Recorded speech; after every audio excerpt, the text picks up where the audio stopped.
You're a creative, right? You always knew that you would love to work in movies, special makeup effects, creating amazing monsters and characters. I actually think our students get spoiled sometimes because, they have this giant special effects lab down the street. This is a film studio. This is like the old days of MGM or Paramount. They're making movies here. They need makeup artists. This is why it's like a film studio. Here is a film program, and there's an assembly line of makeup artists in the makeup effects program. I can't count how many productions we've collaborated on here. You'll learn every aspect of the industry, and you get a degree. Graduates work on just about every big film and TV show out there. Make monsters, make movies at Douglas Education Center. Anything but ordinary.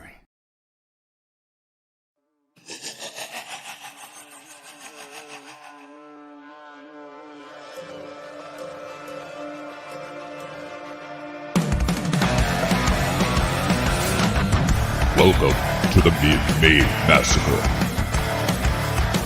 With live appearances by President of Trauma Entertainment, Lloyd Kaufman, host of Monster Vision, Joe Bob Briggs, actor and comic book creator, David Dastmalchian, from MeTV's Spin Bully Show, Rich Coles, from Ash vs. Evil Dead, Dana De Lorenzo, and Ray Santiago. A very special tribute to makeup effects master Tom Savini. Also appearing, horror writer Joe Hill, celebrity hosts Perry Nemiroff and Robert Meyer Burnett. The cast and winners of the SyFy series Face Off, a live taping of the hit podcast Hidden Frequencies, and creator of the film Bone Tomahawk, S. Craig Zala. Cast and creator Q&A with fan favorite films, Psycho Gorman, VHS Massacre Too, and Trauma's The Slasher. Plus, cast reunions for horror classic films, Friday the 13th, Part 7, Motel Hell, and the creators of top titles in horror comics. So lock your doors, stay inside. This is the May Massacre. Hello and welcome to the May Massacre, a celebration of all things horror. Over the next 7 hours and over the next 2 days, we're bringing you live Q&A panels with some of the top names in the horror film industry, horror television, special effects, makeup, horror comics, everything. So if you're watching this on YouTube or if you're watching this on Facebook, you're not getting the whole May Massacre experience. Head on over to midmaymassacre.com where you can purchase fan virtual meet and greets, autographs, all the fun stuff happening over at midmaymassacre.com. So welcome to the show. Kicking off our first panel, one of our all-time favorite celebrity hosts. You know her from Collider The Witching Hour. You know her from Collider Movie Talk. A mainstay here at the May Massacre and all Mainframe Comic-Con events. The one, the only, Miss Perry Nemiroff.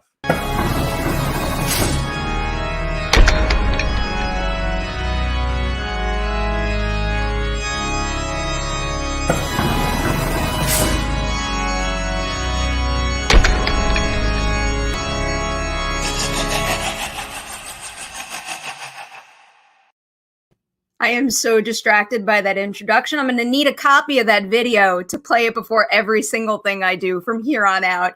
I am so excited to be here at May Massacre, and in particular, to be here talking to two of my favorite people for one of my favorite shows of all time. So, before I introduce them, I'm here repping Collider's The Witching Hour. It is Collider's genre podcast. Highly recommend checking it out on any platform where you listen to your podcast, and also on the Collider Interview YouTube channel as well. Now, let's get into it, and let's bring out Dana De Lorenzo and Ray Santiago of Ash vs. Evil Dead. So happy. I mean, I was gonna say, Perry, those graphics they did for you are better than the graphics for the credits for MASH versus Evil Dead. I mean, honestly, that was incredible. I was very impressed by that. Before I do my housekeeping, I'm gonna get my first question right this time, and it's how you holding up? Ooh, What is happening? Yes. Okay. Wow. Nailed it. Hey, I'm so impressed. I learned my lesson with that, and also Ray, I took a cue from your awesome lighting the last time, and I got some fancy lights. Also, I feel like a real professional. Yeah, it's like we're in the same. You're in the same house. It is.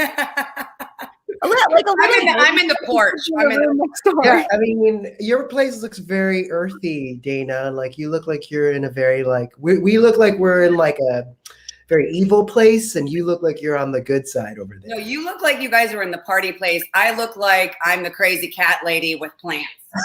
That's what I did. I didn't make bread during the pandemic. I learned how to keep a plant alive, which that's a big deal for me. So that's what I got. Very, very I'd impressive. rather be at yours. You guys, Ray, we should get together and do this together sometime. Now that you know, I also have some plants. I'm not showing them today, but I do have like a whole thing of plants that I kept alive. And yeah, you know, they say if you keep a plant alive, that means you're ready for a relationship. Aren't you? I am. All my plants are alive. That's amazing. Please tell me one of them is a Pablo chia pet that like the hair grows and you. Yeah, we should get on that. I would love We that. should. I would buy that. I don't know buy if I'm at that phase of my life where I can actually keep the plant alive, but if it is that kind of chia pet, I will try my hardest.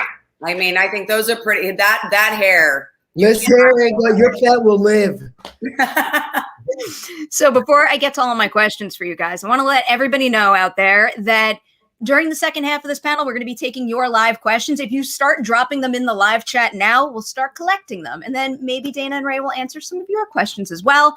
Also, there is so much more to this event than these conversations. Like, for example, meet and greets and autographs that both Dana and Ray are participating in. So MayMassacre.com, you can get all the information you need there. You guys kind of already answered my first question. I know that we are feeling more positive and hopeful and starting to get back out into the world, but is taking care of plants the new lockdown hobby that you that you want to, hold on to even when we do get back out there? Yeah, I would say I think it's like my biggest accomplishment in the past 3 years. So I'm very proud of it. And yeah, I'll keep doing that. I would still like to learn how to cook a little bit more. I'm terrible. I did work on that a bit. Got like a cast iron skillet and like Whoa. decided to make my own steak dinners at home. And yeah, it was pretty great. We went to the farmer's market and got like sushi grade fish and like chopped it all up and had sushi night. I'm impressed, baby. So much so that like now when I go out, I'm like, I don't know if I want to pay this much for this. And like, and also, I mean, I was pretty good at it before, but I'm making some pretty great margaritas and and penicillins, which is like a ginger, it's like a ginger cocktail with ginger, lemon, honey, and I use mezcal. Some people use whiskey. But anyway, I kept myself.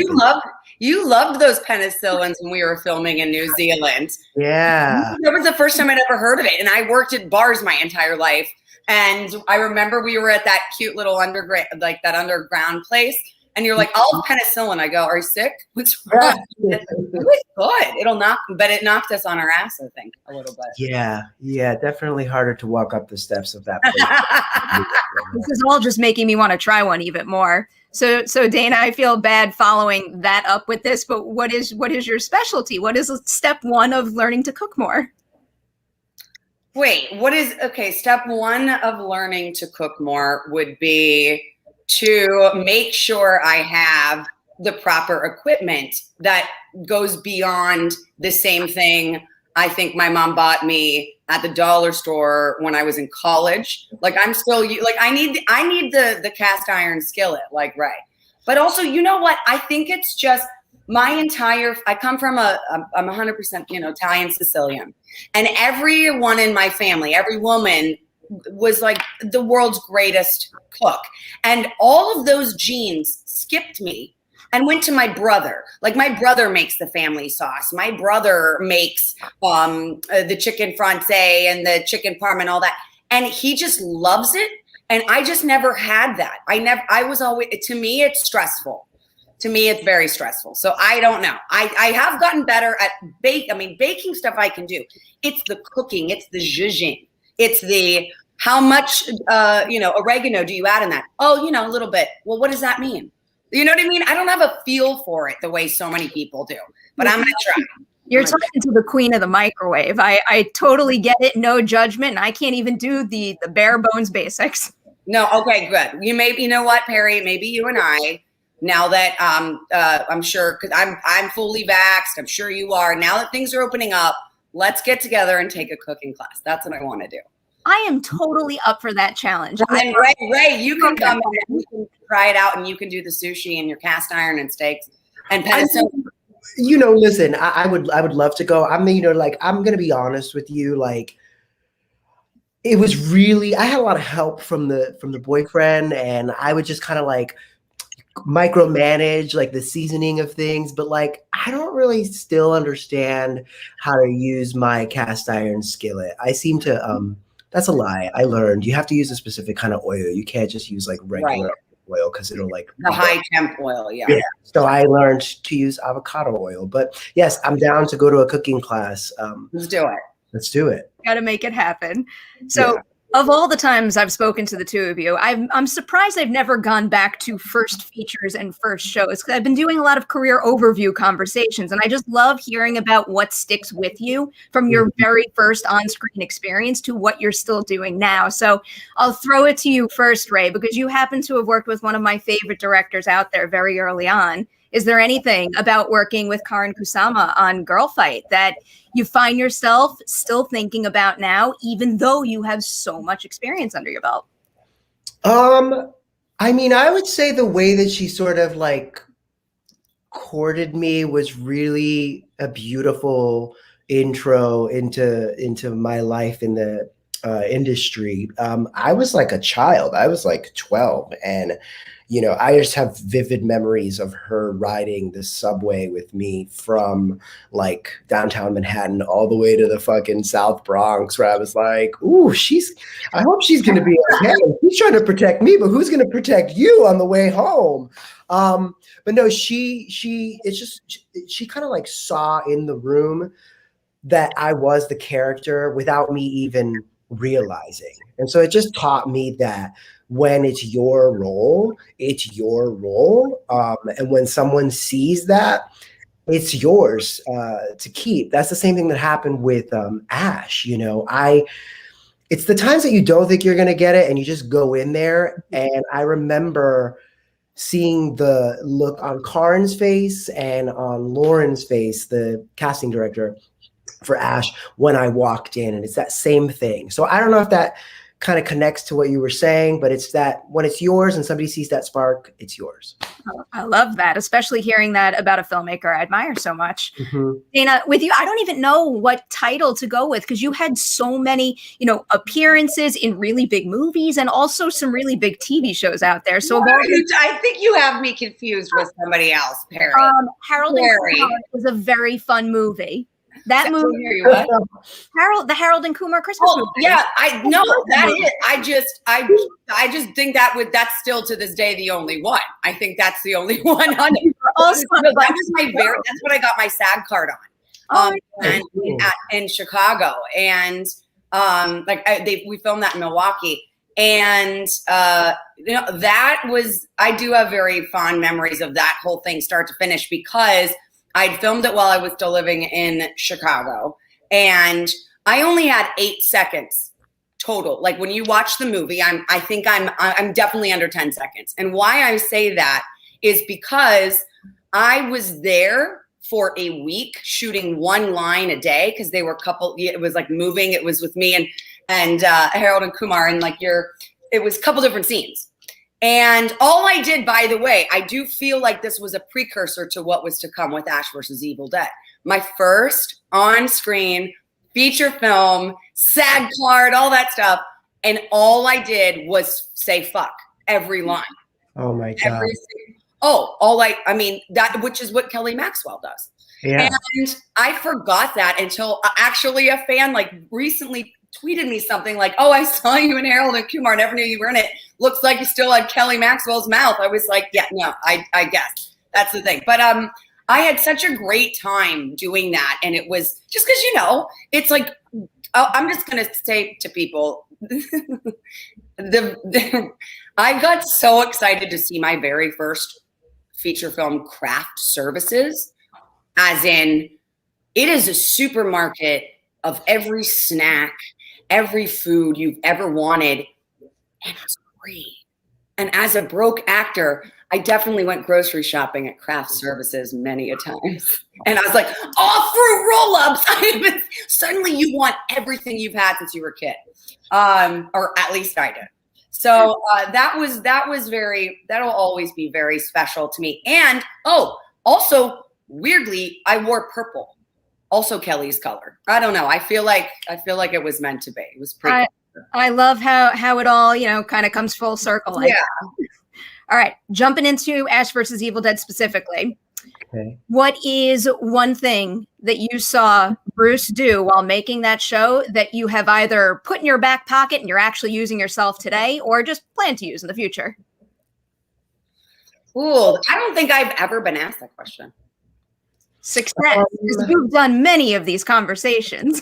He said he taught me to save it for your coverage, right? Like, so when I first showed up, I was like screaming every take because, you know, I wanted to like make the fans happy. And I realized that, like, you know, you don't have to do all that unless it's on you. So he's taught me how to save up the energy for when it's important. There's like a time in the show when his dad dies and he's like screaming on his knees, and like he didn't scream. He was just like, it was just like nothing coming out of his mouth because he knew we're going to ADR this. I'll do it in ADR. So it was things like that, you know, a pro knows that you kind of learn, like, oh, okay, cool. Just a little bit more energy for, you know, the things that you want to do right. Makes sense. You got to take care of yourself. Yeah. Dana, what you got for us? I mean, I could list a bunch of very nuanced things that I learned from watching him, but the one that stands out of what he taught me, oh God, I'm like sweating thinking about it.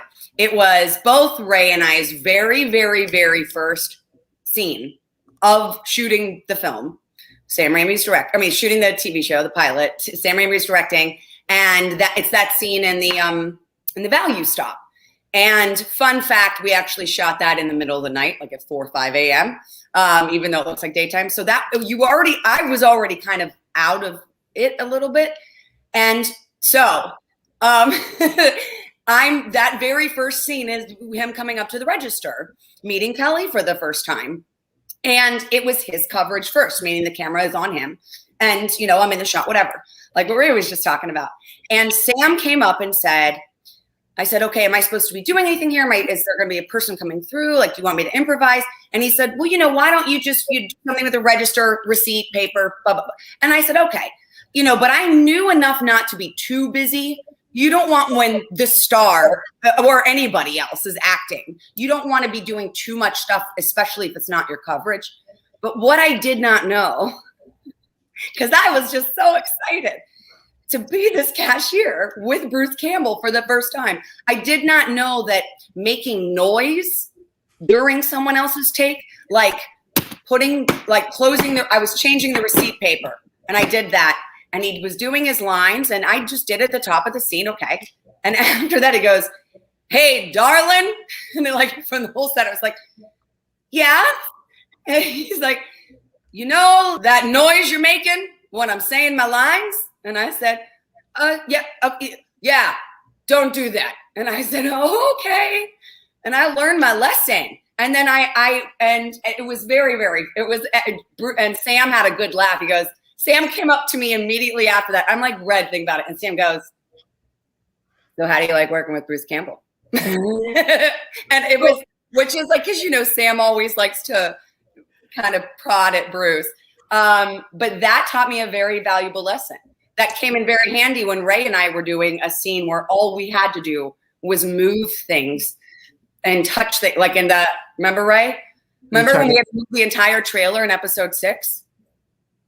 Oh, right. Yeah, and it was like putting it down on someone's line. Like we were holding all of those things. Well, I don't want you to, or the world to think that like, Daddy Bruce was only tough on you. He also was tough. He wasn't tough. Wait, I think I don't want that. I hope that didn't come off as no. I'm gonna.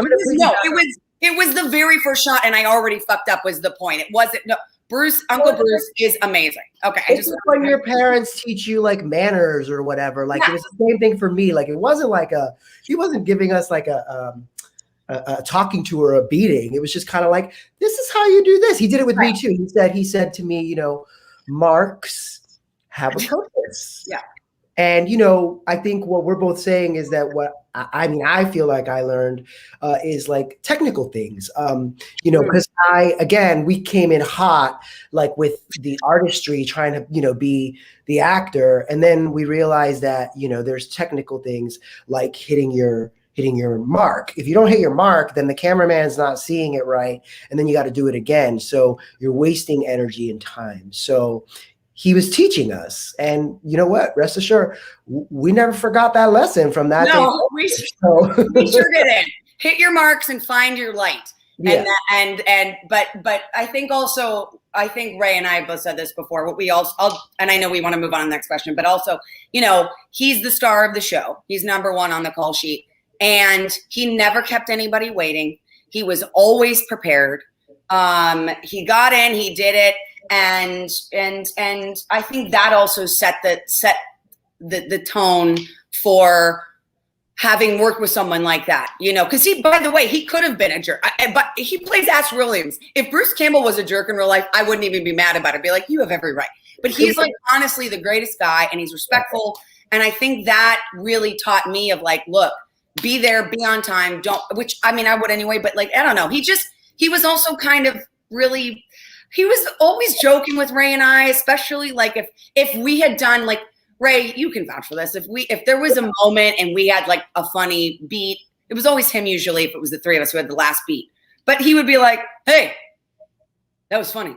Oh, like, yeah. And suddenly you're like, he gave us props. Yeah, and he did it always in a very Ash way. You know how Ash was always kind of like rough on the outside, kind of like being like a tough guy, but then deep down inside, he really just wanted to make sure that, that we were okay and that we were taken care of. So, yeah. That was fun. I love hearing about stuff like that. And it's valuable to have a number 1 on the call sheet who is willing to inform you on how things work. Because another one of my favorite things to ask about is like, especially when you're first starting out, what is a seemingly silly thing that you could have been afraid to ask about? Sure. And if someone's not there to tell you, then you guys are kind of like swimming in the deep end without. Right. Yeah, you want to go there and be like, how do I? Yeah, exactly. And I appreciate that. Because truth be told, I had a couple number 1s in the past that were lots more scarier than Bruce Campbell. An actor took me into a stairwell. And lit up a cigarette and told me how to do my lines and basically made me cry. And then no one from set came to check on me. They just left me in the stairwell with the actor yelling at me. It definitely shook me. It shook me. Yeah. It's so disappointing to hear. Mm-hmm. To shake that off and to make the two of you blush in the process, because I already know you two have a great relationship on and off set. When you're on set doing scenes together, what is something that the other one did that served the moment well as a good scene partner, where it made your work even better than it would have been had it been opposite anyone else? That's a good question too. These are very deep questions, Perry. I'm giving you the thinkers. My brain is dusty from this. It's been a minute. I've got some fun, silly ones we'll get to too. What is something that the other person did? I have to say, Dana always made sure to let me know when I did good stuff. She was always like really, really kind to me about the stuff that we did after we did it. Kind of like what she said about Bruce. She did that. She did that with me. And I feel like I didn't do that enough to her. You mean that moment when you said I look like a feral cat? That was fun. Well, I mean, to be like, here's actually, Ray, this actually helped me not take everything so seriously, because you were already super experienced.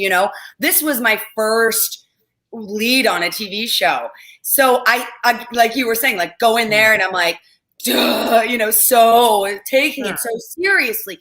And I think that the what's the word? The risk that brings then is that you're not having fun innately. You're not doing what you love to do. You're just so concerned about, am I doing it right? For me, I was like, am I doing it right? Oh God, am I terrible? Whatever. I was worried I was going to get fired every day. And Ray, I will tell you, I know this doesn't sound like an acting thing, but I think when we were in the scenes, we were both just in the scenes. But what stands out to me is I know Ray could always make me laugh, or he could always make everybody laugh with a talk about one-liners. Bruce Campbell's the king of one-liners, but Ray is so, I've told you this a million times, so funny at specific references. Like for example, like when I turned into the demon for the first time, and I had these teeth, but it was like I wasn't fully demon. I don't know, but we were in the trailer, and then the director wanted me to like run something and like hide, and I didn't know what the hell I was doing, so I was like, whatever I did. He goes, "Girl, you look like a feral cat." It was just broke the moment in the best way, that like Bruce laughed, everybody, like Hemke laughed, and Ray, he was really funny about that, or like just even Ray, he would always make me laugh with what we opened with today, Perry. He'd come up to me and go, "How you holding up? What is happening?" Because that was always our back and forth as Kelly and Pablo. So I think I learned from Ray to just lighten up and have fun, and I appreciate that, Ray, that you always were good for a poke and a laugh. I will say that two things. One, I do think that one of the things I did for you, Dana. Yes, tell me. Oh, baby girl, I would tell you what was going to happen in the next episode. Oh, God. Because I had Ray, it was never good for me. He was like, "Girl, you die. You die." I would tell her, I would give her like little hints. Like I'd be like, I'm going to tell her today. Yeah. And like, that, by the way, Ray, but that's why it's not nice. Because Ray's another skill of Ray. Living in the Bronx. Ray, this was on lockdown. Like season 1, we barely had our phones. And we wouldn't know what was happening. Ray and I are kind of creating these characters. Like Sam left after the first episode, and now we're just reading the table read, and this is who our character is, right? And I don't think that's necessarily abnormal, but it was scary. And Ray, so the people who have to get the scripts ahead of time are who prep, the wardrobe, makeup, that kind of stuff, right? Because somehow Ray knew every time in it, like weeks in advance or 2 weeks in advance, what was going to come, who was coming on. And I'm like, how is he getting this intel? Nobody knew how Ray got it. I could tell you. But Ray would come up and just be like what you did. You'd give me a hint. You'd be like, wait till you see next episode. I'm like, what? I mean, I always kind of. You did. Yeah. Well, but you got so shocked when you really wanted to become a Deadite. I was so mad I wasn't a Deadite. So mad when I had to tell you. I was like, you don't become a Deadite, but they are going to. He did. He told me that when we were on a boat that Bruce had rented for the whole, like, for everybody. And I was having the best time. And he goes, "Hey, I just want you to know, you die next episode, but you're not a Deadite. So you're probably coming back." I was like, I just want to be a Deadite. But I will share how I, one of the things that how I got my info. Oh, I've been waiting 6 years for this. It's not really, I mean, yes, I might have had one or two people who like casually forgot to pick up their scripts from like wherever they left it on purpose, or maybe there was like somehow it made its way into my trailer. But I would fully, when Dana was shooting a scene or Bruce was shooting a scene and I knew I wasn't going to be needed for a while, I would just wander around the production office when everybody was on set and look through people's desks. Yes, I am from the Bronx and I will figure it out and I will get what I want, and I would know. I'd be like, okay, I would take them and then bring them back. I mean, how did you not get caught? Well, like I said, I'm from the Bronx, you know? So yeah, and it helped, you know, it helped a little bit to know what was coming, what was in store. The other thing I was going to say is that obviously we all know, Dana, you have like a lot of energy and, you know, you fall and you drop things. Yeah, I'm every day there was a safety meeting but just for me. Somehow that craziness, when the camera went on, it was just zeroed in, locked in, and focused. And I would always be really impressed with how good you were on camera because you're such a mess as a person. Like like you know what I mean? Clumsy. You know what I mean? But you would that was always like very helpful right before a scene. He'd be like, "Girl, you're a mess, but your hair looks great." Like, that's not helpful though. But you know what I mean, right? No, I do know what you mean, and I think the reason is because I really love playing someone else. I'm actually an introvert. I think if to answer you right, I think it's because I'm so uncomfortable being me that I'm like, hey, look over here. Hey, hello, my baby. You know, that like when you get to play someone like Kelly Maxwell, who's this badass, who's, you know, fun. I don't know. I think I just loved playing them, I guess. I agree. And this goes back to your original question, Perry, about, you know, what was your first experience on camera that, you know, changed your life or impacted you? And for me, it too was that kind of thing. Like I was really uncomfortable with, you know, being me, and through doing what we do, I was able to, you know, kind of like discover different parts of myself and use the mask of being someone else to grow confidence and, you know, to tap into trauma and use it for the art form. So all those things, I didn't know that as a 12-year-old, you know, trying to get out of the Bronx and wanting to just be, you know, super fabulous in LA would come, and that, you know, I'd have all these opportunities to learn about myself through being other people. Ooh, we got a question here from Craig Garden. Do you have any favorite improvised lines from the show? Oh man. Yeah. I mean, I still like I still think of our Up Schitt's Creek moment. It was like, that's just the one that always stands out because they actually kept it in the show, which was fun. Because when season 1, we're at the cabin, and Bruce had the final line, and it was something like, "We'll be stuck without a paddle." And I said, wait, what was it, Ray? You improvised and I improvised. I don't remember, but we did do like a... Yeah, it was like something, we're going to be stuck. Up Schitt's Creek. You go, without a paddle or something. You know what I mean? Right. You know what I mean? Yeah. I don't know what Bruce's line was, but I think we were just, it was a lot. So but in that moment, we just did it. Because it was a 3-shot, and that we didn't really improvise all that much on there because, you know. Okay, I can't remember an improvised line right now because it has been a couple of years. Yeah, I don't remember your lines on the show. You know, but you know what I will say, Perry, and Dana can back me up on this. I improvised all my lines. Like, yeah, that's actually true. Ray had 2 lines in his scene. All of a sudden, we'd be running out of light because he was doing a monologue, and I was like, "All right, all right." He would go deep. You'd go. Yeah, you know, I think that I did it in season 1, and then I got away with it. And like, I started to realize, well, nobody said anything, so I'm just going to keep doing it. And I would get away with it. And then Dana would do it. And she would kind of like ask for permission. I did always ask for permission.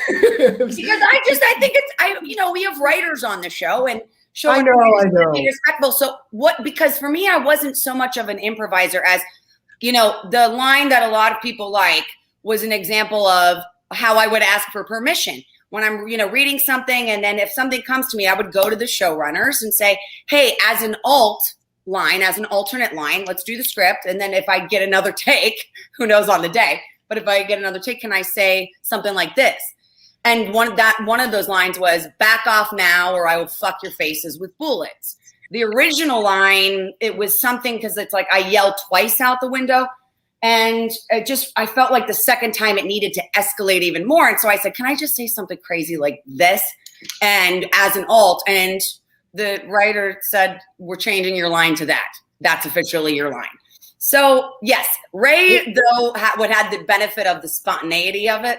Whereas, yes, I think, Ray, that's basically you and I to a T. You're the Bronx. You would go sneak in people's desk drawers and read them. You would like the scripts and stuff. And you would just do it. And I was always like, oh, excuse me, may I understand if I'm going to be dead in the next episode? Well, I mean, I'm digging my hole deep over here, because I just said I steal scripts, I change lines. Like, Chandra Rhimes ain't calling me. I mean, like, I'm what am I doing? I'm giving away all my secrets here. I will say, though, that we knew what set we were on and what we could get away with. Obviously, like, I wouldn't do those things in another place. I mean, I love just backpedaling. I love that you're and once I'm watching this right now. Own it, Ray. Own it. I am. You know what? I'm owning it like my nail polish. Ooh. Oh my God. That's another thing I did during pandemic. See, look at how I changed. Chrome? Was that chrome? That's cool. Chrome and gold. Right. Chrome and gold. When you did it like this, your hands first were like this, and it made me think of you having those hands on that you couldn't. Oh, yeah, we talked about this. They gave me long fingers, and I couldn't wipe my ass because I couldn't poo or wipe my ass. Yeah, because it would take like an hour to take each hand off. So they did me the favor of like taking off a couple fingers. Now I'm just like, if I had just said like, just get me a bidet for my trailer, I can just push it with my fingers. Like, stop. There are a lot of unsung heroes in that hair and makeup department. Harry, I'm sorry. We've gone kind of off. We've gone like real deep. Listen, this is what they really want to know. This is why I love you two so much. You make my job so easy, and I could sit here listening to your stories. I've said this before for hours. This is why I can interview you two over and over and over again. But that's when we get in trouble, because then we talk about things like going through people's desks and stealing scripts, and tripping over every light on the set and nearly shooting my foot off and those kinds of things. Oh, this is something that I wanted to follow up on from the last time we spoke. So I was re-listening to that conversation, and I was surprised I didn't ask a question about this. Dana, did you break a rib on this show? Twice, yeah. Why? How? Oh, in the most anticlimactic way. Because I was always the one, like, I would annoy the Rob Tapper and everybody, because I'm like, I want to do as much of my own stunts as possible. Well, you can't for a lot of them, the big heavy lifting stuff for insurance reasons. But this one, I could do anything that was like what anybody else would be able to do, like the clothespin onto the mat or whatever. And this one was, again, season 1. And all I had to do was it was not really a stunt. It wasn't a stunt. All I had to do is when they're chasing us and when the what is it called? What's episode 7? The guys, the ones, the anti-government. Anyway, Mike Estes was chasing Kel, was chasing me. And that's where, like, the plan is then Ray comes in and he goes, gotcha, and I had to fake fall as Kelly, oh no. And then Ray comes in to save the day. And then we both get screwed with the other guy. I just literally had to fake fall on leaves. They did put a little tiny mat underneath too. Not hard. I practiced. I did it in rehearsal. See, I never learned the lesson that Bruce taught Ray about save it for the camera. I don't know. I go full speed ahead every time. So 7, 8, 9, 10 rehearsals. Okay, fall, great. They go, and action. I run and I fall on something.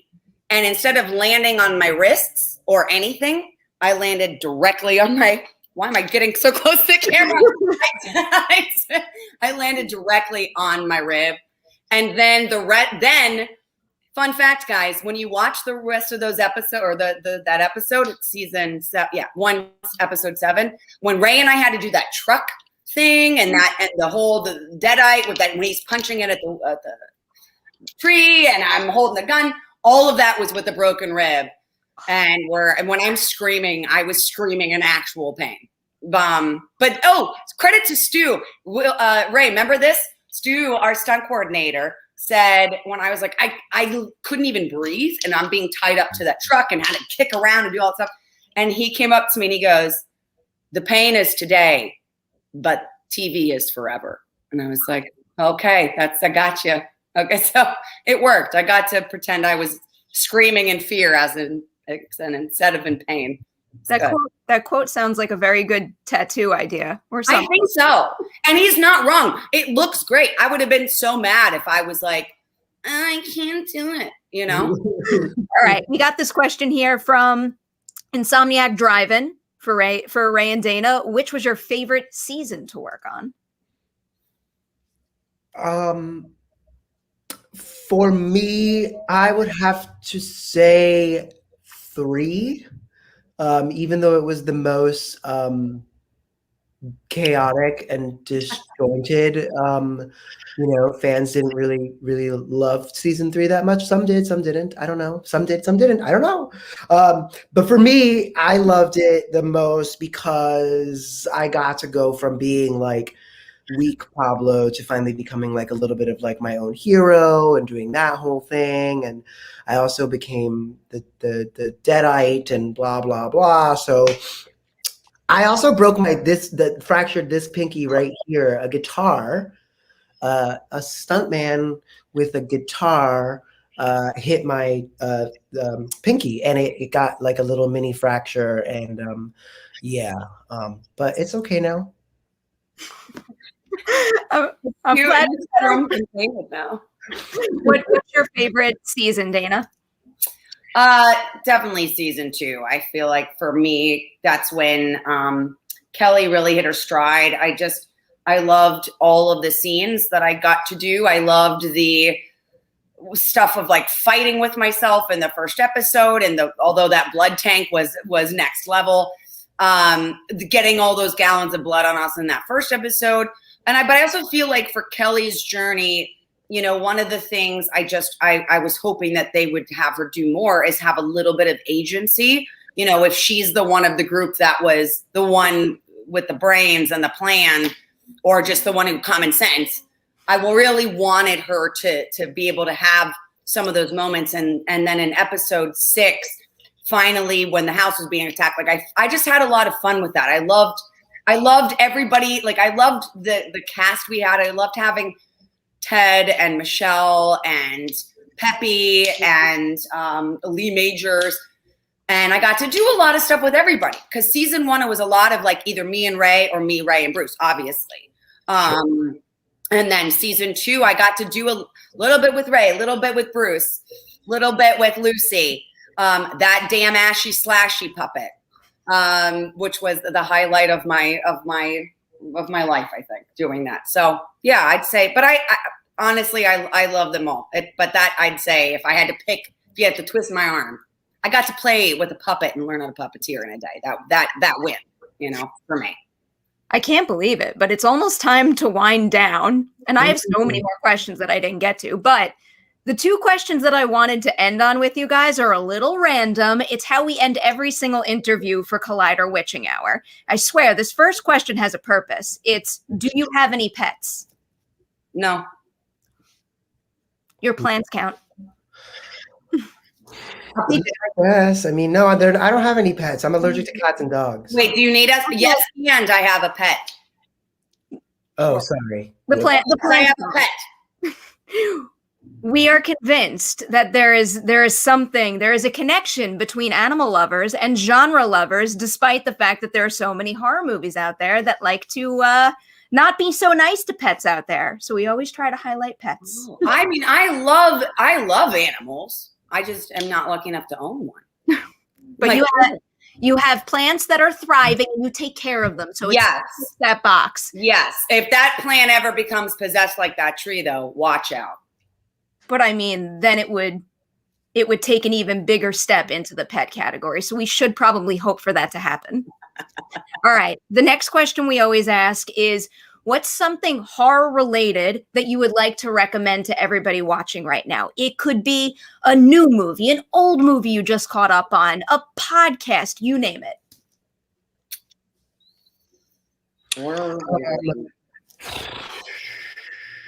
There's this like French movie. It's called High Tension. Ah. It's a horror movie. It's really scary. Do you know it? I do know that movie. It's great. Yeah, that movie really freaked me out when I was like younger and I watched it. Then there's a new horror movie about a girl who is talking to God, and she's like a caretaker. It just came out. I just saw it. What's it called? Is it Saint Maud? Yes. Really, I've heard of that. Good. It's really so disturbing. Good. Morford Clark is something else in that. It's really disturbing. I need to see it. I have the worst memory of things. I put something on and I cannot think of it. But I think it was on Hulu. Okay, so I'll just deflect to if you want to see what I thought was the perfect blend before our show of horror and comedy. I don't even know if you could find them anywhere. But the Abbott and Costello meets, and so like Abbott and Costello meet Dracula, Abbott and Costello meet the Mummy. It's black and white. But I'm telling you, it still holds up to this day, where it's a blend of horror and comedy, slapstick comedy, timing. You know, they're the guys, in case people don't know, who did the famous Who's on First, among a bunch of other things. And I watched that. My dad put that movie on for me very young, I think. I was under 10 years old. And so I that'll always hold a place in my heart. I think the one with Dracula is my favorite. I love the variety of recommendations we just got there. Now, before we let the two of you go, is there anything you're working on now that you're allowed to tease in any capacity that everybody out there should keep an eye out for? Yeah. I can't say the name of the film, but I got to do my very first character on a animated feature film. So I'm very excited about that. It's for, it'll be, I don't know when it's coming out. I just recorded it recently, but it's for Warner Brothers. That's all I can say for now. Cool. Yeah, duh. And another voiceover thing, that first show I'm very, very excited about. It's going to be on AMC, and I think the title right now is Mega City Smiths, and it's stop motion animation with baby dolls that are humans, and baby dolls, but stop motion that are just like, people. They're not meant to be baby dolls. They're people, right? And it's like Jimmy Simpson, Kristen Bell, John C. Reilly. I have a small fun part in that, and I just think it's such a cool thing. And from the things I've seen, so I don't know when that's coming out either, but that'll be on AMC. It's a six series TV show on AMC. That's incredible.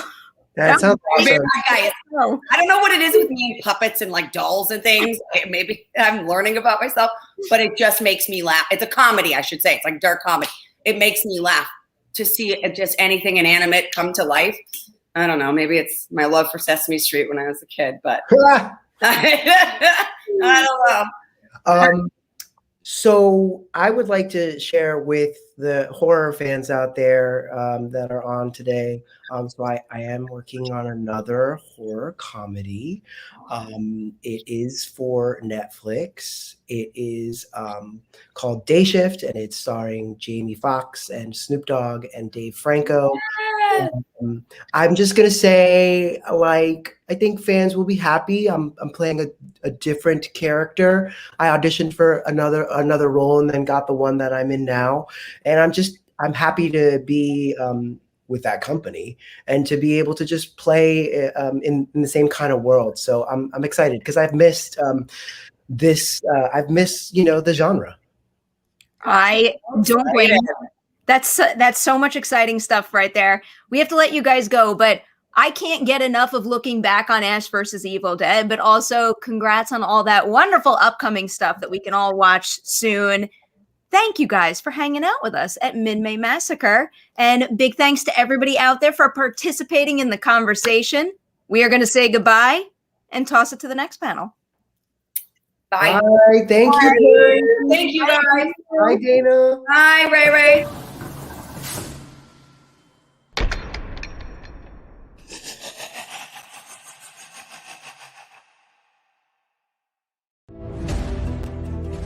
You are creative, right? You always knew that you would love to work in movies, special makeup effects, creating amazing monsters and characters.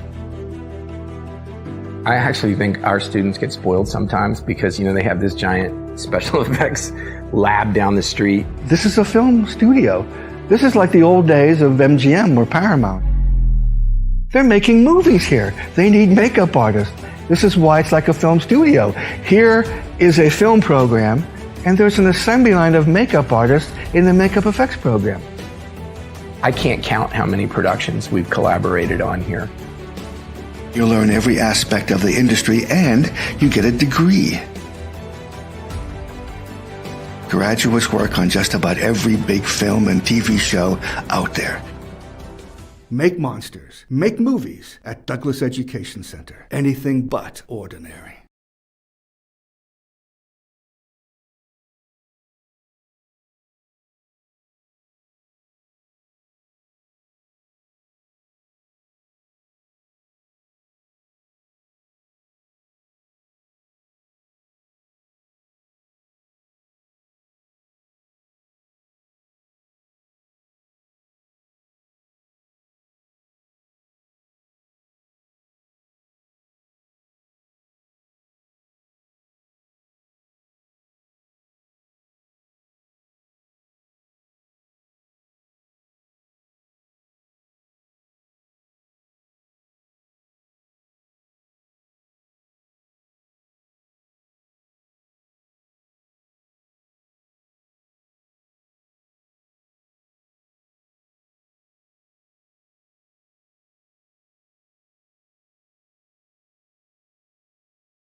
You are creative, right? You always knew that you would love to work in movies, special makeup effects, creating amazing monsters and characters.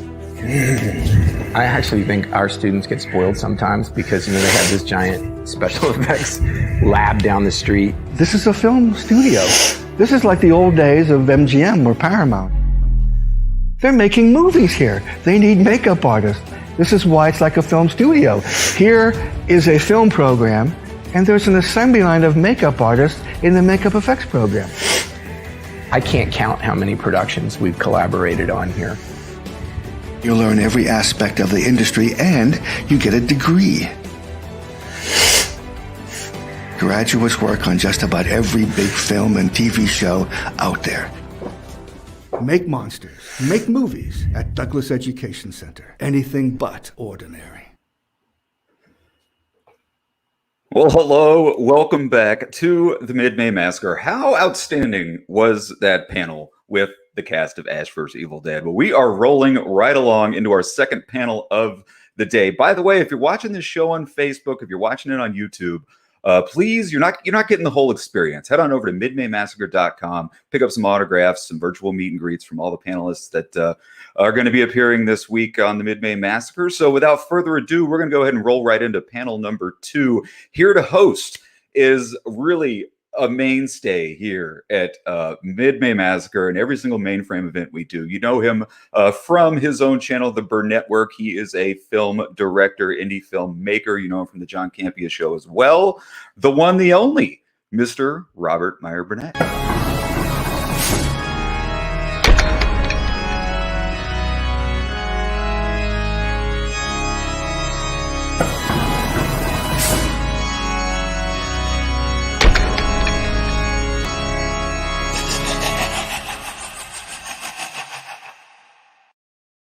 Well, greetings, imagination connoisseurs. Once again, thank God the Mainframe Comic-Con has brought me back to host a May Massacre. Unbelievable panel. And without further ado, let me just say that this is a documentary presented by Troma, and it's called VHS Massacre Too. And if you are a fan of independent cinema, of physical media, of free speech, and how about the future of having expression the way you want it, the way we've wanted it for years and years and years. This documentary, I was actually surprised by how resonant and how much it really hit me in the heart, because I started working in home video in 1980.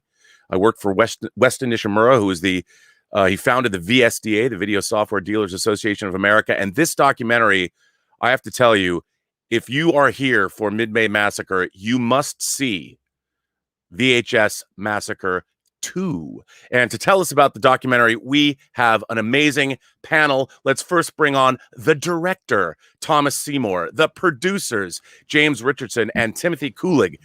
And a man, I have to say, before I even knew who Pauline Kael was, this man wrote what I consider to be the single greatest movie review ever written for American Ninja.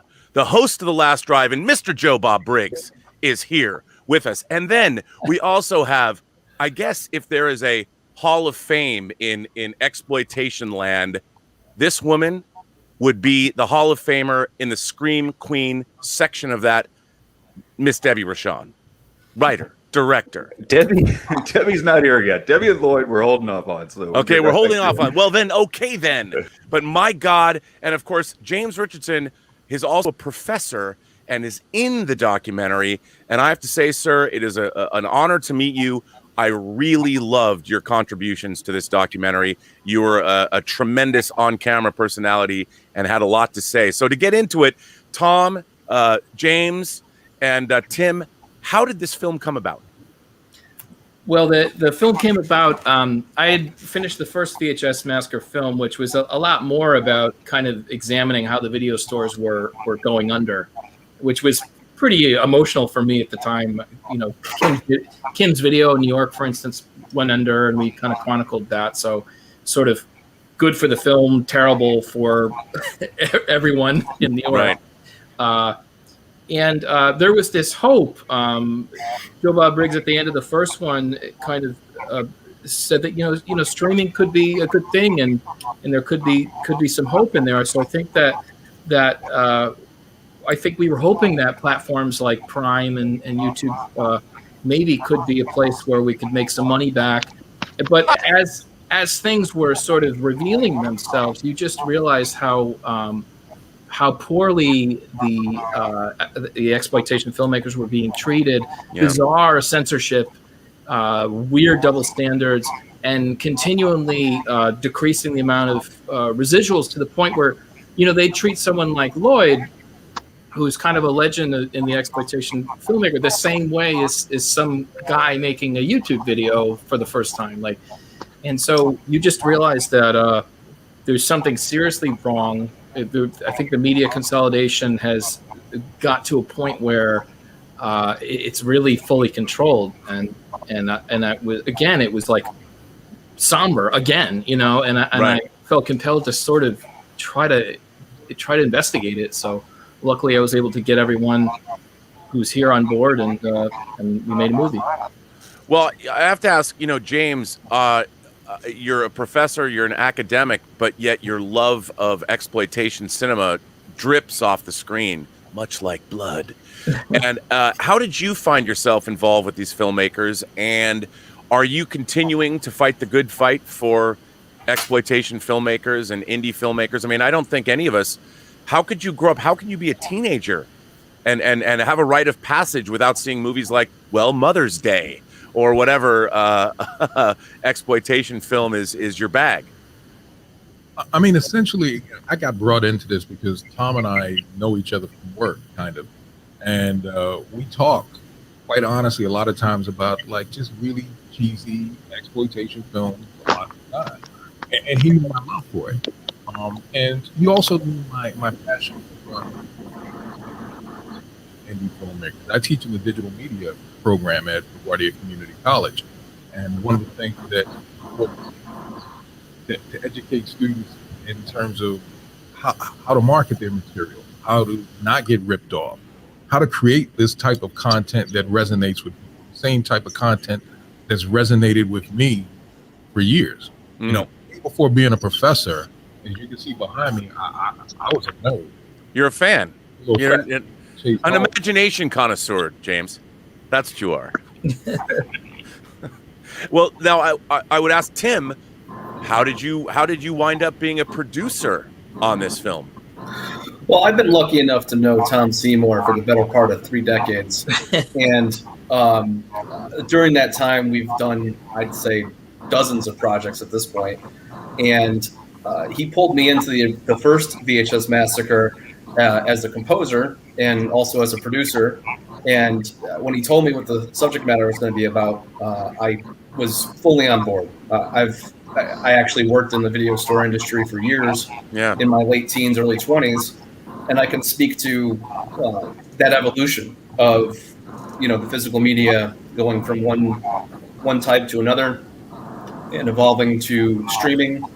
And I've watched, very good friends' video store franchises, fall by the wayside because they weren't fast enough to catch up and jump into the red box industry or jump on board and invest in something that streams. It's just, I feel like there's a huge loss to the industry, specifically the independent cult films and exploitation films. There's just not a place to go and see this in all one place, like you had with the core section of a video store. Friday, Saturday night, you had nothing to do. And you go into the core section of a video store and you go into the horror section, there's the most obscure things you could possibly imagine. And it was like a kid in a candy store. You're like, what is this? Like Basket Case 2. Let's check this out, and the crazy obscure stuff that you'd never fall today. I mean, the kids today, they just don't know that there's this huge loss of that, title discovery. I absolutely agree. And I have to say, I got to fanboy out, nerd out just a little bit.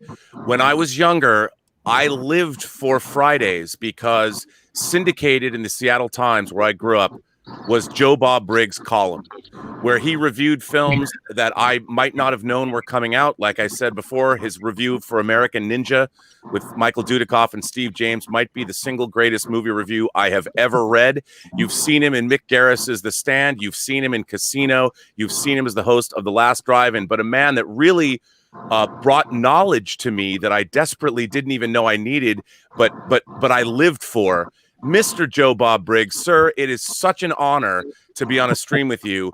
And I would like to ask you, as somebody who has been beating the drum for the validity of exploitation cinema, how do you feel about where the industry is? Where are we at in terms of exploitation movies? Is the era over, or is there hope for us? Oh no, there's always hope. I mean, the movie industry changes every 4 or 5 years. I mean, the rules change.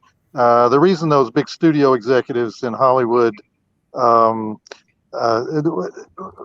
the big bucks, and when they get their new job, they always get a golden parachute because they know they're going to be fired in 4 or 5 years. Yeah, is because the industry is constantly changing.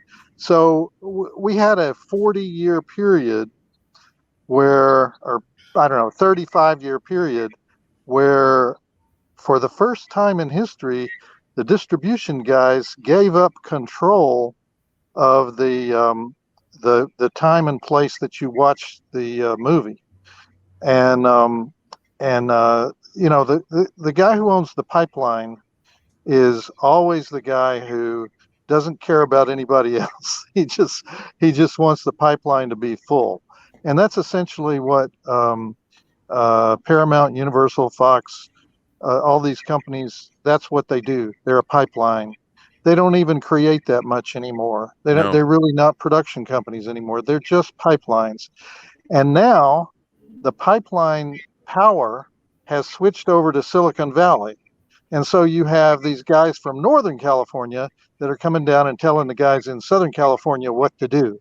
And there have been many battles and firings between the guys from Northern California and the guys from Southern California, fighting over how the industry should be run.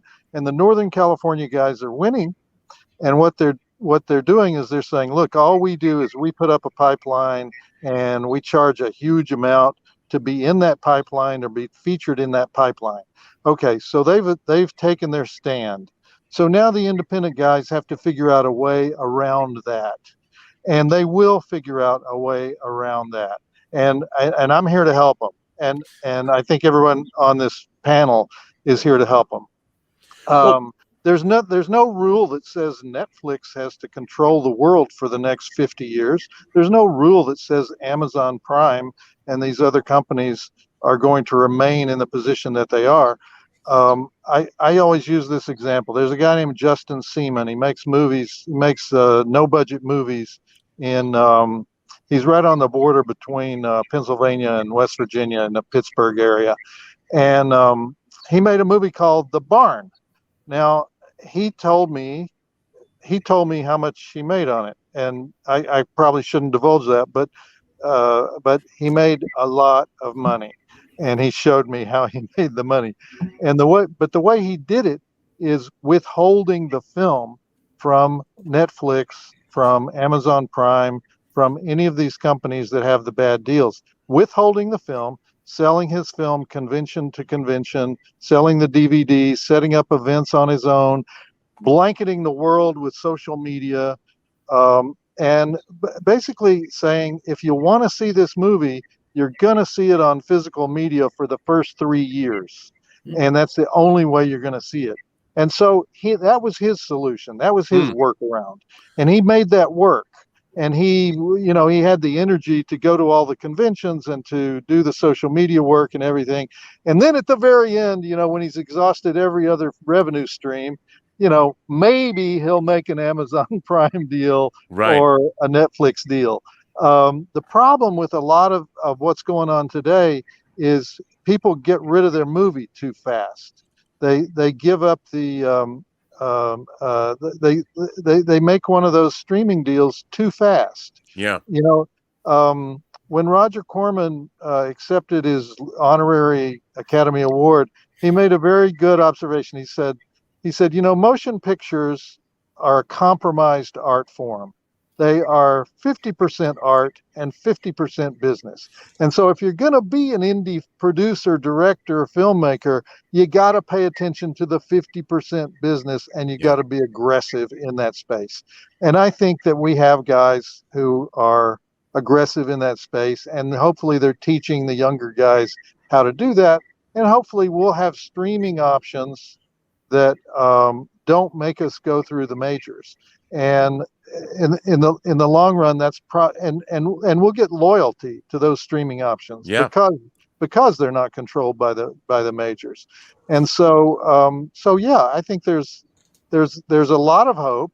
We just have to be evangelists for the idea that you want to pay for your content, and you want to support these guys. And you want to support these ultra low budget indie guys, do it yourself guys, and even the higher budget guys. There was an obscene speech made by one of the production executives at one of the major studios, where he said the budget of the indie film in America is $50 million. That's what Hollywood thinks is an indie film. It's a $50 million film.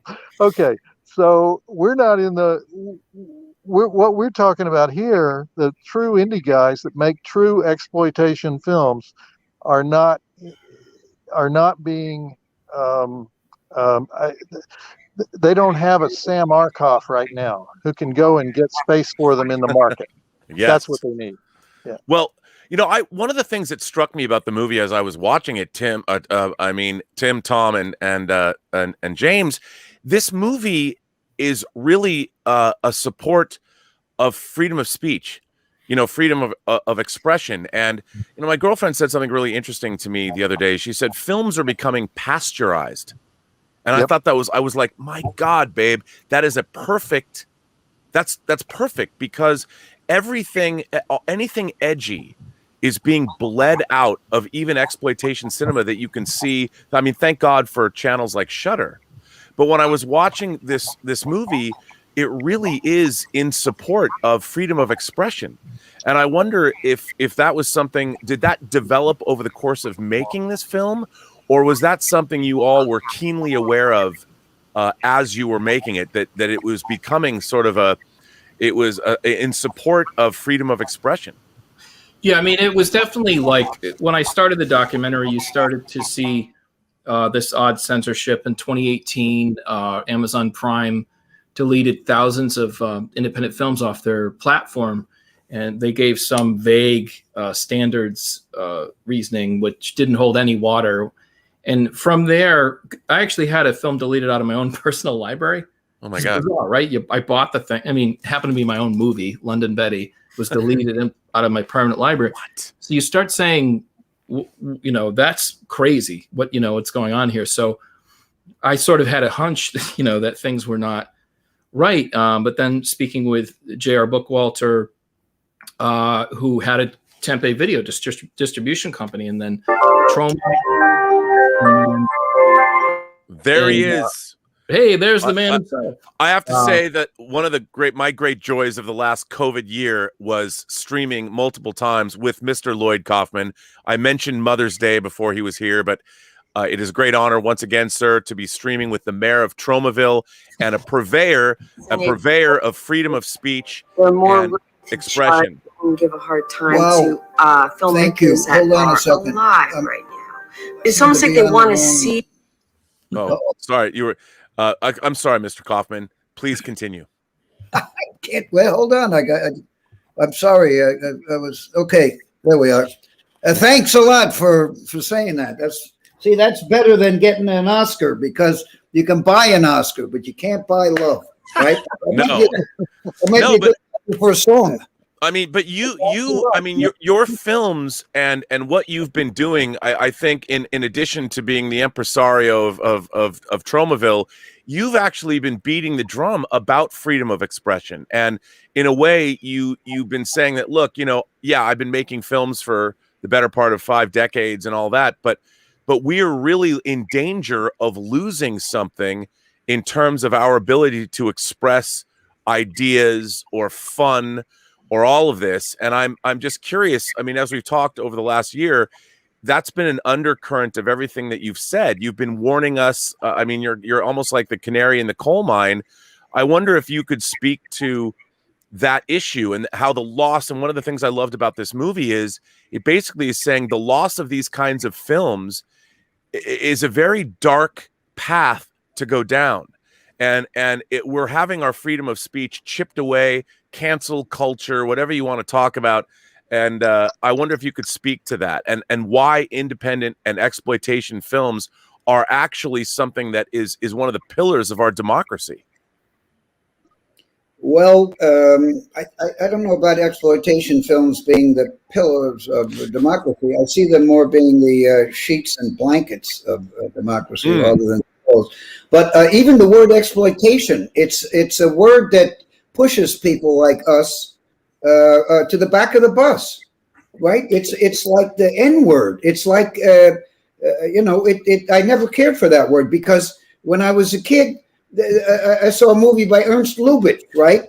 Directed by Ernst Lubitsch, Carol Lombard, Robert, whatever his name is, and Jack Benny. And you can go look at the ads. They're exploiting Jack Benny. I mean, what does it mean, exploit? It's like the B picture. People keep saying Troma makes B pictures. We make Troma movies. They're not B pictures. There's no such thing. And yes, today we have free speech. Joe Bob can tell you that, as long as we don't say anything. Right? As long as we don't write anything in the Dallas Morning Star, we have free speech. Right, Joe Bob Briggs? Yeah, well, the reason dictators love streaming is they got control back over what's circulating in their countries, but the reason the big majors love streaming is that these CPA types, middle-level executives, only ask themselves one question. Is this movie something that could at some point in the theoretical future cause us any kind of problem? Social media problem, financial problems, legal problem. And if there's any chance of it doing that, then the corporate attorney is going to say, well, we just won't show that film. And that film just disappears. And so exploitation films, I've always used the term exploitation films because exploitation just means marketing. That's what it always meant, is marketing. It was called exploitation because people that don't have a marketing budget have to use some exploitable element, like a certain actress or a poster or a theme that Hollywood won't touch, or a style of making the movies that is outside the mainstream. That's the exploitable part. That's the exploitation part. But that's the reason these movies get attacked, because they're outside of mainstream opinion at any given time. And they're not attacking them. They're not saying, we hate you, Troma. They're just saying it's just some CPA type who says, oh, we could do okay if these weren't here, and someone might write an angry letter, or worse yet, post a screed on Twitter that we might have to deal with. And so it's like, it's just easier. Let's just go with the tent poles. Let's just go with the blockbusters. We make more money on those anyway because we have agreements with the major studios. And so it's more like this over time.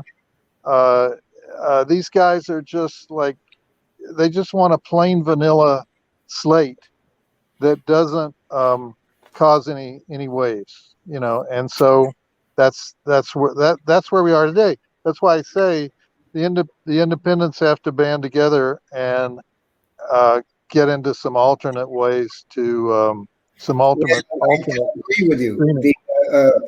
I was chairman of the Independent Film and Television Alliance, which is supposed to be the trade association for the independent film world all over the world. It's the biggest market for business of independent films. Yet the board is chicken. They were scared to go. When I was chairman, we used the money to go down to Washington to lobby. The board had no interest in that, and I authorized a very funny. This goes back to 2004. A very funny cartoon with starring none other than Rupert Murdoch, where he's doing a rap song and he's talking about how rich he is and how he owns everything and how he's stealing it. Monopoly.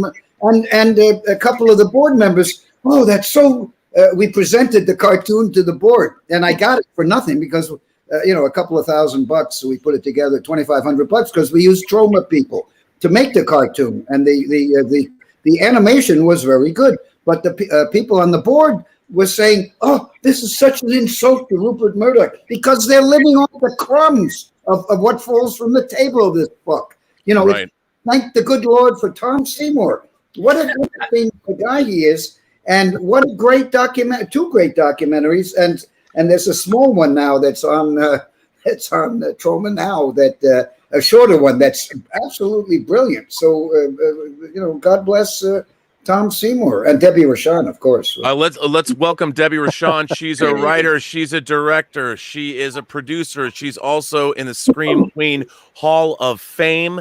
Welcome to May Massacre. And let me ask you a question, Debbie. I mean, you have been front and center of these kinds of films for a long time, and you've become a favorite of audiences worldwide, and you've directed films like this. How do you feel about the state of the industry? And I asked these gentlemen about the idea of freedom of speech, freedom of expression, and that's kind of what this kind of cinema, transgressive cinema, has always been. And how do you feel about where we're at now and where the future of this kind of material is? Are you optimistic or are you pessimistic? Well, I guess she disappeared. But that's what a Scream Queen does. Oh, there. I hope she heard my question. But it's amazing. This is kind of like being in a movie. There's some alien invasion happening and they're cutting her off. But Debbie, come back, Debbie, come back. But so let me go further and say, okay, Lloyd, and not to put you on the spot, but The Toxic Avenger has recently been announced to be remade by a large concern, which is fantastic. But are you under any pressure now that this is going to move forward to suppress the original Toxic Avenger? You have? Oh, sorry, go on. No, I mean, now that you've come from you've worked in both worlds, and how do you feel now that you're moving up in terms of one of your the very I guess pitch man for Troma is now going to be brought into the mainstream the way you could hardly ever have imagined. And now, what is that like for you? Well, originally there was some fanboy backlash, but the point is, what? This is fantastic. Well, don't make fantoxic. Don't make we don't want to remake the Toxic Avenger. The original is still there. It's still being blacklisted all over the world. So, maybe you don't go to jail for making a good sequel or reimagining or reboot or whatever you want to call it. All Quiet on the Western Front has been remade 2 or 3 times. The middle one is the best one. A Star is Born. George Cukor did it the 3rd time with Judy Garland and James Mason. Wonderful suicide scene. So hey, they got a young director, Macon Blair, whose movie he directed only one movie, but I've seen his writing and I've seen the movies he's written. And he's going to. I've read his script, and guess who's playing the Toxic Avenger? A midget, right? How cool is that? It's different. It'd be different. There'll be some fun and whimsical, and yet the politics are still there in making script. It's very, very good. And I believe in leaving the guy alone. And if Legendary, who brought us the. I'd be curious to know what Mr. Bloom thought. I mean, Joe Bob Briggs thought. I'd be curious to know what you thought of Zilla versus Kong. But the legendary made this huge, and it's a huge hit. And my guess is they left whoever that director was alone, and he made something very vanilla. Adam Wingard. Whatever he is, he made a movie that I turned off immediately. But and I understand that the last 3 minutes apparently have a lot of fighting, but I didn't want to wait for that. But this guy, Macon Blair, they got the right guy, and I think they have they're going to leave him alone. He's over in Bulgaria right now, getting the locations and touching up the script. And I gave him some notes, but I've told him you don't have to listen to me. I believe in the auteur system, where the director is the absolute owner of the film, the brains. I don't mean the financial owner, but the brains, the heart, and the soul of the film, and that's the way it should be. And I think when the directors are left alone, like Debbie Rochon made Model Hunger. That's a wonderful film, except that she cut me out. But other than that, that's a great film. It's a lovely film. And unfortunately, Debbie Rochon is a woman, so it took a long time for her to get an opportunity to direct something with really good actors like Tiffany Shepis and really good actors like me. Well, let me ask for Tom and Tim and James. James, I don't. Debbie, can we hear you? Are you here? I don't know, but for the filmmakers, I mean, James, you're an academic. You're dealing with the youth of our future. Are kids today, do they like exploitation cinema? I mean, I'm always being a purveyor of all kinds of movies that were. I mean, the original I Spit on Your Grave. My mom saw me. She came downstairs when I was watching, and she was furious that I had this in my possession. She's like, "What is this? What are you watching?" I was like 13, too young. But how do you see the youth of today, the very aware, very woke youth of today? Is there a place for exploitation cinema in their lives? I think so, but to be honest with you, there's a lot of competing content with that. Yes. So that's one of the challenges. When you talk up to them about a lot of the exploitation films that I kind of grew up with, they look at these as very dope. But when you talk about like Godzilla versus Kong, or any stuff from monsters, or anything really then it resonates. What about you, Tom? I mean, you with this documentary, clearly you really know your stuff, and I have to say I cannot emphasize enough how much this movie meant to me personally, and the fact that you're sticking up for these things, and like James pointed out, it's video games, it's YouTube, it's TikTok, it's all of this stuff where, I mean, for us growing up, and I was a child of the 70s and the 80s, movies were it. They still are it. And to me, it was exploitation cinema was my punk rock. I mean, I still love punk rock music. And when they put it together, like in Return of the Living Dead or Repo Man, I'm like, yeah. Or the decline and fall of civilization, or the Boys Next Door. Wow, I took a date to that and she never wanted to talk to me again. But I mean, these were the things that made us who we are. And I feel that edginess is missing from our culture today. And I think we need it. It's something that shaped us into the men and women we are today. Yeah, well, I think that people like Debbie and Lloyd have had to sort of suffer the slings and arrows in the films that they were making at the time. Essentially, the way I see them, including Joe Bob Briggs, is that they're constantly pushing the boundaries of taste. Yes. And that turns out that's actually a very important thing to be able to do in a society, is constantly push the boundaries of taste. And Lloyd, I think he would probably disagree, but I see him somewhere between Mark Twain and P.T. Barnum. His films are sort of like, he's constantly putting messages about, media consolidation or environmental messages, all this sort of extra stuff. And he will easily make fun of woke culture the same thing of some conservative culture that goes too far or whatever. So, and I think you actually need that in a society. I think you need that sort of, forgive me, the sort of court jester type to take the piss out of other people. I think I completely agree with you. I think it ends up being far more important than you would imagine. And people like Debbie, who are in, hundreds of these films, has gone through, she talks about in the documentary going through the ebb and flow of sometimes the stuff is more acceptable than it is. And over the past 3 years, like, man, like, it's been really hard for exploitation filmmakers to sort of endure how they're viewed. And that's a bummer. And then, Joe Bob Briggs, he would constantly talk about, it was not normal to review these films. And he was constantly, he could speak to this, but he was constantly on the brink of being fired. And you think about all the risks that these filmmakers have made. Well, the thing is, I don't know if Lloyd Kaufman could start out fresh today. I don't know what would happen, because I feel like he'd get his head chopped off before he was able to make an impact.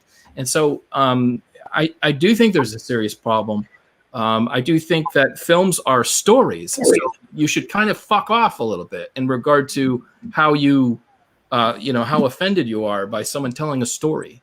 So that's kind of how I feel about it. I mean, I agree with you. It's like, that's why Chaucer wrote the Canterbury Tales back in the day. He was like, yo, what's up? Let's have a little fun.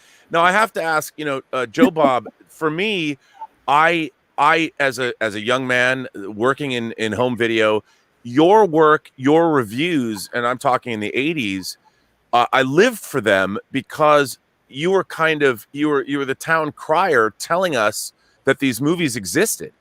And we didn't have the internet. We didn't have social media. So when I would read a review, it wouldn't necessarily be opening in my town that week in Seattle, but it became something like I would clip out your reviews and be like, oh my God, I have to see this movie. And now, with The Last Drive-In, you're on Shudder, which is an incredible, they're not just sponsoring this. I love what Shudder is doing. I love what you're doing with The Last Drive-In, and you're bringing these films to a whole new audience of people. And I would ask you, I mean, your reviews meant the world to me, and they taught me things, and I learned things. And even though they made me laugh, I mean, your reviews are the funniest movie reviews ever written, but they're also very insightful and very meaningful. I would ask you today, do you think the work that you did, the good work, bringing the noise, telling everybody, the audiences, you have to see American Ninja, is the audience still receptive today? And do these films continue to have a future moving in further into the 21st century? Well, there's two aspects to it. Is the audience receptive? Yes. The audience is always receptive to what we're calling exploitation films, genre films here. Films that go against the culture. But the other part of it is the culture receptive. We go through periods in America. We go through these "you can't say that" periods. There's a strong Puritan streak that goes back to 1621. So since 1621 in America, we go through these periods where people say you can't say that. And I'm the baby boomer generation, and we were probably we're like the eternal kid generation. We just don't grow up, and so we think you should say anything. We should be able to say anything, anytime, anywhere. I agree. And then subsequent generations have had different opinions, and it's gone ebb and flow. And we're in a period right now that is very puritanical about what you can say and do.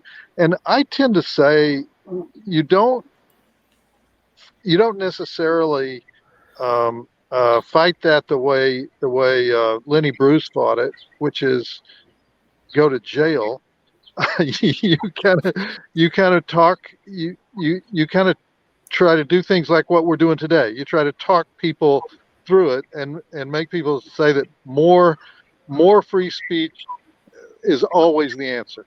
More free, the answer to bad speech is more free speech. Yes, sir.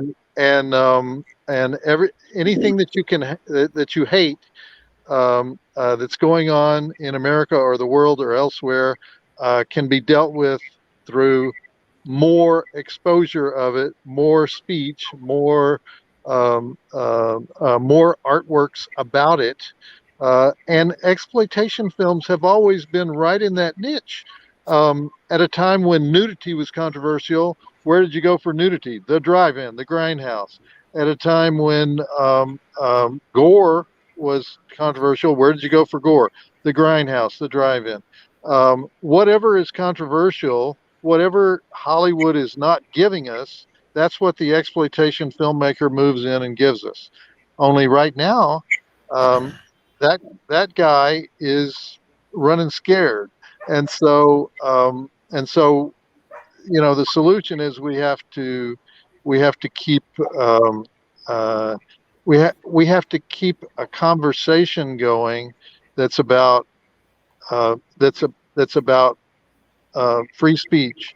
I wrote an article a couple of years ago called "Let the Bigot Speak," because if we don't let him speak, we don't know how to attack him. Yes. We don't know what to say back to him. Yes, sir. And so and that applies to everything, not just that issue, but to everything. And so that is a problem right now. It will not remain a problem because I've seen these periods of Puritanism go in and out. And I used to have constant fights with the Baptist Church in the South, and eventually I even won some of them over. And so I think it's a strange period. It's a strange period we're going through. But yes, will there be exploitation films? Yes, there will be. Well, I'd ask Lloyd again. Lloyd, you're still putting out films.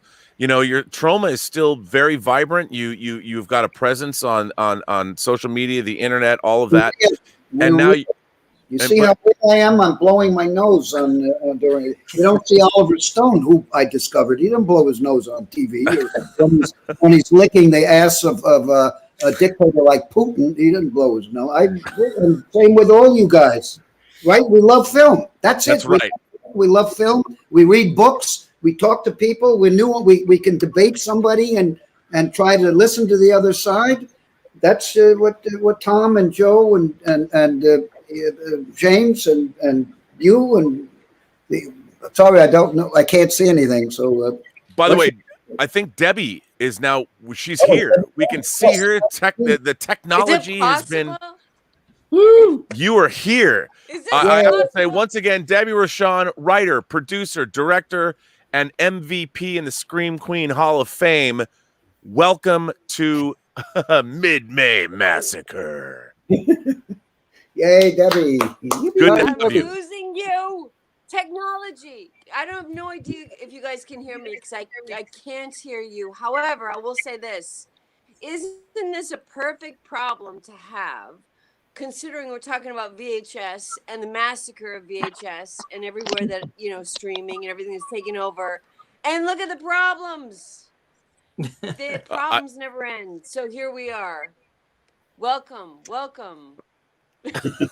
Well, she's right. But now, Lloyd, I wanted to, what's it like making the transition? I mean, the Toxic Avenger began as sort of the definition, the poster child for this kind of punk rock, indie spirit, exploitation, horror, call it what you will. And now he's going over to Legendary that's making movies like Pacific Rim or the DC Universe films. That has to be, for you, is that a great triumph? Or do you think that you're turning over the key to perhaps people that shouldn't be in the house? No, I think they Lloyd, are. I have to say, wait a second, Lloyd. Lloyd Yes. is very used to the rim, so this is like not a hard transition. The only transitioning I'm making is I'm growing male breasts. That's about the only transition. But, I wish I could change. I'm not. I'm not Edith Piaf. I got plenty of regrets. But now we regret working with Debbie Rochon for 20 some odd, more than 20. No, we've done a lot of movies together. I think there's a lesson. I know probably the biggest regret, but we all have What's a that? process to bear, Lloyd. So now you're stuck with me, or you were anyway. I'm sure. Trust me.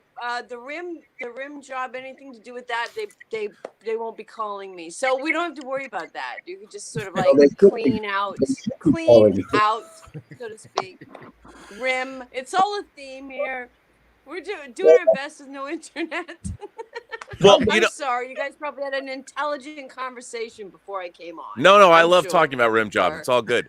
But let me ask you, Debbie. There's a great moment in this documentary where you're talking about working, on your film and doing your work, and then having to go out into the quote unquote real world, and you were being judged. Yeah. People were judging you based on the work that you'd done in these films, and I thought that was fascinating in the documentary. And what is that like? I mean, here you're a strong, empowered woman. You're going out, you're being an artist. You're doing something that you don't apologize for, that you have a fan base for, that you're beloved around the world, and yet you go out and you're being judged and pilloried because of your great works. What was that like for you? Well, I'm going to answer, and just stop me if the connection goes bad, because I heard half the question, but I believe I know what you're talking about.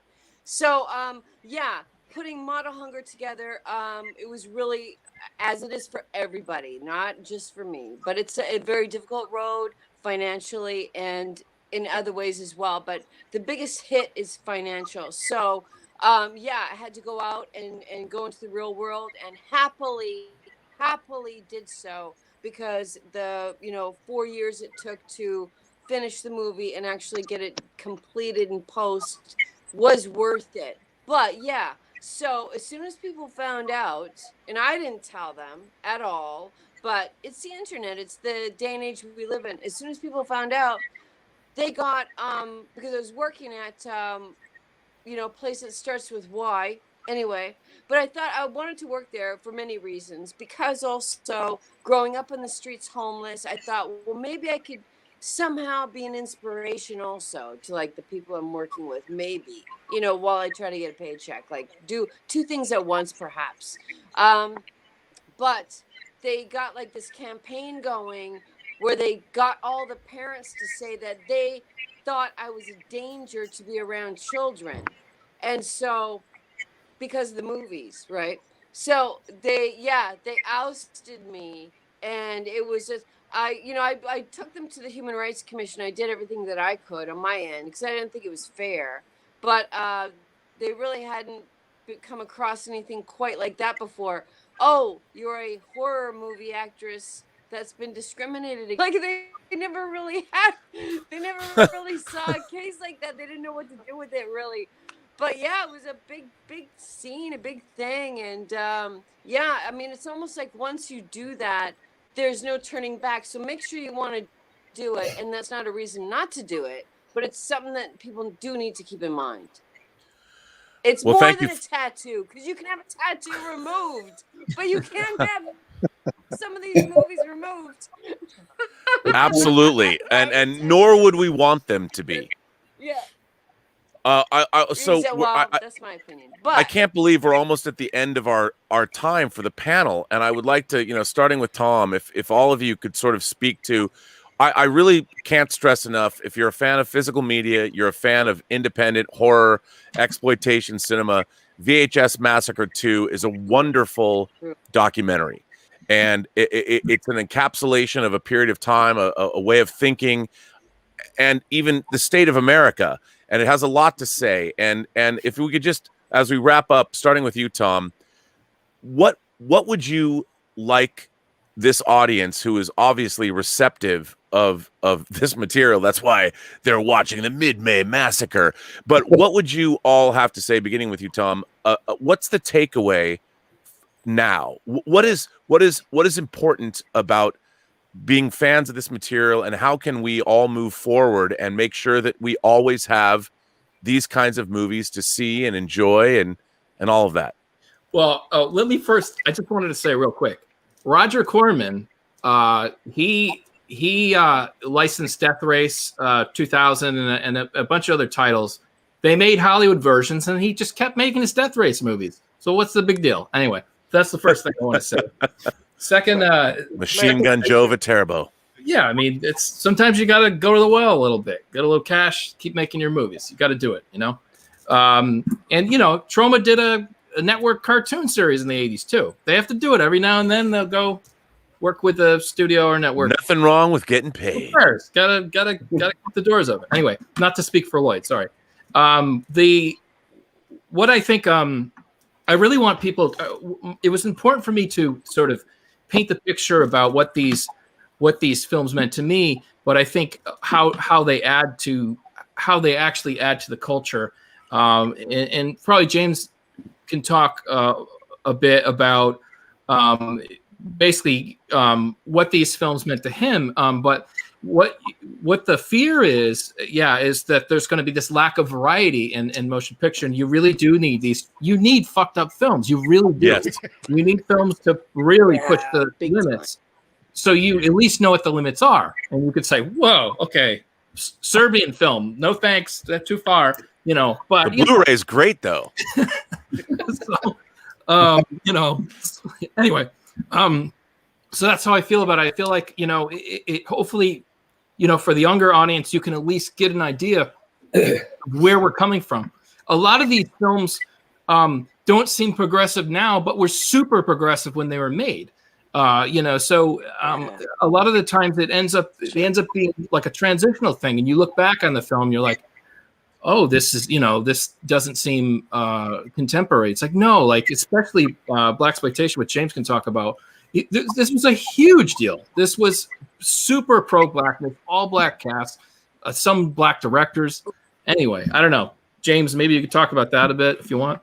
Well, hopefully my audio is working now. Yeah, we're good. Good. Okay.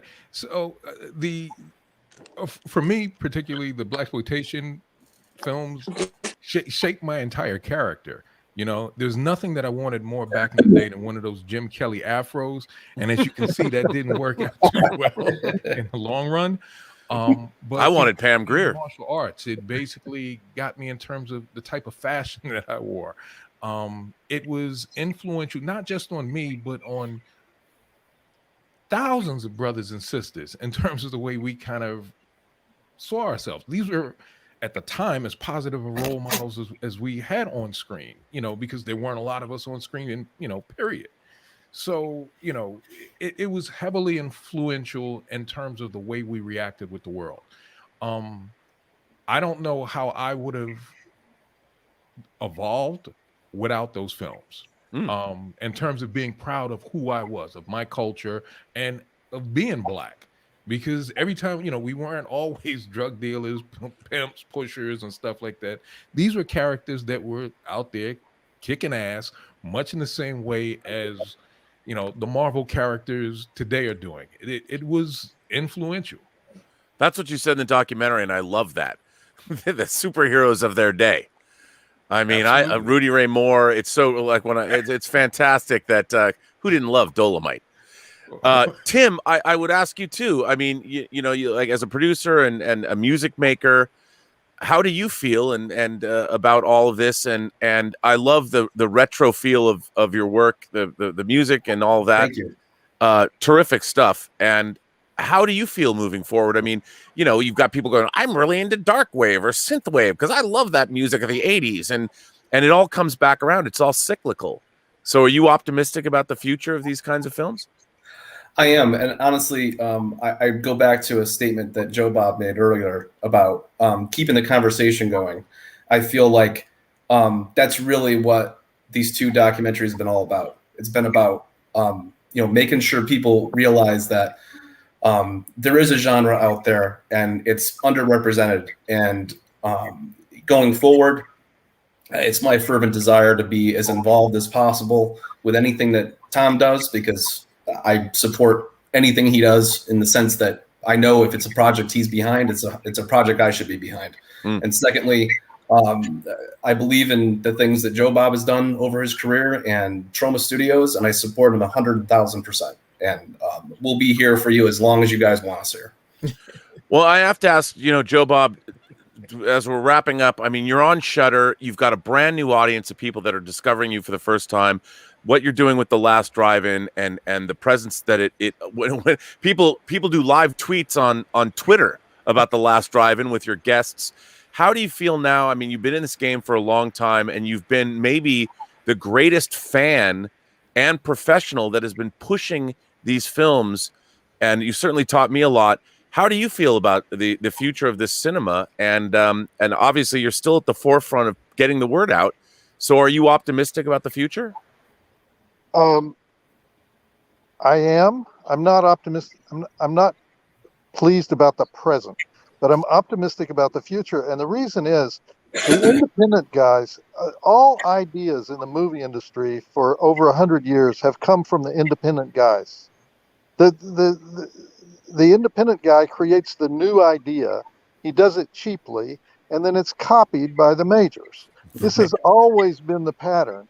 That's why it's not surprising that there's a big budget remake of The Toxic Avenger. That's always what happens. But the independent guy is the guy who's looking for something different that nobody's ever done. The studio executive is looking for something that everyone has done successfully many, many times. That's his goal. Yeah. Is to find something that's already successful and do it again. And the goal of the independent guy is to do something that's never been seen before. That's why the independents are the lifeblood of the movie industry, and why we have to find a way to strengthen their presence, and we have to find a way to get around these stupid menus on the streaming services that make it impossible to find the talented independent filmmakers. And we will find that way. We will find a way, because it's inevitable. Because we can't have a future that's made up exclusively of films where they say there will be a writers' meeting of 20 people in Santa Monica on Tuesday to plan our next film. That's not going to work. And so we have to have some other system other than that, and that system is the exploitation filmmaker, the guy who finds what is underrepresented in film and puts it on the screen. So that's why I'm optimistic, because the big companies won't survive unless that survives. Well, listen, to take us home, I will throw it out to Lloyd, the mayor of Tromaville, a man who has been on all sides of the film business, who has been involved with so many wonderful projects, and so who's brought so much joy and happiness to many of us. Lloyd, let me ask you this. I mean, you have been in this game longer than anyone. You're still here. You're still making movies. The Toxic Avenger is going to be made by Legendary, probably released by Warner Brothers in screens all around the earth. I mean, my God, what a capper, what a triumph for Troma. And I ask you, are you optimistic about the future of these films that we love so dearly? Sam Arkoff and I were buddies. He was the guy who founded AIP, which founded Roger Corman. And Corman and I have been buddies for 50 years. But Arkoff used to ask, he'd start meetings with, are you an optimist in a pessimistic world, or are you a pessimist in an optimistic world? And I think things get better. I'm with Mr. Joe Bob Briggs. I think things do get better. I mean, they're still horrible, but I mean, women all over the world are actually getting some education. There's been a little bit of movement. I mean, the unions are still 99% white men, but what are you going to do? They now have 1% women and blacks. Wonderful. I got pretty much kicked out of Directors Guild for actually committing the crime of making a movie. but they're starting now to. They actually have multi-levels. So if you're an independent, you can do it through Directors Guild. I think even Screen Actors Guild. They're still horrible. They still glom more of the profits than either the producers or not the profits, the gross revenue. These unions take more than the creator, not to mention the creative accounting that goes on through the movie cartel. But when James Gunn and I were writing my first book, All I Need to Know About Filmmaking, I learned from the Toxic Avenger. He worked for us, so we had lots of, and we made Romeo and Juliet together. He wrote it. And we would talk a lot, and we agreed truth and love. You can't, that's the answer. Hashtag truth and love. And you go on, you go and you try to find that. Then you got like one, the hashtag's got like two things. People don't realize that. We just had a president who clearly didn't realize it. To thine own self be true. James Gunn, extremely talented and a great guy. I think I'm a great guy, whether or not I'm talented. See Terra Firma starring Debbie Rochon. I play an exploitation director, although I don't use those words. Maybe he has talent, maybe he doesn't, but he believes in what he's doing. To thine own self be true. A phrase coined by one William Shakespeare, who, as you know, James wrote that amazing best-selling book, 101 money-making screenplay ideas, otherwise known as Hamlet. And the other lesson for you young people, because I'm in a lot of young people's first movies, it ain't going to happen overnight. It's like these comedians who are successful. They say it takes 10 years of shitty motels to learn the trade, to learn the craft. And then if you're a genius, you're there. In my case, it's taken 50 years, but I haven't really, I'm sort of a non-person. So persistence. All 50 years, and now, maybe Uncle Lloyd will get a few bucks from the Toxic Avenger reboot to make his next movie, whatever that's going to be. So I have all of your books, by the way. Says, success is 88% just showing up.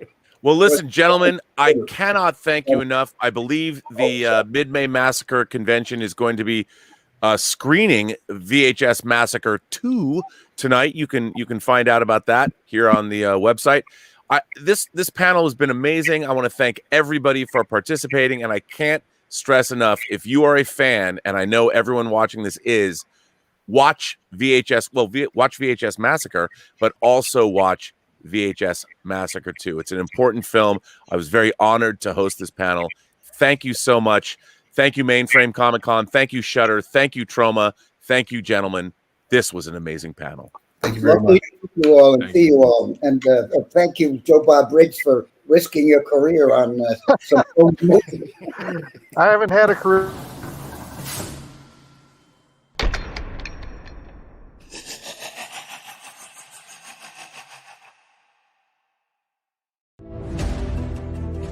You are creative, right? You always knew that you would love to work in movies, special makeup effects, creating amazing monsters and characters.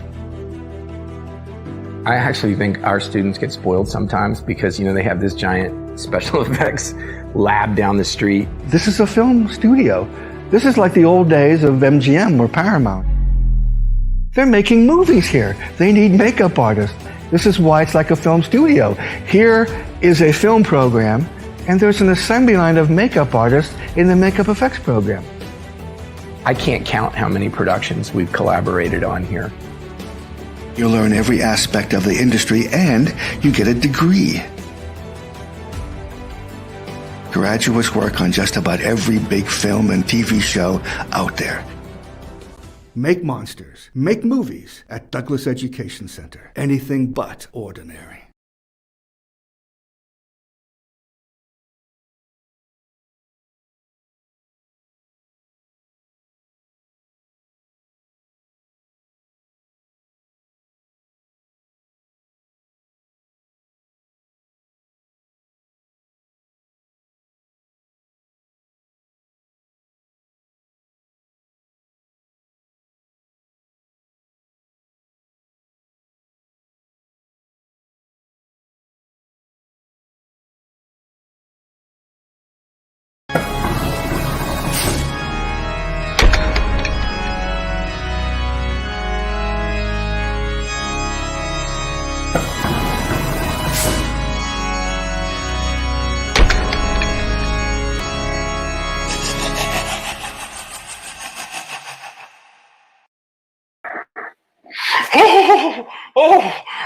Good afternoon, all of you happy spookies out there at the May Massacre. I'm so excited to be joining you this afternoon for this fun venture together as we discuss the most important issue and topic of 2021. The pandemic? No. War in the Middle East? Of course not. Horror hosts and the spooky spookies who bring them to life. I am so grateful for you all joining us here today, and I hope, as I see on the old Twitter, some people have been sending me lots of questions I hope we can get to as we speak to different horror hosts. Oh, that's not very nice. Huh. I'll tell you something, X to the head 23. Anyway, without further ado, and garoo, I would like to introduce some of our special guests who have joined us today. For me personally, as Dr. Fearless, the infamous, if that is a word I may so humbly use upon myself, a mad scientist vampire, I have been a fan for a very, very long time of this very special guest who's joining us on our panel today, the legendary, the legacy, Mr. Lobo. Mr. Lobo, are you here? And welcome to the show. Well, greetings, Dr. F. It is a pleasure to be here. You're looking as gruesome as ever. This is a rare treat. I've been enjoying all of the panels today, the mid-May, not midday. This is midnight. But it is a midday, midnight, a mid-May. It's all of the mids, am I right? It's all the mids, yes. I was going to show my midriff, but the producer told me not to. They said a ban on the midriff, which I think is probably because this is only supposed to be so scary. Oh, yeah, that's right. We don't want to upset them too much. Well, thank you for joining us. I have many questions for you. I would like as well to welcome someone I've never had the privilege of speaking with before today.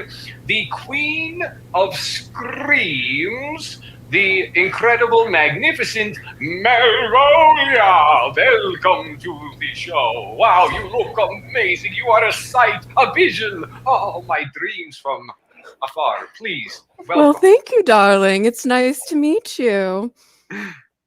Thank you so much for joining us today. I look forward to picking your brain. I mean, you know what I mean. Questions about your life as a horror hostess.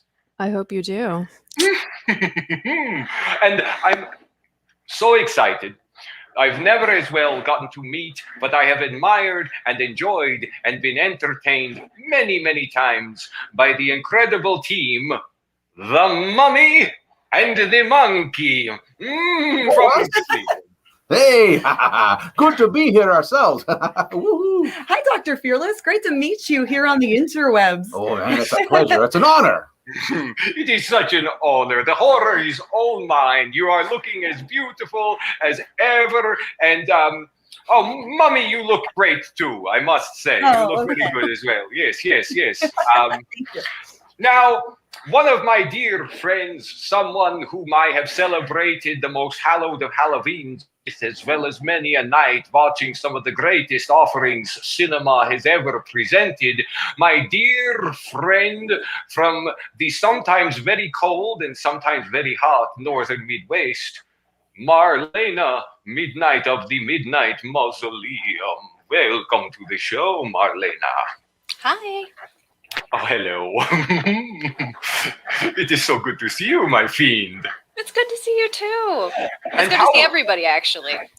But it's most good to see me. Yes, definitely most good to see you, for sure, 100%. I didn't sharpen these for nothing, Marlena. I noticed. And you're looking dazzling. The set, the world, the magic that you conjure and create is something we all admire. So thank you for joining us today. Thanks. Thank you. Now, I must say that Dr. Fearless and his sometime friend, that David Desmalkian guy that he gets to see sometimes, we are both very big fans, and we've never had the chance to speak with before today. Someone who is such a special spirit in the world of horror hosting and who recently got to connect with Dr. Fearless, someone who is a legend in his own right and who knows so very much about the history of horror, but more importantly, how to tickle Dr. Fearless's funny bone, which I've just replaced with the funny bone of a cadaver. Dr. Sarcophagi himself. Welcome to the show, John. Hello there. How are you? Oh, you're looking wonderfully pale today. I love it. I laid out. That's what I love about a vampire. That you get any sun. Don't you ever get any sun? Yes. No, I tell you, the dermatologist recommended for me at least 3 hours a night under the dirt. The worms are doing wonders for my crow's feet. Yes, the crow's feet. Yes, indeed. Oh, let me make sure you make sure you get some maggots too. They're wonderful for the grooves. They're so good, and they keep my teeth clean. Now, very good. Yes. I know everyone, all the little kiddies back at home, and all of the guests and friends and fiends that are joining me today know and understand how much I have admired and respected and, for lack of a better term, idolized the special guest today who will be joining us. I'm not sure if he's in the room yet because I am a little confused with how the technologies of the things work. You must understand I was working with a cauldron, a corpse, and several chainsaws only an hour ago, and now they've got me with this thing with the Wi-Fi. I don't know. But he will be joining us if he's not here yet. The incredible Rich Coles, and he's here! It is Rich himself, the legend, the man behind the magic that we know as Svengoolie. You know, all we have to do is get 2 more hosts and we can be the Hollywood Squares. I want to be the center square. Pentagram gets the square. Yes, our symbols would be pentagram and pitchfork instead of a circle and an X. Welcome, Mr. Rich. We are so grateful to be in your presence today. And thanks. If everyone... I brought with my credentials, just so you know. It's interesting. There is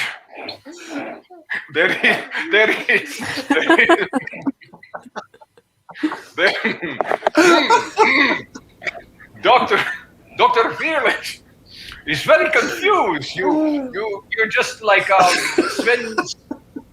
Svengoolie's ugly cousin. I don't know. It's like you're like this David, that small guy that hangs around. But we're grateful to have you too.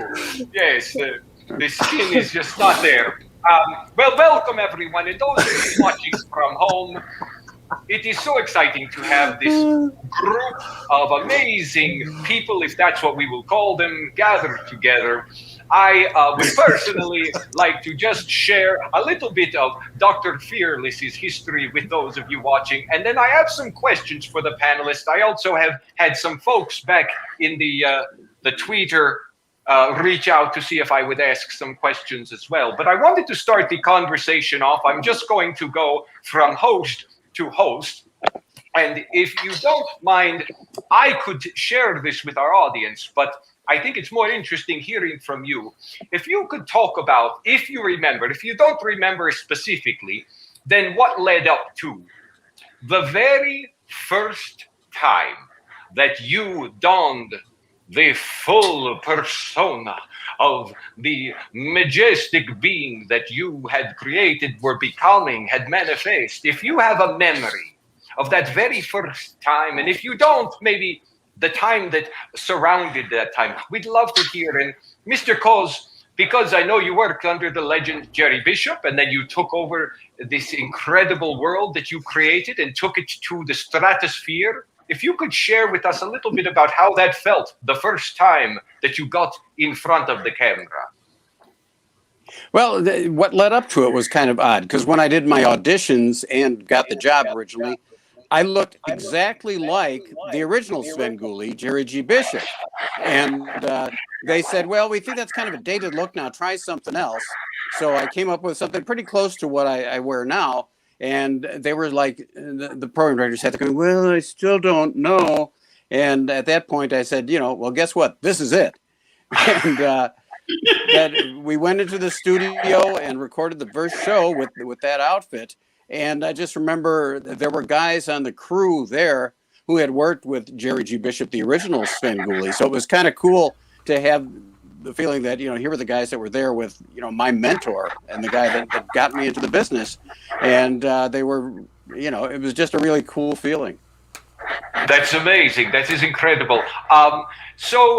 Janet and Grim, the Mummy and the Monkey, there is a very old tradition in the city from which you hail, and now that you're hosting on the interwebs every week, do you remember the first time, the first night, the first ritual in which you hit record and started your new journey as horror host? Do you remember that first experience?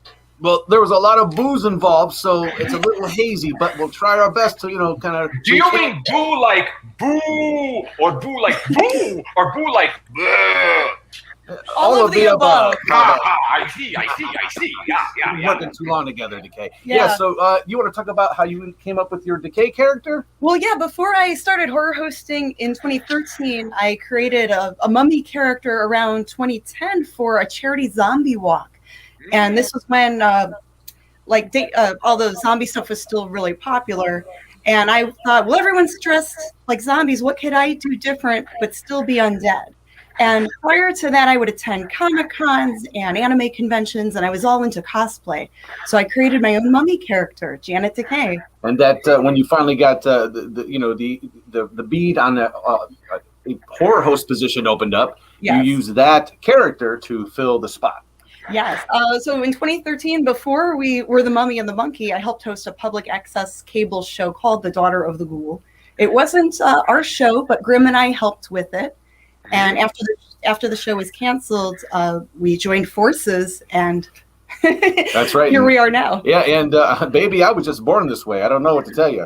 It's all in the bananas. Now, may I ask, was there one particular inspiration? We know for Mr. Coles that the OG Svengoolie was, and we're going to get to Mr. Lobo and everyone else's inspirations. Was there one singular inspiration, or was it many for you?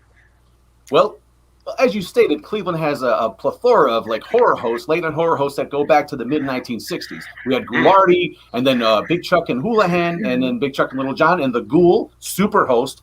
So I was a child of the 60s and 70s and 80s, and I grew up with all those guys, and they influenced me pretty much. So it was like a combination of all of those. Marvelous.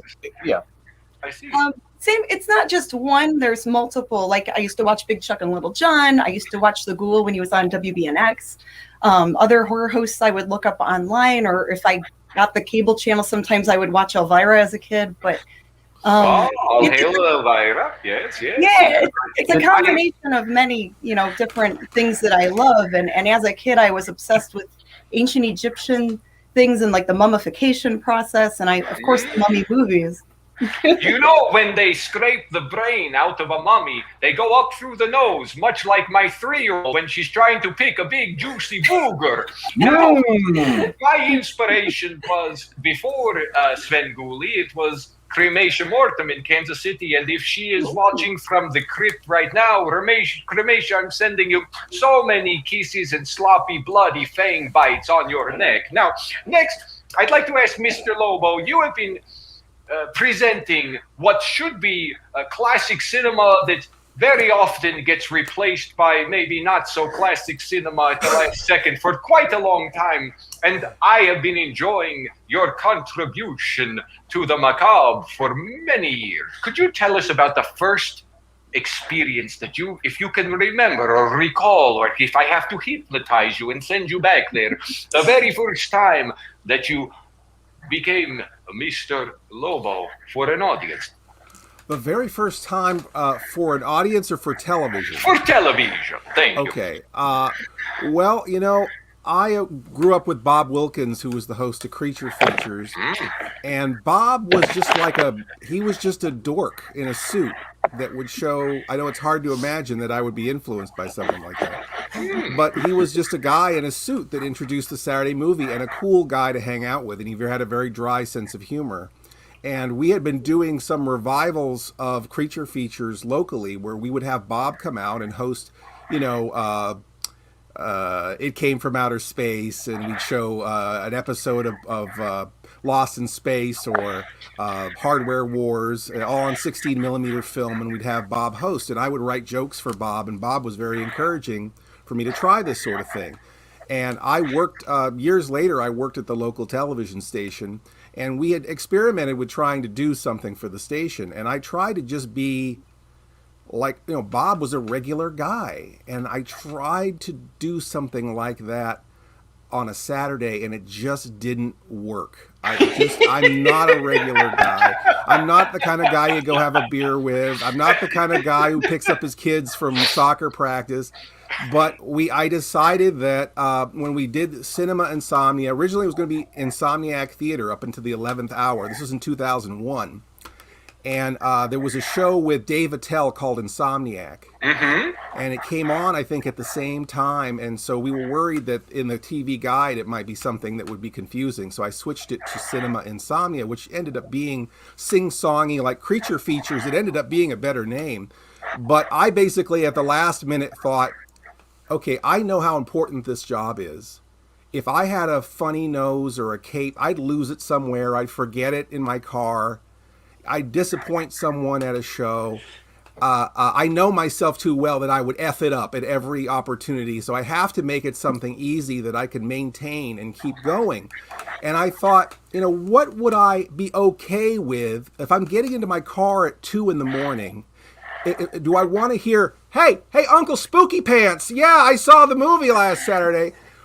Or do I want to hear, hey, Mr. Lobo, I saw and I thought, well, if I'm Mr. Lobo, I could be someone's geometry teacher, So I thought, Lobo is my given last name, and I just thought it sounded made up, which was good enough, and it allowed me to be somewhere in that twilight between playing a character and being the weird self that I am. So that's that.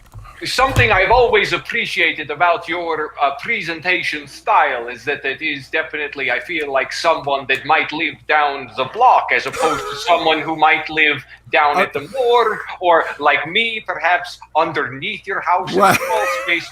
But you have you've made many wonderful contributions to the work of the horror host, and the birth control glasses that you've always adorned have prevented many children from being conceived, because that's just the way it works. Now, moving on to someone I'd like to ask about their first time, because we've never spoken about this. And I like talking about the first time.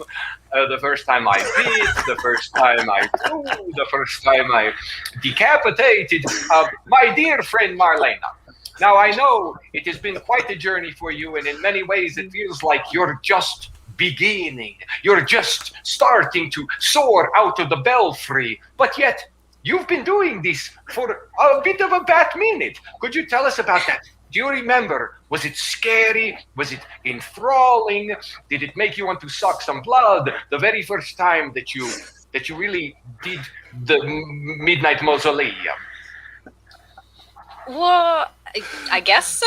All those things. You just said like 100 words. I did.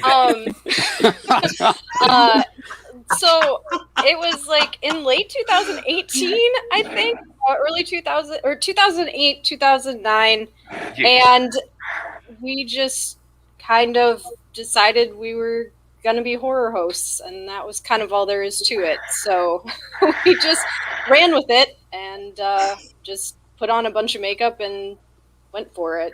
Was Wolfred always a friend of yours, or was Wolfred someone that came along once you started doing your presentations? No, Wolfred and Franklin have been there since day one. Franklin as well. They both were there from the very first broadcast. Right, and we didn't know it was going to last for 12 years. So they were made out of cardboard boxes, and fabric that I cut out of a sweater. And then they needed to last, so then we made new ones when we switched from public access to broadcast television. Well, congratulations to you, my fiend. I see great things on your horizon. I see dismembered limbs. I see bloody corpses. And I see many, many wonderful, successful years for you. Now, I would like to ask if Malvolia, the scream that you provide for the world, now that we have the power of the internet, can you tell our audience who's watching today, the first time that you broadcast, was that out of New York? And was it on the interwebs? Was it live from a crypt? Was it on television? Can you tell us how that first experience went connecting with your audience? Yes, well, it's from my lair in Los Angeles. Mm-hmm. Yes. And it was terrorizing and terrifying. I actually started with a photo shoot before I moved in front of the camera. I came up with this brilliant idea of doing a found footage film around a horror host. And so I wanted to make her real. So I did this fabulous photo shoot and just kind of threw it out into the world, based the character off of Vampira and Morticia Addams. And yeah, she stuck. I never made the feature film, and I'm still hosting to this day.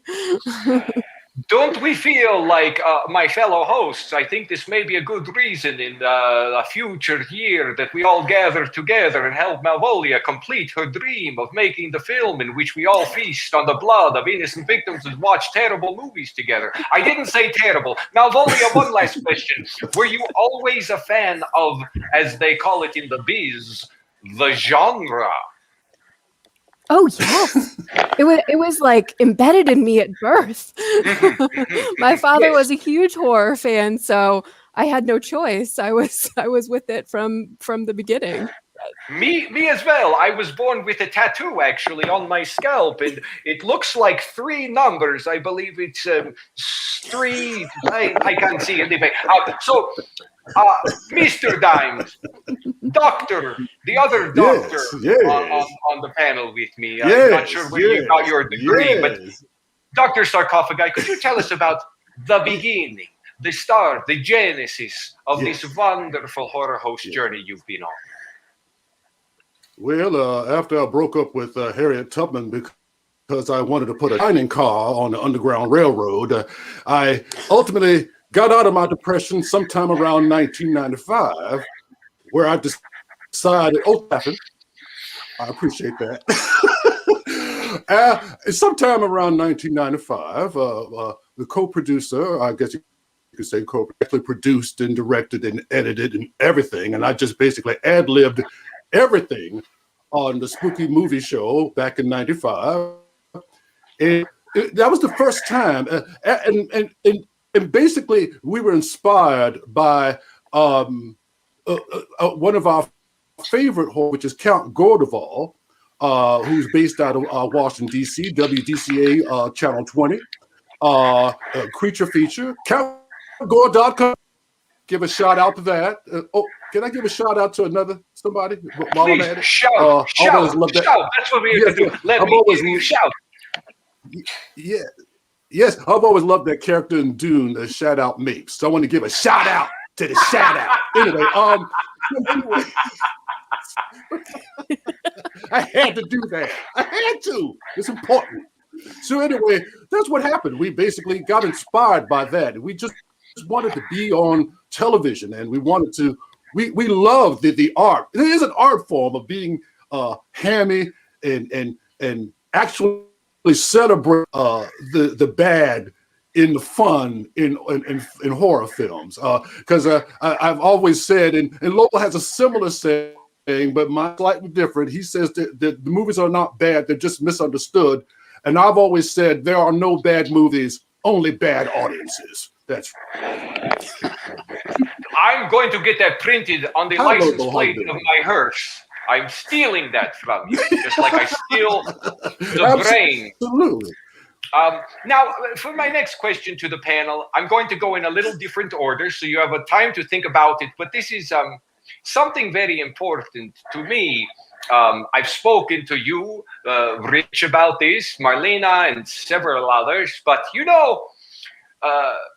the experience of watching the movie in the community, whether you're in the same cellar or dungeon or morgue as the horror host who's presenting it or not, even if you're sitting in your little living room back at home, hiding under the blankets, there's a feeling of connection that you get with your fellow viewers and your host. And there was, for some of us who were children watching the scary movies, this wonderful sense of the host keeping me safe when I was little. And as I grew up and went through some more difficult times in my life, I felt like the host were always there to keep me safe and to make me giggle at myself or laugh. And I wonder if there's ever been an interaction with one of your fans that was perhaps especially meaningful to you over the years of doing the work that you do, as we call it in the biz, again, God's work. Some say Satan's work. Some say, I don't know. I just wonder if there's one of these interactions that maybe stands out to you. And I'm going to try a different order since I made Rich go first last time. Mummy and a monkey. Is there one of these? And if you don't have one of these moments that pops up to mind, maybe you could tell us about meeting someone that had a big influence on you, perhaps. I could think of a few. What are you thinking, Greg? I think what you're thinking. We've had, and I don't want to say their names to protect. Of course. No, yes.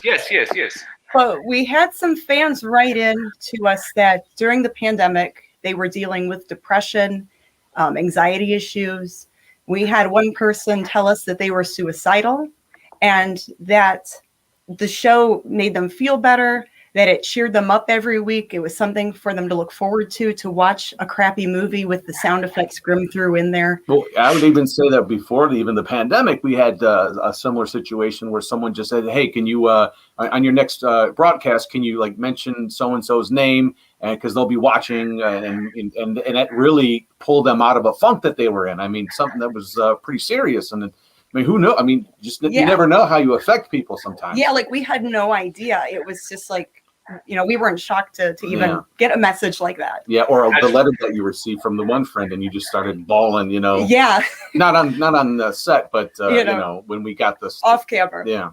That's beautiful. I love this because it is something that everyone who's watching this panel right now and who's tuned in knows and understands what Dr. Fearless loves so much about what each of you do. For me, personally, as I said, my dear hero and fiend, Cremation Mortem, as well, my dear fiend, the incredible Svengoolie. I've got all the collectible items. I've made bootlegs. They'll be on eBay later. I'm trying to pay for a new casket and a new coffin. Sorry not to offend, but I will say, Rich, there was a moment from Dr. Fearless, in all seriousness, that your show was really very important, and it continues to be. And it doesn't have to be serious, but because mine feels like it is a little more, it really got me through some tough times. But whatever, I'm sure you have so many fan moments over the years, but is there one maybe that stands out to you that really touched you or that you thought was quite funny or beautiful, Rich? Well, sure. Just like the Mummy and the Monkey, we've had people get in touch with us who are, suicidal or who just feel like they have no friends and they're very alone. And, you try to reach out to those people. One thing I remember is somebody who contacted me about their father who was going to be terminal with cancer. And, one of the things that he enjoyed every week was, tuning in just to see my show. And I got a chance to speak with him and you never know what to say because, you hope that things will turn out well, but even that sometimes there's no chance of that. So you just show support and show caring, and it just it really gets to you. I know every time I do appearances now, people come up to me and they thank me for what I do, and I'm sure that happens with the rest of you guys as well. And it's like, you know, I'm doing this because I love doing it, and you know, and it's a job as well. But the fact that people are thanking me for doing it just blows me away, and it shows how much this really means to the people who are tuning in to see us. I know we've talked before. I always feel like people feel safer, like you say, because they know it's like riding a roller coaster at a theme park. You know, they know they're going to be scared, but when it's all over, they're not going to be hurt, and they're going to be fine. And you know, and you were there with them through the whole thing, kind of, you know, holding their hand or maybe giving a little comic relief. And it means a lot when you hear that from people. Yeah, Nanette, our viewer, just said thank you because Svengoolie helped get her through the pandemic. And many of our viewers who are watching have been sending messages to me saying this. And I will say, Svengoolie, that I have family and people I've known for many years in different parts of the country who, over the last, let's say, few years, there was very little that me and them had in common. I'll let you read into that how you will. We had lots of disagreements about lots of things. But one thing we did have in common was our love for watching you on the Me TV. Ooh, and it was so great to know that we had this, that we could be jovial about. Now, Mr. Lobo, I know you said the people see you on the street and they say, oh, there's my boring neighbor, Mr. Lobo, with his birth control glasses. But Yeah. I'm sure over these years... Is he the manager of the hotel? That's, I get that a lot. At the convention, they'll think I'm the manager of the hotel at the convention. Is there a fan interaction, a letter you've received, a meeting, someone that really stood out to you? Oh boy, so many, and I will assert the whole pandemic. You know, I think a horror host is very interesting because a horror host talks to you. A horror host doesn't read to you. A horror host is a companion, and it's amazing to me. You know, when I'm doing the show, the audience is a character. They're always included in everything that goes on, and you wonder, like even when I talk to Miss Mittens. The easy thing to believe would be that Mr. Lobo's crazy. He's talking to a plant, but no one ever assumes that. They always assume that they can hear Miss Mittens talking too. So there's this kind of participation that's very deep. And like I said, during the pandemic, we heard from so many people who kept saying, "This is what's keeping me going every week." You know, I just checking in with Mr. Lobo is keeping me from going over the brink. But the one I can think of that was really extra special. This was when I was on in syndication, and one of the stations I was on, I wish I were closer because I would have just driven to see these people, but in Monroe, Louisiana, and this is a very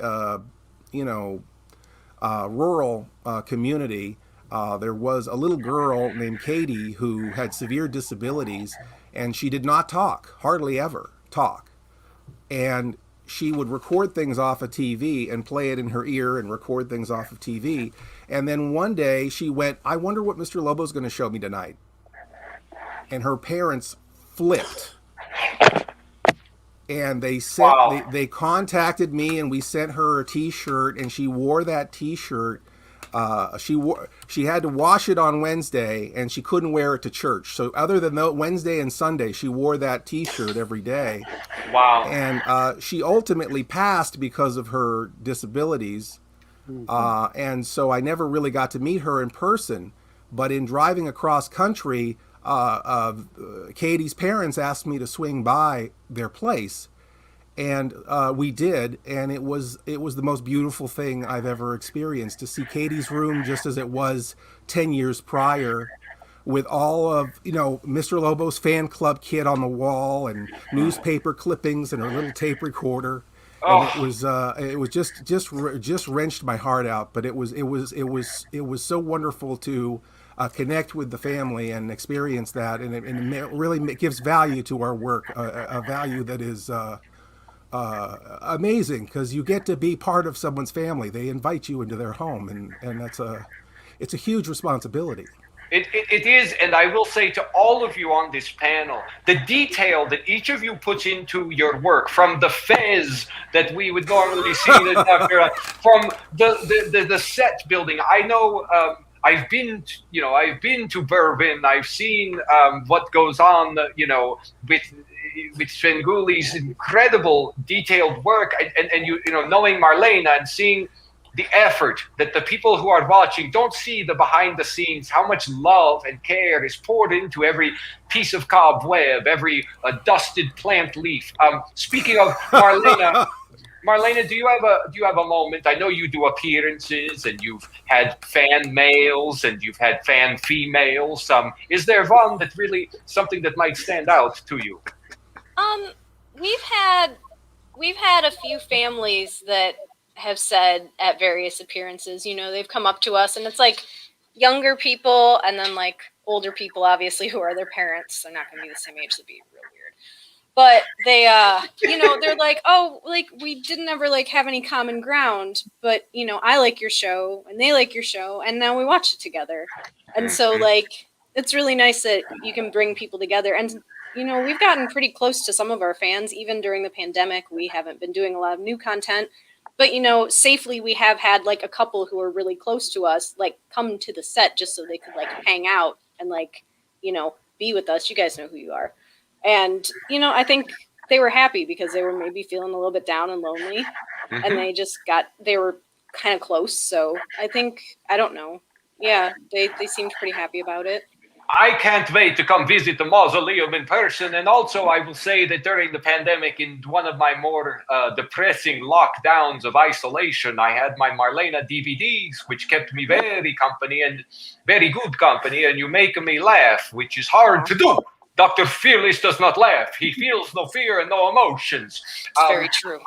I wonder if Malvolia, can you refresh my memory how long it is that you have been hosting, and if over that time period there was an interaction, or maybe you met someone that it just had an impact on your journey? Yes, I think I'm like the baby of the group. I started in 2017, so I'm fairly new. Little baby. But one of the most memorable things was when I was first starting out. I went to Son of Monster Palooza, and I was dressed as Malvolia. I was walking around with a horror site, and we bumped into John Kassir, and I was not allowed to watch Elvira growing up, so I snuck and watched The Crypt Keeper. And when we bumped into him, he kind of, you know, took a stumble back, and I got 2 thumbs up for my dress. And so for me, that was just a really great, memorable moment, because here this person was, I was watching them when I was so young, kind of be like, yeah, cool, you got this. And I don't know, it made me feel good. So it's a beautiful moment. I remember I spent my childhood every Halloween entering the scary story short contest for Cremation Mortem, and if you won, you got to go in a hearse to the Edge of Hell haunted house, and I never won. But finally, many years later, I actually met Crematia in person. She was so kind to me. She did not bite too hard, and she gave me the prize package, which I had coveted for probably, oh my gosh, at that point, 4 decades. Although Dr. Fearless, of course, has been alive for 40 decades. I'm 413 now. So anyway, my fellow doctor, Dr. Sarcophagi, as you represent a very special place in the iconography of horror hosting. There have not been many African-American horror hosts, and you have created such a unique, special place. But I will say that of the fellow horror host fans, horror fans, who are white, who are black, who are of many colors, but especially some of my black friends, you've had a very special impact on their journey. Whether or not their race impacts it, I'm sure you have had interactions with people who your presence has meant something special to them in their journey. I wonder if you'd be so kind as to dig into your recesses of your memory and pull something out of the back of your brain, that little hole that you've got back there. Well, I like to think of myself not as an African American, but a pigment or one of the hue endowed. So just keep that in mind. But Yes. some of the yes, there's two memories that stand out immediately. I can only say their first names and of the kids. The parents will know who they are. Back many years ago, because this kid is, I don't know how old he is right now, but Ian. So you know when I say Ian, he's just the cutest little boy. And the first time he wanted to wear my fez, so I put my fez on his head, and it almost engulfed his little skull, and it was the most adorable thing. And I want to let him know I remember that. And the other memory, fairly memory, last year for Christmas. Andrew, now you know who you are because the daddy knows who you are because I just said your name.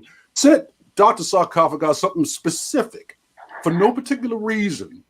The father said, I don't know why he chose this particular DVD for you. Second Wars, and he chose it for me. And the dad says he won't tell me why he said this movie specific to you, but because I love children, and it just, this little boy, one of these days, if you're ever to meet this young man, the loveliest little boy, the smartest and creepiest little boy, he loves monsters. He loves mummies, vampires. He is an amazing, and his dad, equally as supportive in all of these wonderful, horrific, and wonderfully macabre things. And this little boy just treats it like he's eating an apple. It's like, it's a werewolf, whatever. And those are the two memories that stick out in my mind. Just having kids, not afraid. You know, it's just wonderful to see little kids going, oh, it's a monster, so what? And that's lovely. Absolutely. I agree. And I wanted to ask before I forget, have you had any interaction with the darling Boo the Pest recently? Budapest. My. Yes, I talked with her fairly recently. She's still being beautiful. Oh, yes. Lovely. You know what? The thing that I love about Budapest is that working with her made me a whole lot better performer because she is absolutely, and if she's watching, you better had be. She's wonderful and lovely. Marvelous. And I hope pay attention. Well, I'm so glad that we've connected now, as all of you. Dr. Sarcophagi, I just, the magic of the internet, Dr. Fearless must learn better about how this stuff works. Now, we're getting close to the end of our panel today, so I would like to give 1 minute or so to each of you. If we go what we call round robin or round raven, as we do in where I come from. Round raven. We're going to go round raven. You get it. We're going to round raven. And one of the things, us horror hosts, we don't only watch horror movies and talk and make really great quippy quips to the camera. There's other things we're doing. We have our shows coming up. I would like to give each of you an opportunity, if you would please, because you're going to be getting new fans from this event today, and either tell them about shows that may be coming up or other events you would like to talk about, anything that you would like to share. And if you have nothing to share, you can always spend your minute or so talking about the deep and abiding love and affection you feel for your dear fiend, Dr. Fearless. I would like to start with the lovely Malvolia. If you wouldn't mind, could you tell us briefly, Malvolia, is there anything you'd like to share with our audience so they can know about? And make sure they know where to find you. Well, you can go to my YouTube channel, youtube.com/C/Malvolia, the Queen of Screams. I have 4 seasons on there. I host horror short films from indie horror filmmakers. I also do holiday specials, which are quite an adventure. The Halloween ones are a blast. So I highly recommend watching those.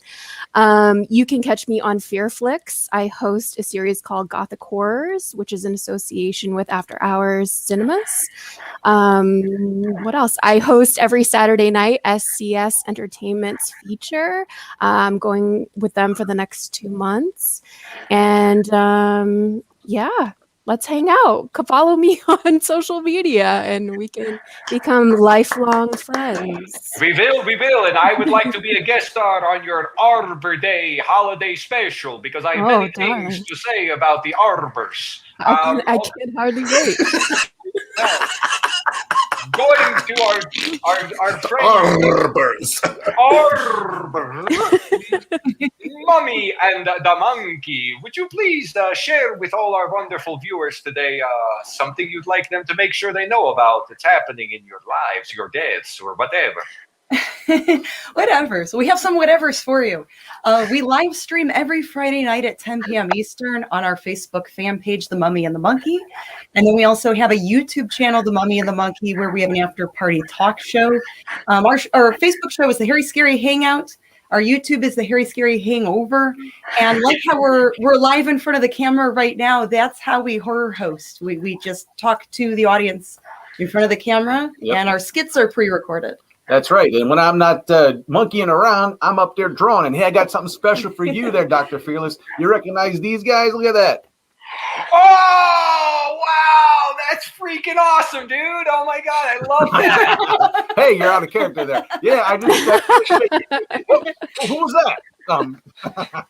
Yeah, it's just something I whipped up this afternoon. It was in my head for a while. It's the Mummy and the Monkey teaming up with the one and the only, Count Crowley. Look at that. I love the that is so cool. It makes me drool on the ghoul. I'm telling you, I'm going to be getting my bat wings later, flying over to your house and stealing that. I can open windows as long as you let me in by unlocking the latch. I'm allowed to come in. If you just unlock it, I can come in. That's all. The only rule. I'm coming. It'll probably make its way to you either way. You'll probably get your hands on it. Oh, yeah. I'm very honored. I'm horrifically honored. Wonderful. Okay, Ms. Midnight, would you share with our viewers today how they can see you, where they can find you, and any special events you want them to know about? No special events. If you're in the Quad Cities, you can watch us on WQAD or MyTV 8-3. If you are in Buffalo, New York, you can catch us on WBXZ 56.4. And we are on social media, so you can just type in Midnight Mausoleum, MIDNITE, and you'll find us. Marvelous. And your previous episodes can be found. You have a YouTube page as well? We do have a YouTube page, and sometimes stuff pops up there, but it's not a constant. And so everyone who's watching, find all of these names, because I believe everyone here has a Facebook of some kind that they need to be following for good updates. Yes. Okay, Mr. Lobo, would you please share with our viewers what's happening? What's happening, Mr. Lobo? Yes, I'd like to make my demands now, or I'm going to start killing hostages. Thank you.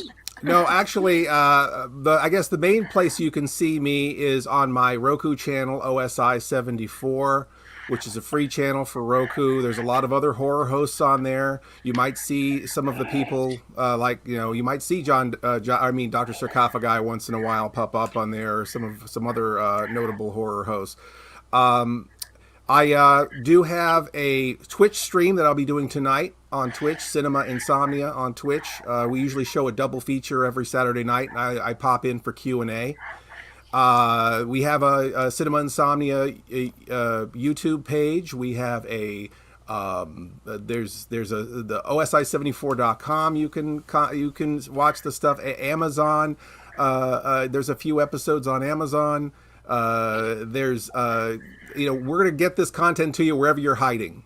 So we hope that you come find Cinema Insomnia or OSI 74. I've been doing this show for 20 years now, and we've got a brand new episode premiering at the end of the month. And I'll also be at the Mahoning Drive-In showing Critters and Critters 2, the two best Critters films for my money, for Creature Feature Friday, June 18th. So hopefully we'll see you there, or any number of events. And it's been an absolute pleasure to be here with all of you. I admire all of you for different reasons. I've been watching all of you, and it's just amazing to see the tradition, how rich it's become. And I feel like we are in a new golden age of hosts, and it's an honor to be a part of it with all of you. Yes, it is. Thank you, Mr. Lobo. The rich history, which is oh so much more rich, thanks to the rich talent of the great. Good segue. Rich cause, the incredible, the indomitable, the unstoppable, the indefatigable, the smells good, Svengoolie. Please tell us, if anyone who's watching doesn't know where, although I'd be surprised, please tell us where we can see you, where we can find you, and anything else we need to know. This is the round robin or the round raven or the yes. Yeah, we're on every Saturday night on the MeTV network.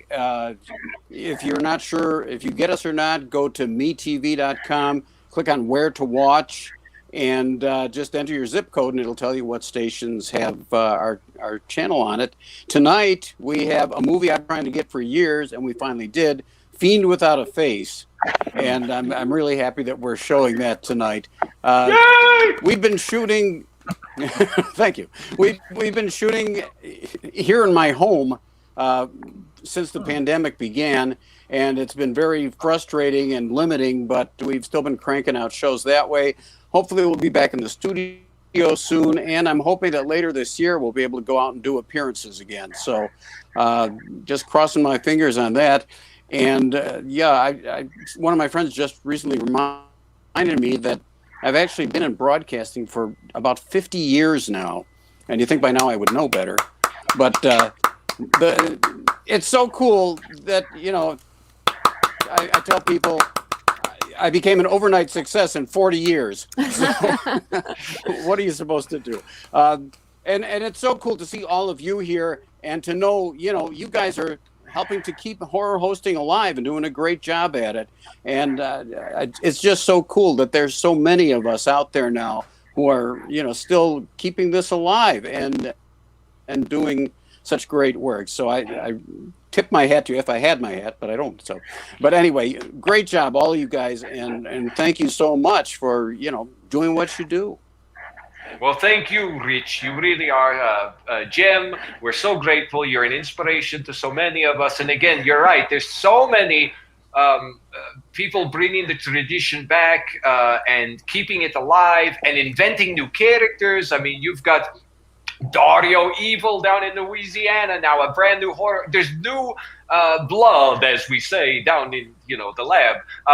Now, Dr. Sarcophagi, I know as well as Dr. Sarcophagi, horror hosting. There is the writing, there is the comedying, there is the eating, there is the so many thingsing. Can you share with us where we may enjoy your innumerable talents?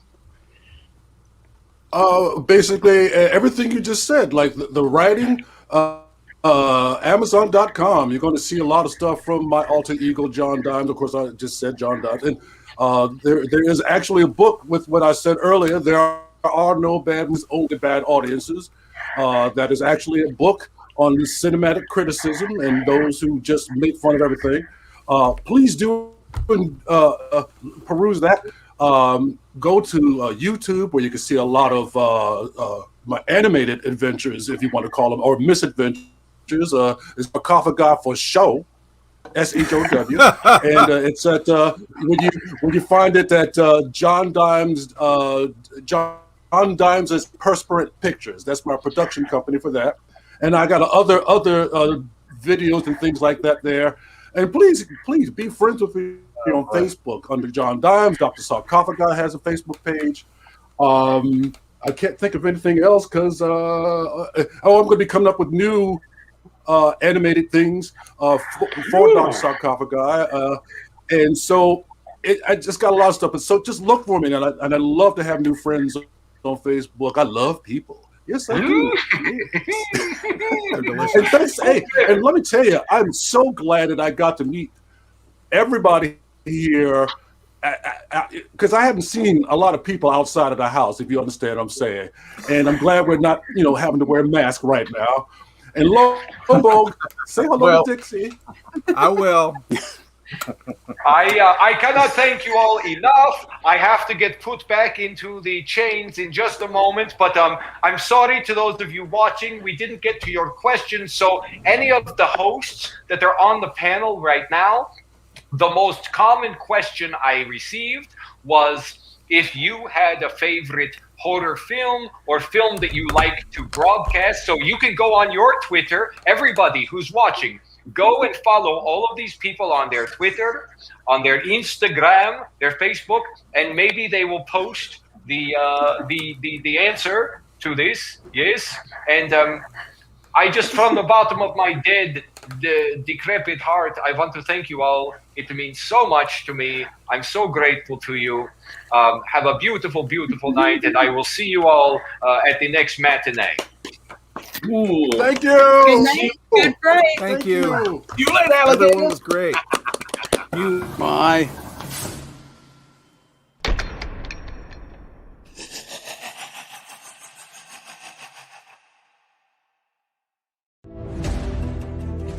You are creative, right? You always knew that you would love to work in movies, special makeup effects, creating amazing monsters and characters. I actually think our students get spoiled sometimes because, they have this giant special effects lab down the street. This is a film studio. This is like the old days of MGM or Paramount.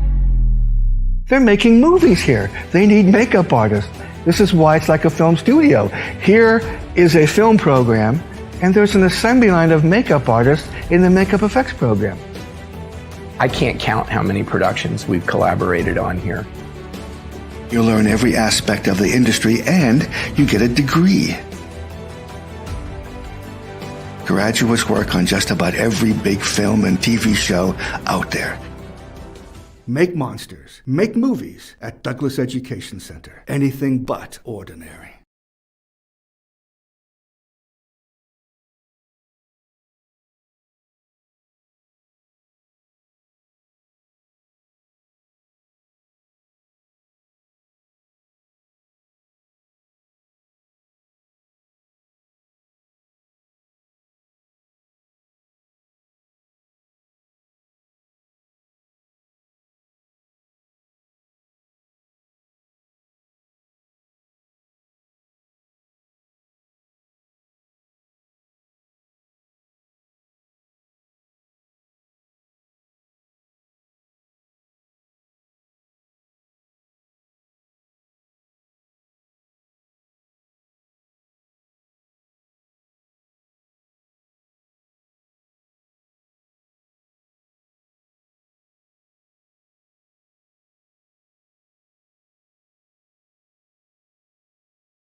All right. Well, the term tough act to follow is oftentimes overused, but not in this case.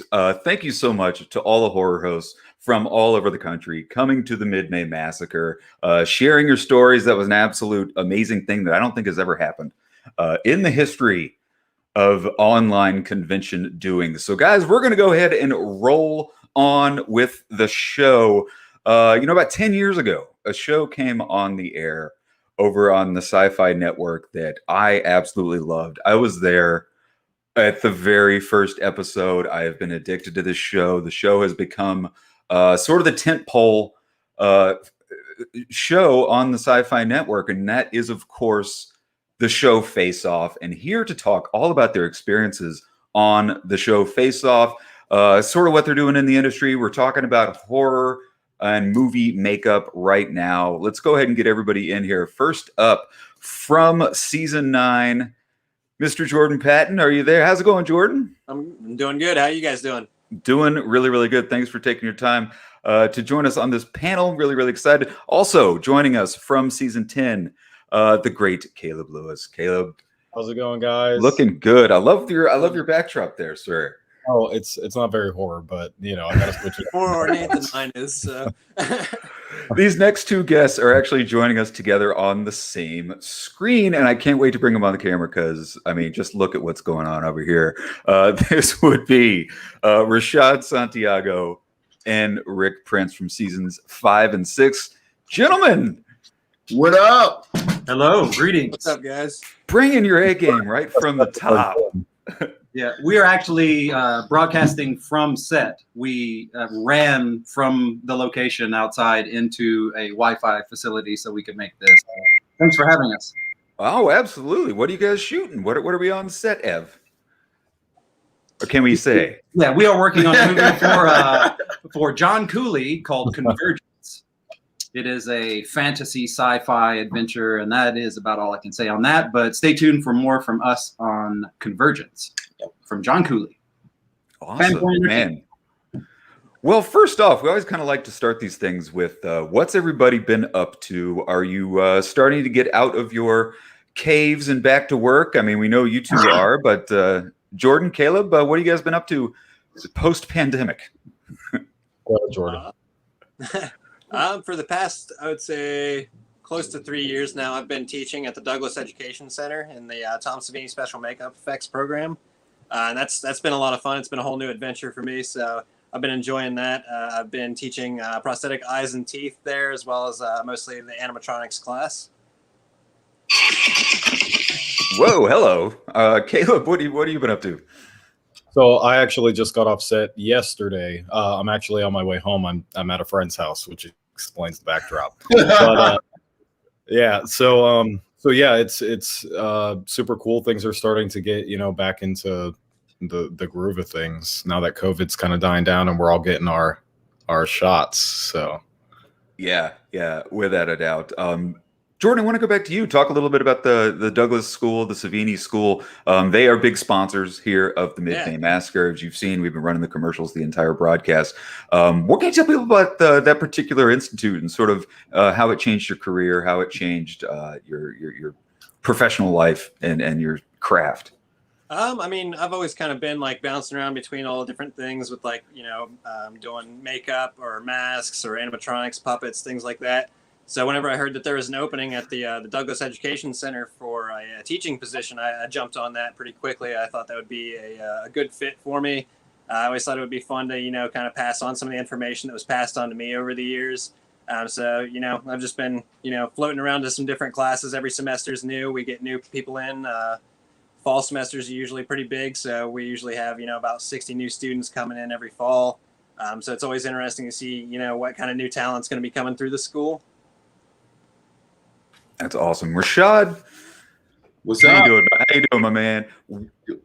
Winner of season 6, man. Congratulations. Thank you. Congratulations. Tell us a little bit about how winning season 6 of Face Off has kind of changed your life, changed your career, and what it's meant for you, both personally and professionally. I mean, just being on the show in general was an awesome experience, and just being able to showcase what I learned and a lot that I was learning on the show. I would always run over to people and say, "Hey, what you doing there?" And just kind of jot that down in my little notebook. But it changed my life drastically. People wanting to know about the experience of being on Face Off and what the show was like, and making so many good friends like Rick. I had to copy the hairdo. That's how much I admire this. I'm sorry, everybody. I'm so sorry. But it's been an amazing ride. Every day is something different, and just being able to live out a childhood fantasy, a childhood dream is just it's all surreal. Yeah, well, I definitely want to get into sort of how you guys got into this at an early age. But real quick, Rick, I was reading a little bit about you earlier today, and you actually started out as a local puppet shop, and you've done a lot of puppetry work and building puppets, that sort of thing. Can you kind of tell us a little bit about some of the work you've done pre Face Off in the puppet world? Sure. Yeah, I spent a lot of time at a puppet shop in Nashville, and like Jordan, I wound up with a background in animatronics. I was the supervisor there for a while. A lot of work for Disney, live action, rod puppets, cable control. We did the Lion King, the Little Mermaid for Disney Euro, like just all over, some Busch Garden stuff, some Universal stuff. So a lot of theme park work from the puppet shop I worked at. Also, had a lot of hands-on with some Sesame Street characters for Sesame Street Live and things like that. So good to have all the Henson characters in and hands-on all those. I've had a million Big Bird feathers through my hands. So You're living the dream, man. yeah, right. Every kid's total fantasy is to actually grow up and work on Sesame Street and play with these puppets. Jordan, I want to talk a little bit about sort of getting on the show. You know, a lot of people don't. It's something that's always kind of fascinates me is how people get on programs like this. What was the audition process like? What was your journey like getting on so SyFy? initially, I had actually tried out for the Jim Henson's Creature Shop Challenge, and I'd actually gotten flown out and tried out for that whole process and everything. Didn't quite make it on their first season of that, or I guess their only season of that. And after I had gotten contacted several months after that happened, and they said that they were coming back, and they were kind of encouraging me to try out for Face Off instead. And I mean, I had a background in makeup, like I knew how to apply makeup and everything, but it wasn't exactly like my front runner for you know, the things that I like to do. I was more in the aspect of like mask making and puppets and everything, which I guess with the mask making aspect kind of showed through on the show a lot because I didn't have a whole lot of like great movable makeups. They're more so like what you'd see as a display bust or something like that, like, you know, more out there creatures, I guess. But yeah, that was kind of like how I got on there. They reached back out to me and said that the Jim Henson shop wasn't coming back, and I should give a go at Face Off. So I mean, with them telling me, you know, that I should give it a go, I figured I might as well. So I gave that a chance, made my video and everything, sent it in. Once again, went back out to LA and went through the process out there. And got a call a few weeks later and found out that I was going to be on season 9, and was pretty excited about that at the time. What happened to that Jim Henson show? I loved that show when it came out. That was just like it took what you guys were doing with Face Off and just took it to a whole nother level with the animatronics and the puppetry and stuff like that. Man, give us a scoop, Jordan. What happened to that show? I mean, that show is great. I'm not real sure what happened with that. I don't know if they were having like more work coming in with their shop and they weren't able to go with the show, or if that was, you know, the plan in the beginning to just run one season. I really don't know the inside and outs of that one there, unfortunately. Big shout out to you, Jordan, here in the comment section. Guapo says, Jordan, what's up, bro? Thanks for helping me pull my prosthetic yesterday. Right on. Anytime. That's cool. So kind of going back on, I want to talk a little bit about sort of the experience of being on the show. Rashad, give us sort of walk us through kind of a day-to-day on the set of Face Off. I mean, you know, I'm always curious, you know, where do you guys live? Where do you eat? Do you guys all go hang out together? I mean, you guys party together. Like because obviously you're not like living in a house together, I don't think, or are you? Yeah. They got this massive, I don't know how many bedroom house out in Cali with hot tub, pool, fully loaded kitchen. They kind of went through early on and was like, hey, write down everything, your wish list for what you would want to eat. And, you know, strawberry Pop-Tarts was like #1 for me. I was like, as long as you got those, I'm good. Okay. Nobody else touched those. And you just kind of hung out in the house when we weren't at the studio. They would want to come into the house and get like morning reality sometimes. So they would be like, hey, did you brush your teeth already? And I'm like, yeah. And they're like, well, just do it again for on camera. We need you to be brushing your teeth on camera. And they would get some people talking, and then we would all head out to the vehicles. And then the vehicles would take us to the shop. They would kind of give us like a quick run through of what the challenge was going to be. They would come out and read the rules. And then we would go into the shop and pick our models and then start sketching. And then it was on. Then you know, you're trying to come up with the best thing. And I know for me personally, I would always go as far as I could and then try to adapt what I sketched out to be a makeup. And that was always fun. Trying to remember everything you needed. I know they gave us these plastic bins that you would just fill with stuff that you were like, oh, I'm going to use this and this and that. And then when you got to last looks, you didn't touch any of it because you were trying to make sure that your makeup was as perfect as possible.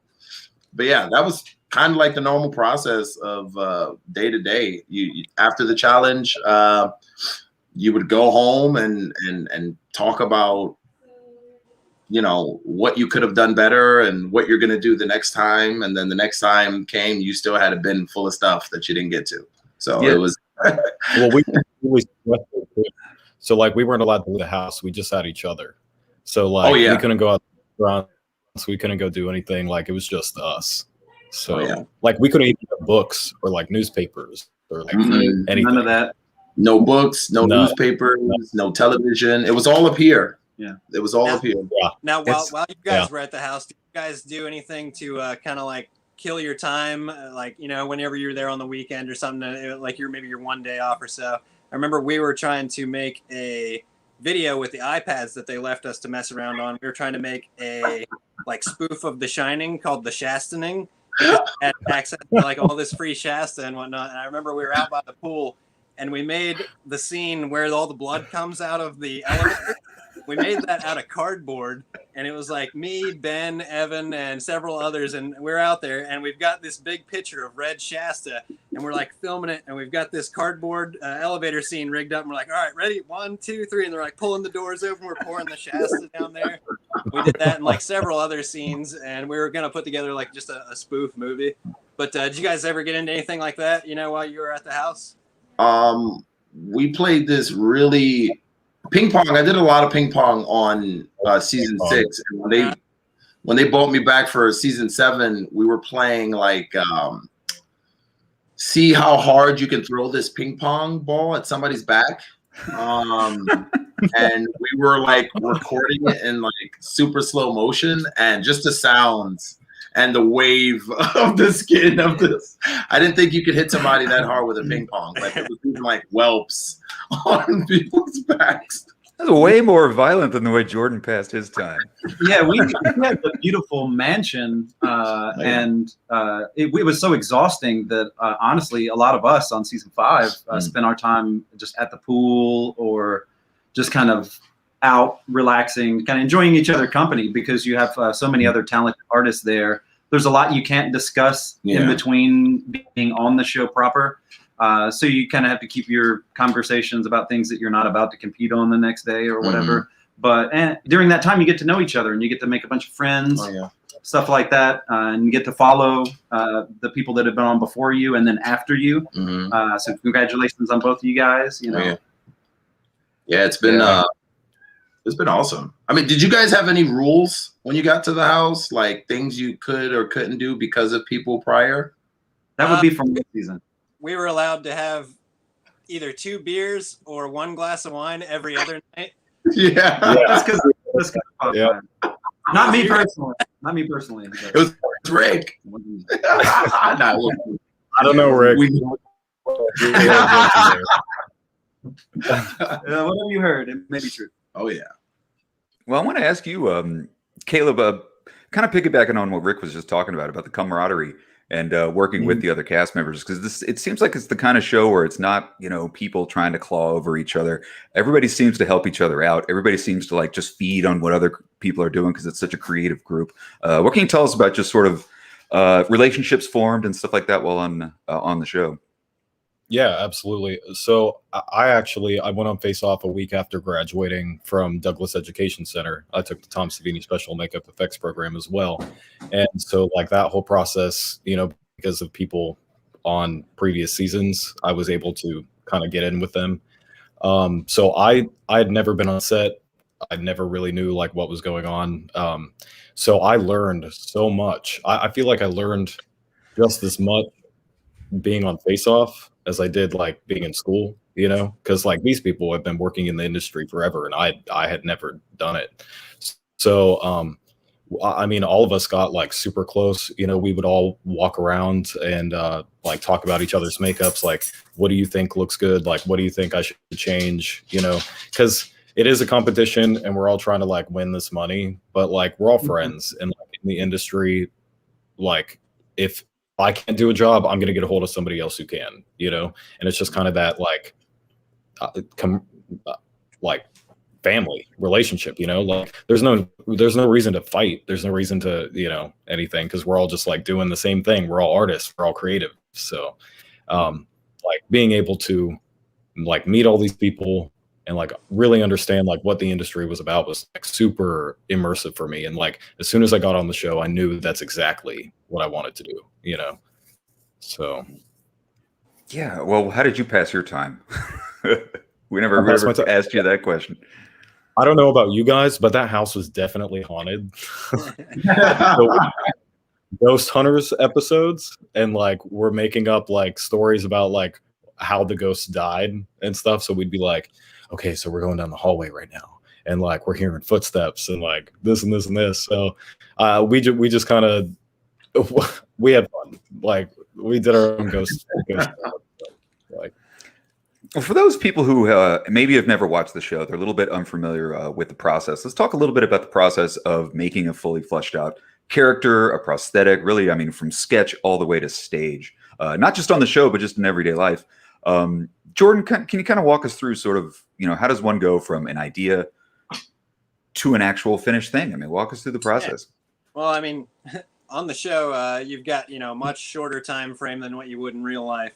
And by much shorter, I mean like 1/100th. It's like insane how fast you got to do everything on there. So, I mean, on the show, you start off with a sketch. I mean, you get your idea of what your challenge is, and then you get maybe 30 minutes to sketch something up.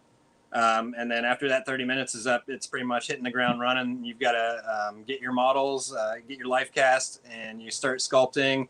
You get all the way through your sculpture. You try to knock your sculpture out on like day one because you've got, you know, generally 3 days in the shop. I mean, you can carry it over to day two, but you're gonna, you know, depending on how much stuff you got planned for your character, you might be, you know, biting off more than you can chew. So yeah, you do your pick your life cast, start your sculpture. After you're happy with your sculptures, whether you're doing like, you know, just a face or face and cowl, get your sculptures done, take those into the mold room, get them molded up in plaster, and then send them out for foam. And you know, after you get your foam back, we actually didn't run any of our own foam on the show. We'd have foam runners.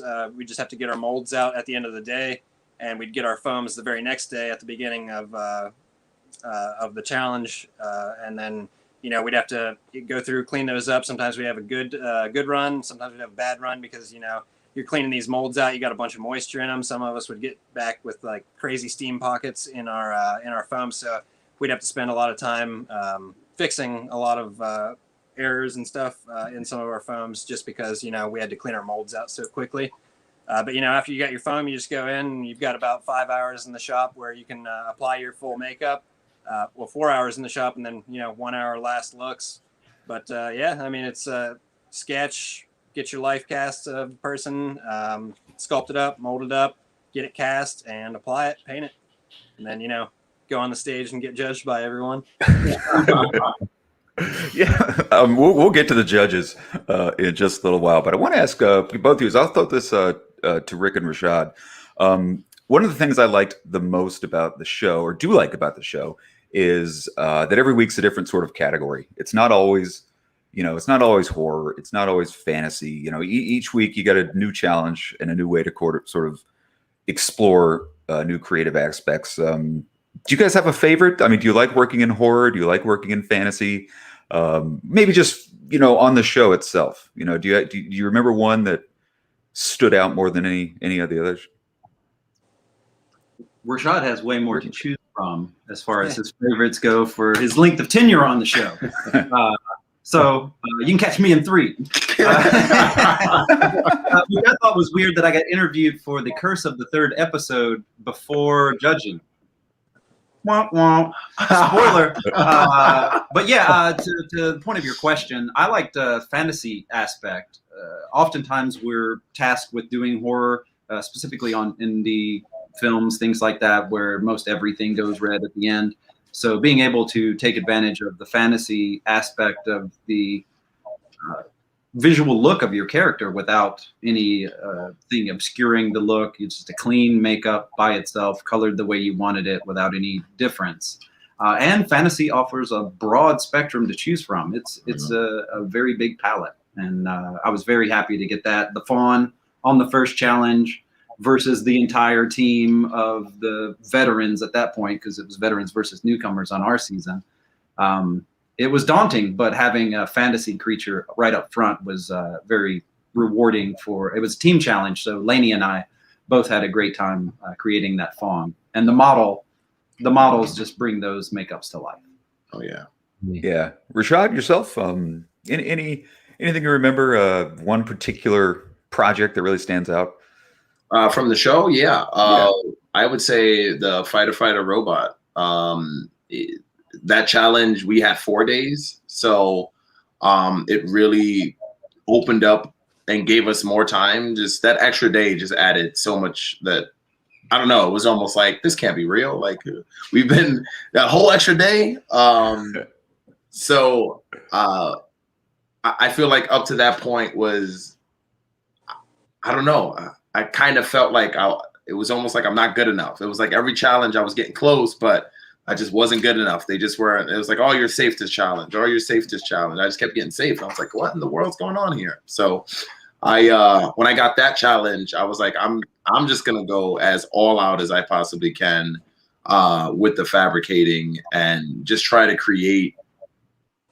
I was literally trying to create a superhero, something that a kid would pick off a shelf and play with. You did. You didn't try. You did. Like that. that was my favorite. Yeah. Thank you. That challenge, hands down. I was just having so much fun with that one, because I started in fabrication when I decided to go like, oh, I want to do this professionally. I started with fabrication, and then the last thing I got into was the prosthetics and makeup. So that challenge, the only thing that I sculpted on that was like this. Everything else was fabricated, hot glued, spray adhesive together to make that character. So that was a lot of fun.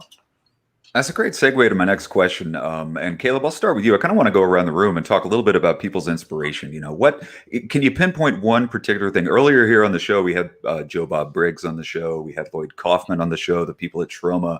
Seems like things like that would kind of inspire people to get into this line of work. Going around the room, starting with you, Caleb. I mean, I know you started out with a background in body painting and face painting and stuff like that. So yeah, like kind of what launched your career? So what started me, I was traveling the United States for 2 years, working with the dinosaur tour. We would set up like these life-size dinosaurs and like teach kids about them. And I started face painting like through like my journey only because I could make more money. I found that I was like pretty good at it, and I was like, well, this is dope. And I don't know if you guys had Tumblr, but I had a Tumblr at the time. And Stevie, who was on season 9, Jordan, right? Stevie? Yeah. She was on. So she had posted on Tumblr like a bunch of like makeups that she had done. And I was like, wow, that's like super cool. Like, I feel like I could do something like that. Like, I want to do that. So after I got done with Dinosaur Tour, I was recommended Douglas by one of my friends, because she had a friend who went there, and she's like, your face painting's like super good. You should try to go to Douglas. And I'm like, all right. So I did. And it just clicked for me, like I found that I was like naturally kind of gifted in like sculpting and painting and like just the whole like thing of it. So I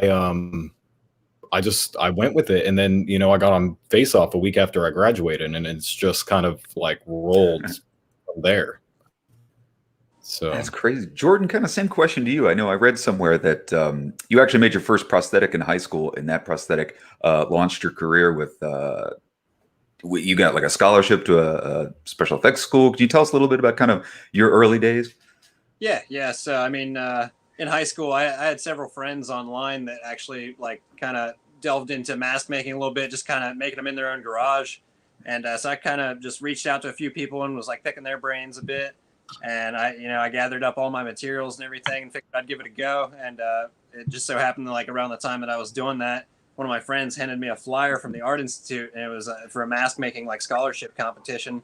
And I had planned on trying to go to the Art Institute later that year after I graduated. So it was kind of like a perfect fit.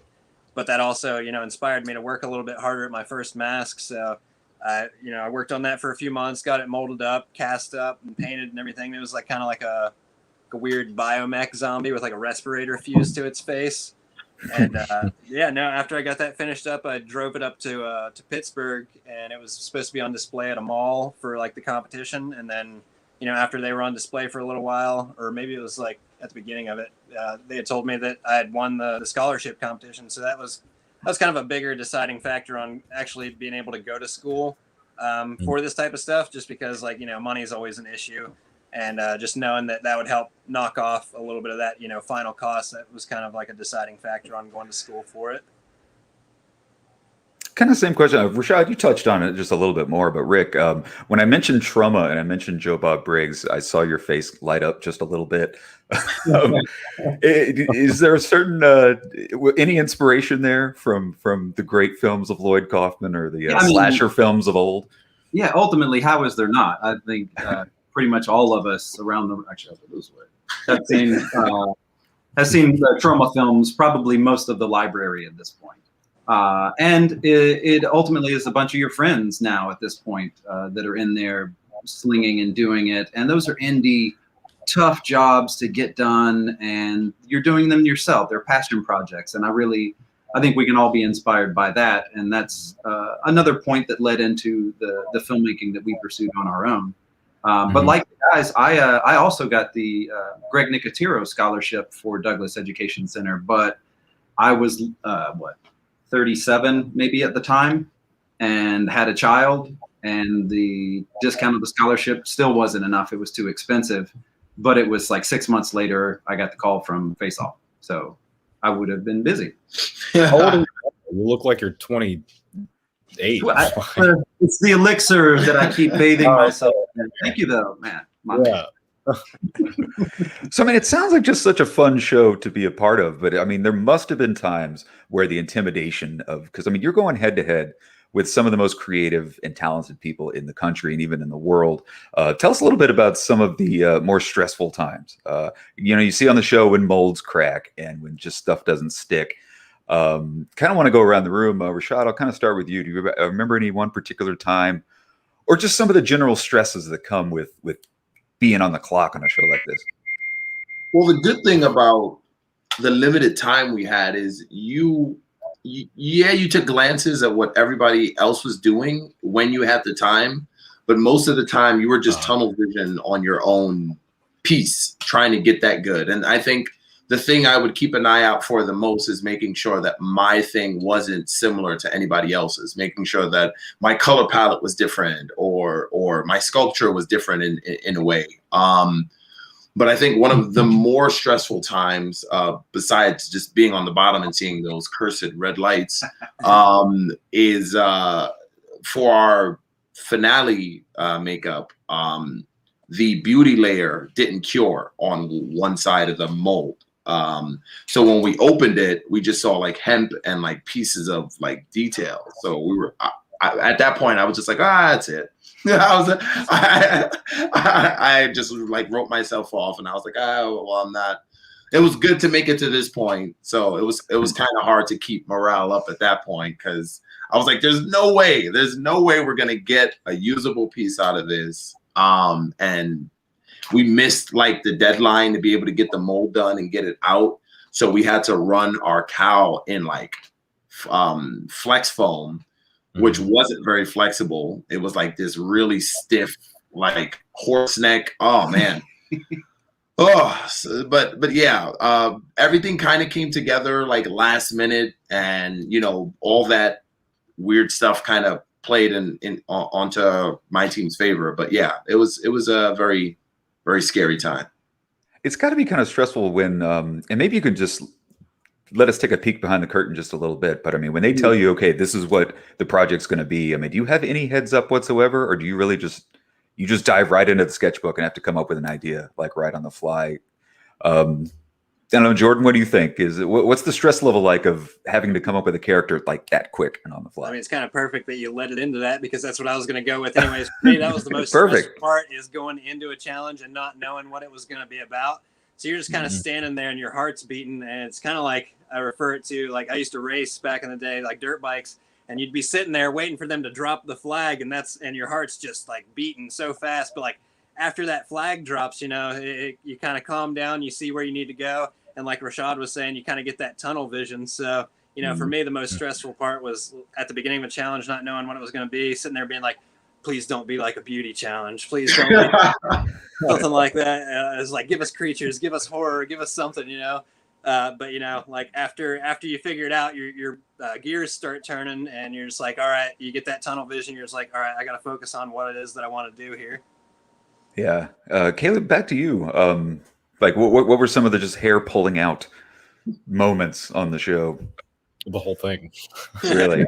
Yeah, I'm surprised nobody has said, actually getting on stage and having to present yourselves in front of the judges, which I do want to talk about in just a sec.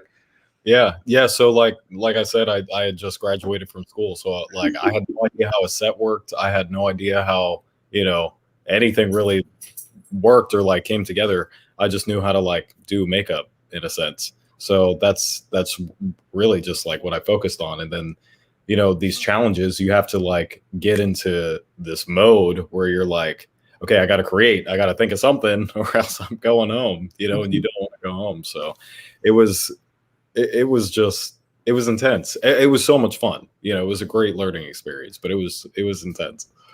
Something I thought was also kind of stressful, Rick, maybe you can comment on this, but when they partner you up pretty often on the show, they put you with people who you've never worked before. Any stressful situations, without naming any names, of partnering up with someone when you're like, oh no, this might screw me? No, the real answer is no. I had a great time with each of my partners. I wound up with 3 different partners. First was Lainey. We both, as soon as the challenge was announced, we both wanted the same thing, and it turned out to be a partnership. So we were like, oh, well, we'll partner. Yeah, okay, we'll partner on it. Cool. No, we don't want to fight about anything. And then working with Frank Zapata and Eric Zapata and Frank Ippolito. On the Frankenstein Bride challenge with the pair of 2 different models. That was great. Both of those guys are super pros, and I loved it. And as sad as it was, which segues back to your other question, is tough, whimsical. What? We had to ask, and we also had to draw to see what we got. So we didn't really we had an assigned thing. So for whimsical, we had a crooked man, which just isn't very whimsical. There's ways we could have done, but I think we wandered the wrong direction where Rashad was looking, trying to make sure he was different. We were too different than everybody else. And basically we had an altered states looking, deformed, crooked man and a sea of whimsical, fanciful, beautiful, colorful characters. And we were just the odd man out. And both of us took a walk. And it was a proud moment. We were both like, Eric and I were like, we did the best we could, man. Good job. See you home. Whimsy is subjective. It's a subjective term. It really is. Odd and bizarre by definition. We were odd and bizarre. That's 2 out of 3. Come on. You gotta give us that. Rick, we got a question from the chat for you. Who said, I saw you have a stunt coordinator credit on your IMDb. How fun. How long did you do that for? Stunt coordination. Yes, Shauna, thanks for asking. That was the first credit for stunt coordination was on a film called Prism back in the 90s. And I'm 46 now. So been in the movie game for a minute. And since then, yeah, see what I'm saying? I just keep sacrifice. Since then, it's about keeping people safe. I also have a background as a firefighter and an EMS first responder and taking care of people in a life-threatening situation, and had an aptitude for the X game kind of fun territory in my hobbies. And those combine in a very safe place when it comes to getting injured or not getting injured. And what you don't want to have is anybody on your set getting hurt or put in any sort of risk or danger. Even outside today on this set, there are safety concerns and making sure that you don't trip or even the small stuff. So that's where it started, is just making sure that people stayed safe on set and being the most qualified to do that on the day. Says the guy in full body armor right now. No way to be safe. Taking no chances at all. It's a whimsical feature. That's right. Speaking of intimidation, I mean, there can't be anything more intimidating than, if for those of you who haven't seen the show, putting your work in front of the judges. And not just any judges. I mean, I want to talk in great detail about these particular judges that are on this show. Absolute people at the tip top of the industry. I mean, Glenn Hetrick, Hunger Games, Star Trek Discovery. The guy's an absolute legend in the industry. V. Neil, I mean, holy shit. Edward Scissorhands, freaking Star Trek the Motion Picture, Beetlejuice, and Neville Page. I mean, Planet of the Apes, Tron Legacy. I want to kind of go around the room and talk to you about, what did it mean to put your work in front of these people and actually get graded on them? And then for them to actually give you, a positive critique. I mean, what was that experience like, Jordan? I mean, it was both always exciting and terrifying at the same time. So like you might be proud of your makeup, but you're like, in the back of your head, you're like, oh, what if it sucks? I don't know. You don't really know until you get out there and they're calling around whether or not, the judges want to, have a word with you about what your makeup was. You're standing there waiting, your heart's beating once again. And, you get called up there to talk with them. And, if it ends up being good, a big sigh of relief comes over you and you're just like, oh, now I want to listen to what all they've got to say about it. And if it's bad, you're just like sitting there like, oh man, I could have done so many things better. A bunch of wish I coulda, shoulda, wouldas, if it's bad. But I don't know. I always looked forward to it because, I mean, even if it was, negative, you can kind of pinpoint some of the things in the negative. I mean, I'd look at it as a positive critique, but, negative review of your character. But just try to take away some of those notes, and kind of apply them to the next challenge and, try to do the best that you can in the next one. Hey, Caleb, a similar question to you. I mean, A, what was it like getting critiqued by these legends? And B, do you remember any one particular criticism, both positive or negative, that was either awe-inspiring or absolutely ripped your guts out? Yeah, so it's funny. I did get a bitchin' from V. Neil, which was great, because she's like, that's bitchin'. I'm like, I got it. Like, you got the bitchin'. That's like getting the couch. Exactly. So that made me feel good.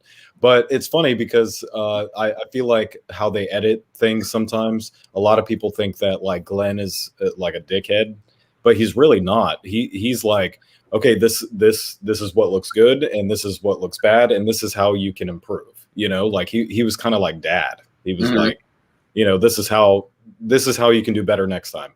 She just spoke her mind. She was great. Neville, love him to death. He was the dickhead. I'm just saying it. I'm gonna be that one. Finally, somebody says. Finally, somebody says it. No, he was really great. He really was. But yeah, it's just funny, how like, because when I watched the show, like when Rashad and Brick and Jordan was on it, I was like, I'm so scared to meet these judges, but yeah, it was cool, and they're constructive. It's not like they're like, you're a piece of shit. Like, this is how you can improve. So just like really learning about the industry and everything, it stuck with me. Like this is how I can be better. So I'm always trying to be better. So that was good. V seems like an absolute sweetheart. I mean, am I missing the mark here? She just seems like such a wonderful person. Yes, she is. She's a wonderful person in her own. Oh no. No, he's a professional. Yeah, and that's, I think, the line of delineation that needs to be met. She expects a certain standard, and that's what you should bring. Yeah, and a lot of times, like, because the judge's question comes up a lot, and a lot of times I feel like it's hard to, especially, I would feel awkward as a judge because a lot of that stuff comes off like evil sometimes or mean, but it's just personal preference. A lot of the times they'll even start by saying, I would have done this differently, or I wish you would have done this. So, having the amount of time that we had to do the makeups, you take that into consideration, and it's like in the back of your mind, you're like, I only had 3 fucking days to do it. What in the world? But, you try to take it with a grain of salt, and you put your tough exterior on, and you're like, yeah, that hurt, but I'm gonna do better next time. Yeah. Rick, I've always been curious. I mean, is there any sort of interaction with the judges off camera? Is it really just you just see them when you're being judged, or I mean, do they ever come by the house? Do you ever get to hang out with V and Clint or anybody like that? No, specifically not. I mean, that would be a thing that would pollute the judgment if you had interaction with the contestants. And to that end, I think, and many others, that the producers that created this show, you were talking about just the caliber of the judges themselves, and then picking all the different talent that is on the show.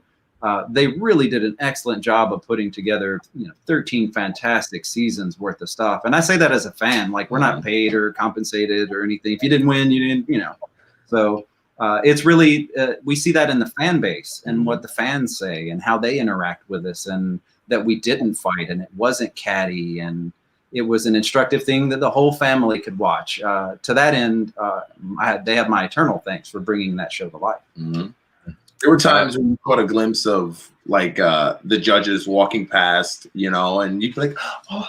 Yeah, you could see them around, but you couldn't talk. You couldn't talk to them. You couldn't.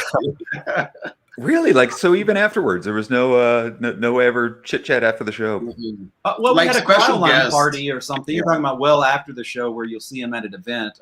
We had a Krylon event, and got to see Michael and Mackenzie Westmore. Got to see both of those powerhouses of the industry. Got to meet her future husband at that point, not yet, Patrick Totopoulos, which is, you're talking about the different judges and everybody that has been through the show. Most of us are just fans because of their work anyway. So to be in the presence of the idols, you want to keep that short and sweet and okay, cool. That's what's so cool about the show. I mean, it's a show it's almost created and put on by absolute legends in the industry. It's like, if you do what you guys do, I mean, these people are just your gods, for lack of a better term. We're down to about 5 more minutes left in the panel, guys. Then we're going to head on over to the heavy metal people. But one thing I want to do is kind of go around the room a little bit and talk a little bit about advice that you guys could possibly give. Jordan, like, if somebody getting into the industry, somebody who wants to do what you guys do, what's the best place to start? What should they be focusing their efforts on? Sculpting, drawing, watching trauma movies. I mean, what's one bit of advice Jordan can give to the little kids out there who wanted to do what you do? I mean, just kind of refine, what it is that you want to do. Look at a bunch of reference. I know a lot of people struggle with finding reference and coming up with ideas and whatnot. It's hard to come up with anything that's like truly original these days. That like hasn't been done.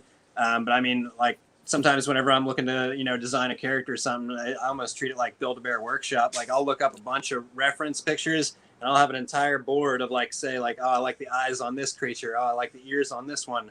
Nose features, wrinkles on this one, skin texture, this and that. And you just kind of pick through and, mix and match and kind of come up with an idea. And that's a good starting point. It gives you a good start to your creature build. And, if that's just the ideation point where you're drawing it up, sketching it up or whatever, it can even change from there. Like, I know with a lot of my stuff, I'll change it while I'm sculpting it, just because, you see things happening with the clay while you're working with it, and, just happy accidents happen. You start running with that idea, and it ends up, being something better than what your initial sketch was. So, just kind of look around a lot of reference, and it'll help you, get started into building your creature. Yeah. Caleb, what do you think is more important? I mean, being a really good drawer and artist, or, is sculpting something that's obviously more important? I mean, where would you tell people to focus their efforts on? It really depends on what you want to do. Like, I can't draw or shit. I just can't.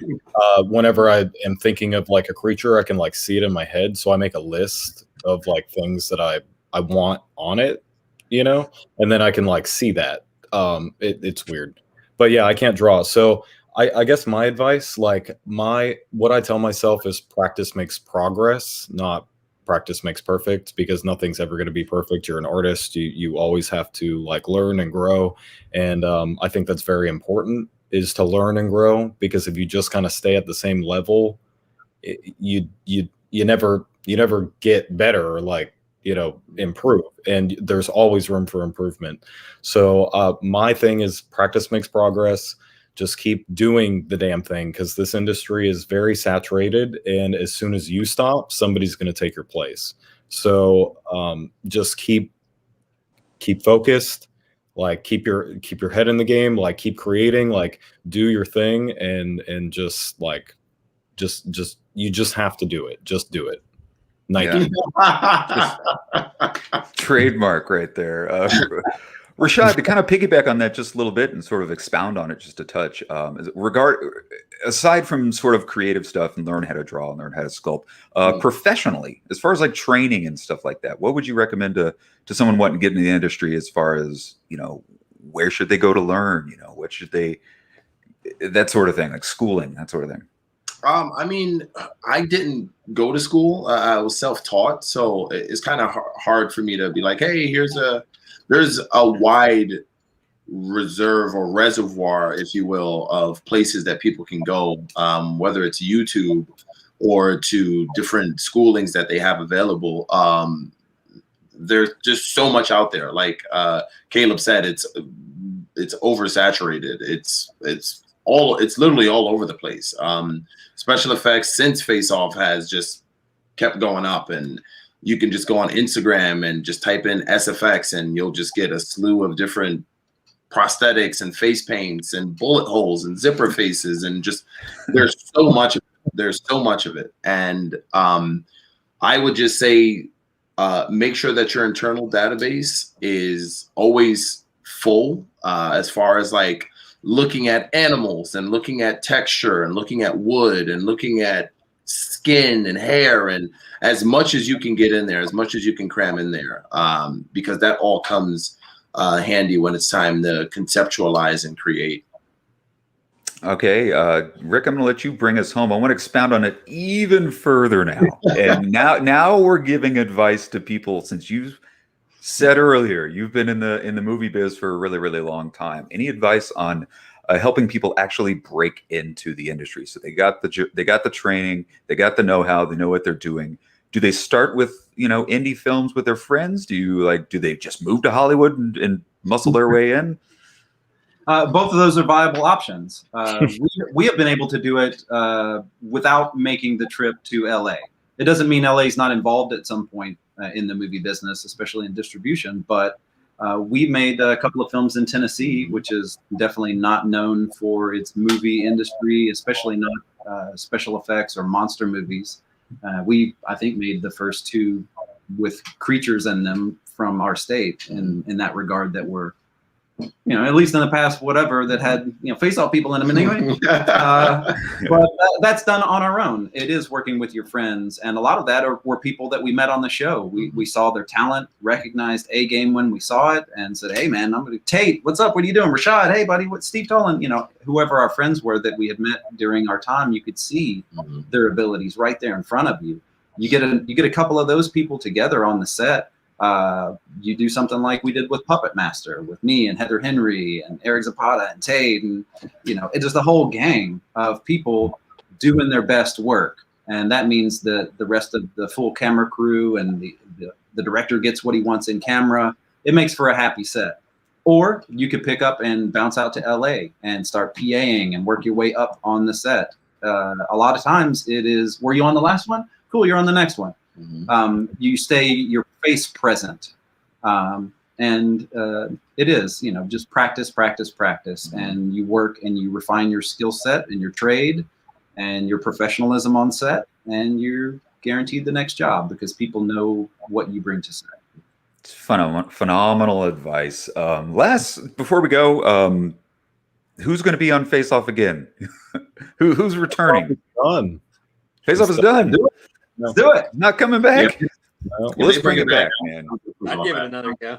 Well, if you guys have never seen it, man, you got to find it online. I mean, I've been there since day one of Face Off. It's always been one of my favorite shows, just like I know you guys. So I can't thank you guys enough for taking your time out of, your shooting schedule and everything else that you guys are doing. Thank you so much for your time. This has been fantastic. Some amazing information. And where can everybody find you before we go? Jordan?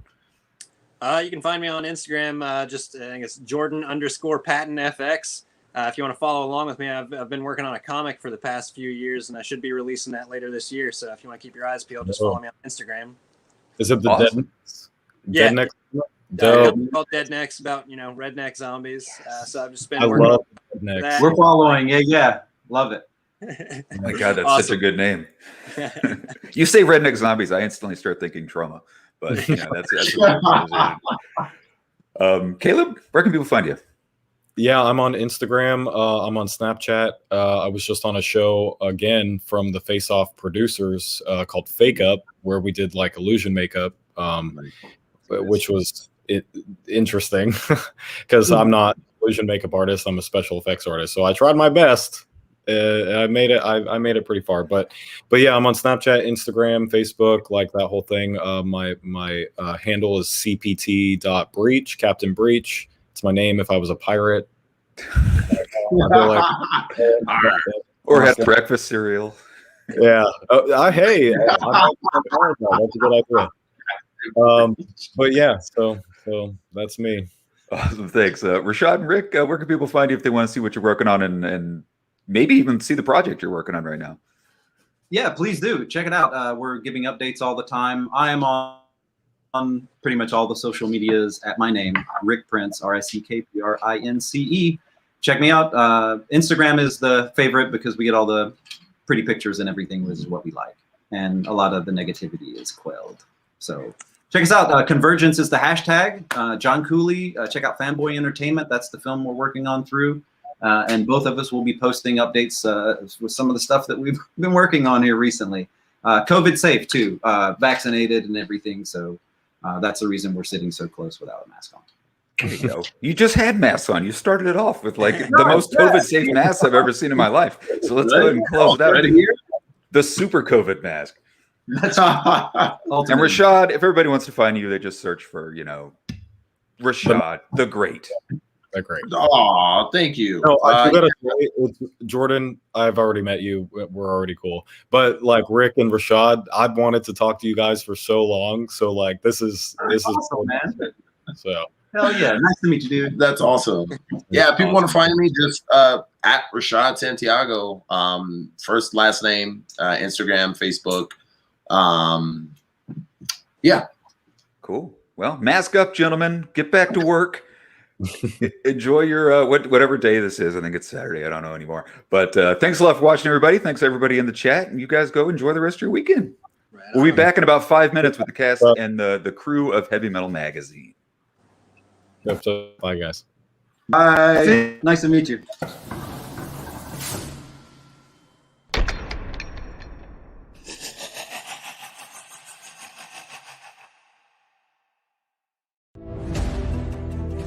You are creative, right? You always knew that you would love to work in movies, special makeup effects, creating amazing monsters and characters. I actually think our students get spoiled sometimes because, they have this giant special effects lab down the street. This is a film studio. This is like the old days of MGM or Paramount. They're making movies here. They need makeup artists. This is why it's like a film studio. Here is a film program, and there's an assembly line of makeup artists in the makeup effects program. I can't count how many productions we've collaborated on here. You'll learn every aspect of the industry, and you get a degree. Graduates work on just about every big film and TV show out there. Make monsters, make movies at Douglas Education Center. Anything but ordinary.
You are creative, right? You always knew that you would love to work in movies, special makeup effects, creating amazing monsters and characters. I actually think our students get spoiled sometimes because, they have this giant special effects lab down the street. This is a film studio. This is like the old days of MGM or Paramount. They're making movies here. They need makeup artists. This is why it's like a film studio. Here is a film program, and there's an assembly line of makeup artists in the makeup effects program. I can't count how many productions we've collaborated on here. You learn every aspect of the industry, and you get a degree. Graduates work on just about every big film and TV show out there. Make monsters, make movies at Douglas Education Center. Anything but ordinary. Hey everybody, welcome back to the Mid-May Massacre. We are having so much fun. We're at about the halfway point of our long Saturday horror con, so rolling right along.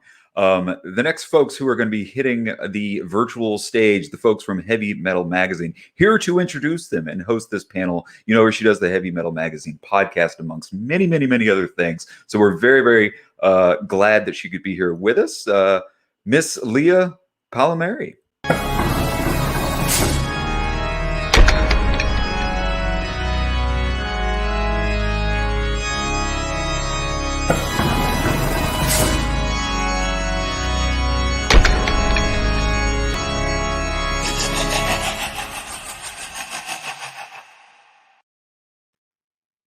Cool intro. Thank you so much, Chuck.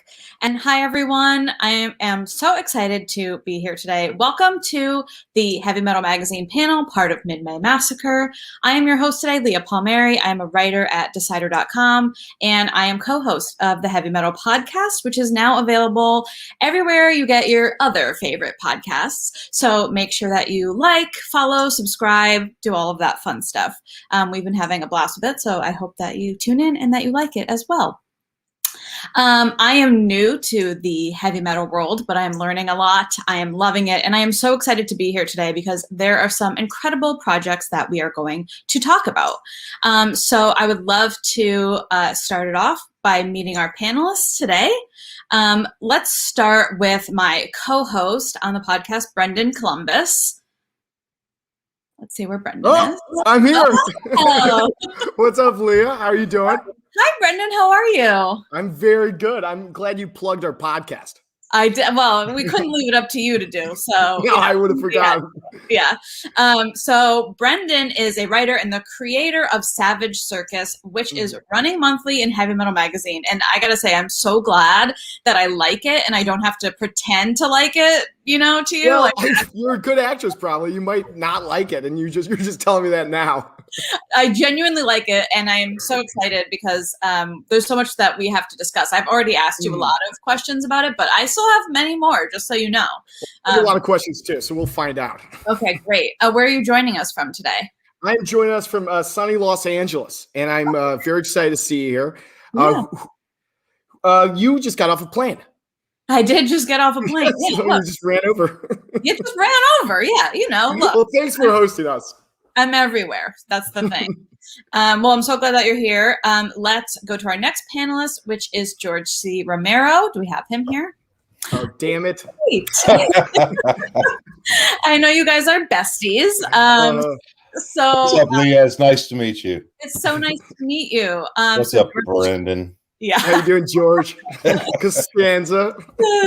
George is a film and television producer and director. He has worked on dozens and dozens of TV and film projects. He's also a comic book writer and CEO of Romero Pictures. And we are going to be discussing The Rise today, which is actually another project that is so good and so interesting that, I don't have to pretend to like that one either. I genuinely do. So, George, where are you joining us from today? I'm just outside Lexington, Kentucky. Oh, great. Awesome. Yeah. Brendan told me that you have a bunker, by the way. I hope to visit it one day. If I could ever get to Kentucky, I think I need to connect you'd be allowed in. I wouldn't let him in, just for the record. So that's I'll on send you. you the map to the minefield. Yeah. The whiskey rations would be gone immediately. Well, I'm so glad that you're here today. We obviously have much to discuss with the Rise and so many other things. I want to get to our next panelist, which is Mr. Dan Fogler. Do we have him here? Hello. There he is. Yay. Hi, There's Dan. you guys. How you doing, Dan? How's it going? Yay. Dan Hi, is Lee. an actor, writer, and comedian and Tony Award winner who you have seen in movies such as Balls of Fury, Good Luck Chuck, the Fantastic Beasts movies, and The Walking Dead. He is the creator of the graphic novels Fishkill, Brooklyn Gladiator, and Moon Lake. So hi, Dan. Where are you joining us from today? I'm from London, and now I'm wondering if you're going to be like faking that you like it or not. I don't know. I think Dan's broadcasting from space. I am.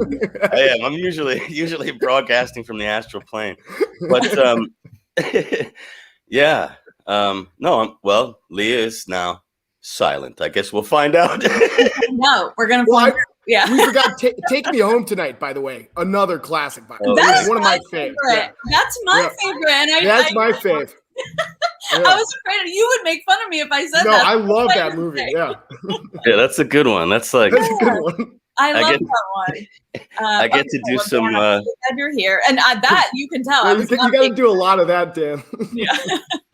I get to do like Belushi style in that one. I love it. Great. And then I would like to bring in our last panelists, Michelle and Bart Sears. Do we have them here? Oh, Hi, guys. Hi. How are you guys? We're good. How are you doing? I'm doing great. Where are you joining us from today? We're in Tampa. Oh, excellent. So Michelle is the writer and creator of Maiden, which is currently running monthly in heavy metal, and which she created with her husband, Bart, who has worked in the industry for over 3 decades. He has drawn comics, toys, concept art, you name it. He's worked on projects including Legends of the Dark Knight, Blade, and X-Men toys, and we are going to talk about the process and so much more when it comes to Maiden.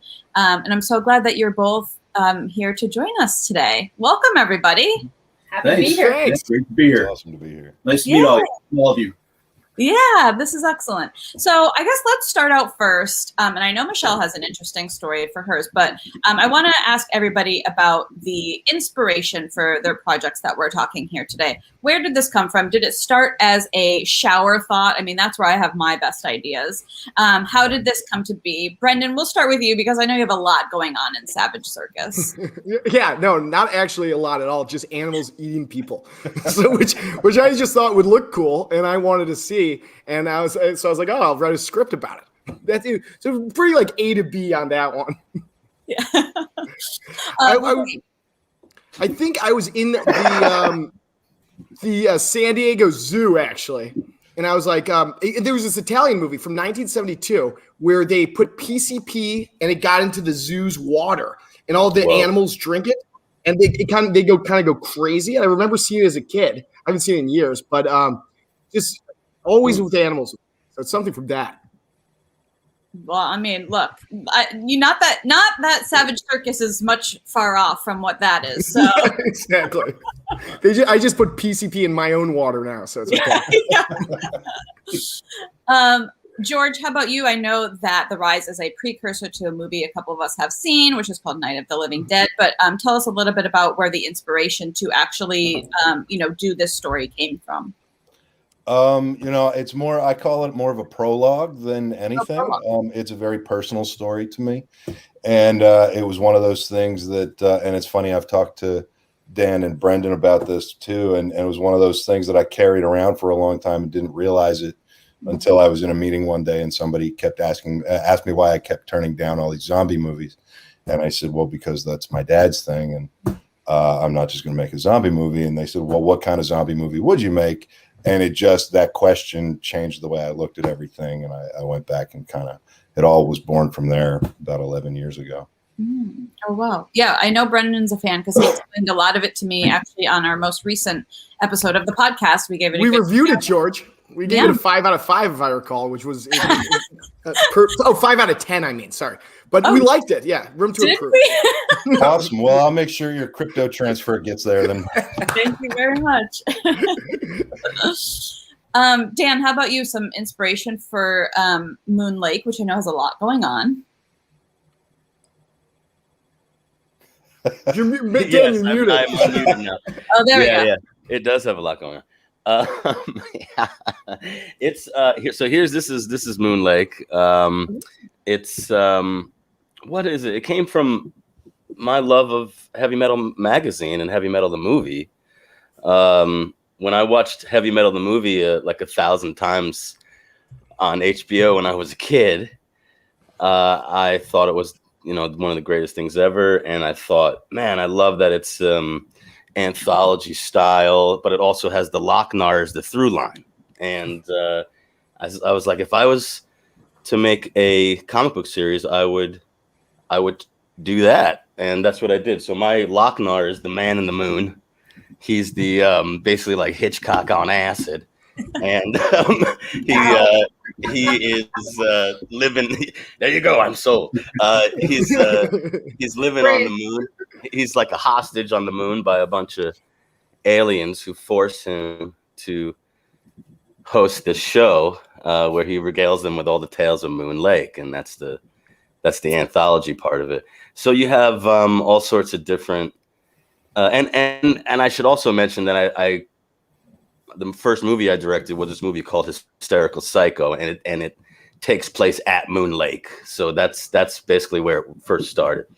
And so the trade, we have a bunch of stuff coming out this year with the trade, and there's always bonus material, so there's always new stuff. But the first one is coming out in June, the second one is coming out in August, and then the third one is all new material, which I'm really excited. And that's in October. That's ready for Halloween, and we're getting George and we're getting Brendan involved in that. So with more animals, by the way, Dan. I've been typecasted here. Well, hey man, by the way, I was pumped for it. Good. Yeah, he's jumping on the werebear scenario, and I have a were kind of through line as well, a were universe going on with werebears and different were animals, not your normal werewolves and stuff. And George, listen, I'm a huge fan of George, and we were also talking about some kind of prequels with my other book, Brooklyn Gladiator, that stuff. But I was like, how can I get George involved with the third Moon Lake? And can we talk about this, George? Yeah, why not? Knock yourself out. Yeah, so George is an amazing cook. I don't know if people know this. If they look at his Instagram page, and I thought, it would be amazing if it was just like, if we made a bunch of ads for his restaurant on Moon Lake, come on down to George C. Romero, and the C stands for cyborg, and it would be a chance for him to show off all of his delightful skills in the cooking area. It's been a lot of fun too. So I'm working on some good things for you. Sweet, man. That's a fun one. That's kind of like join the caravan productions. There's so much going on. There's prehistoric stories. There's stories in the future. It's like all these different stories that happen at Moon Lake, and Moon Lake is like this, like the island in Lost. You basically you get stuck there and you can never escape. And so my other books are Brooklyn Gladiator and Fishkill. You can check those out as well. Yeah. And everything's. I love Fishkill, by the way. I'm like the Fishkill mascot at this point. Oh, I'm telling everyone, wow. Fishkill's great. We're gonna have to cover it on the podcast. It's really fun. Stuff. Really proud of Fishkill, man. That's coming out. The trade's coming out in really soon, May 18th. This week. Yeah, 3 days. Yeah, it's Tuesday. Yeah, that's happening. Awesome. So far we've had some answers of drugs have been involved in the inspiration for a few of these projects so far. But Michelle, what I have read is that Maiden actually came to you in a dream. Is that true? It did, actually. Yep. It was a recurring dream that I kept having over and over. And I was like, where's she going? What's she doing? And then it just all sort of came to me, and I told Bart about it, and he was like, That is insane. Yeah, her dream is actually the first chapter of the first main story. Wow. Cool. That's great. I always think nobody wants to hear about my dreams, but you know what? Maybe I'm wrong because I'm so glad we got to hear about yours. So Yeah. I want to hear about your dreams. Great. Okay. Well, I also want to, obviously, why we are all collected here is, talk a little bit about why, working with heavy metal and why it's sort of the right place for your stories and, what you've sort of gotten out of this experience as well. Michelle and Bart, do you want to start? Well, they said yes, so that's a big bonus. Now, heavy metal, I grew up like probably everybody here with Heavy Metal Magazine as a kid and the movie. And it just seemed like Tim Seeley, I've known for years, and he said you should send something in. So we did, and they accepted it. So, and they've been great to work for. I mean, they kind of leave us alone. We do whatever we want. So it's fairly perfect. It's awesome. Oh, that's great. George, how about you? I think everybody here is going to start with something similar to I have been a heavy metal freak since I was a kid, I mean, and it was one of those things. And, growing up the way I grew up, it was heavy metal. It was Dungeons and Dragons. It was horror movies. It was, that whole thing. And, my original vision when I started this whole thing was I always wanted to do it as a comic first. And after years of arguments over that, I met Matt, and we just kind of vibed instantly on the right trajectory for everything. And everything made sense. It was like, I don't know. I think we all have, I know Dan has similar, vibes, and Brendan had a similar vibe. It just seemed like the perfect home. And then top it all off with the fact that it's this brand and this icon that we all grew up with. I mean, it's one of those things. Every time I still, if I see a copy of it with my name on it, it's still, it's very surreal to me. Like, it's like, Yeah. I almost swore. Yeah. I'm trying really hard. That's okay. Dan, how about you? Oh, I should. Who mentioned Tim Seeley? Who said Bart. Bart, yeah, Bart, man. Yes, absolutely, brother. I love Tim Seeley. He did stuff. He did stuff for my original Moon Lake, and I remember that was so cool. He was so down to earth, and I love his stuff, and I thought that he's just like does everything. So it's so great to see that he has a nice position over at heavy metal now. And over the years making Moon Lake, it's crazy. I've a lot of people, it's like Grand Central Station, a lot of artists have come through there and writers, and so I've met a lot of people. Tim is definitely an awesome guy. When I was doing my first signing at my for Moon Lake for Archaea, when I first came out with them back in like 2010 or something, and it says in the intro and in the forward that this is a big homage to heavy metal and heavy metal in the movie, and I was just so giddy, and I had my book and I had the signing and everything, and I went over to the heavy metal booth at the time. And I was just like, hey, I just want to give these to you guys as a present, just like, because you guys gave me so much. And this is basically, a big homage to heavy metal. And ever since, they were like, it helped that I was Dan Fogler, but they were like, oh my God, do you want to come and squat at our booth? Anytime you want to come, anytime. And I didn't even have anything with them for a couple of years. I was just pushing my own stuff, and they were always so open. They were like, your book is an homage to our book. Come on in, man. So, and they have just been so lovely ever since. And then, getting to write stories in the magazine, and then what I'm doing now with them is just a dream come true. I love heavy metal. Oh, that's great. Brendan, how about you? And talk a little bit too about, this is your first project. So a little bit about the creation and, what you've learned along the way and things that you will or won't be doing for your next one. Well, there's a lot there. I always think of like when I got into heavy metal, it's like when they repaint the Muppets, van in the Muppet movie, and then they slowly get the band back together. Because I was like, we got Romero, we got Fogler on the drums, we got Bart and Michelle down there, we got Sprouse in the back on the bass, and it was just we formed this hell of a team. That is, because if I was just in a comic, I'd be like, okay, I'm in a comic, but there's everyone around me is so talented and so good at their fucking jobs that I'm like blown away by the quality of this stuff that I'm surrounded by, which I think it pushes us all to kind of work harder and work more. So I'm writing my second graphic novel for heavy metal now, and it is totally different from the first one, because my first one was started as a script and I adapted it. This one is solely for comic form, so it's been kind of exciting to just do panel by panel by panel as opposed to adapting pre-made scenes. So hopefully it's a little visual, and I'm trying to do a little less dialogue just so you get more of that crazy good art. But it's been a hell of a learning experience, but I've been loving every minute. It's like we're in a fraternity / sorority again. For the first time for me, I suppose. It's so much different writing without adapting from a script, isn't it? Oh, I like it so much more, George. I got to tell you. It's like at first it was almost intimidating. I thought it was going to be these handcuffs, but it turned out that those little blank panels were like the construct in the Matrix. And as soon as I realized there was no spoon, George is there is no panel.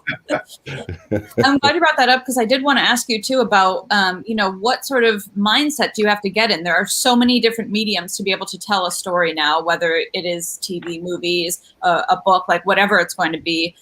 What is that sort of like to when you're trying to think of it? Are you thinking of how this will work in all of those places, or do you just have to focus on, okay, I'm doing this graphic novel, just this in front of me?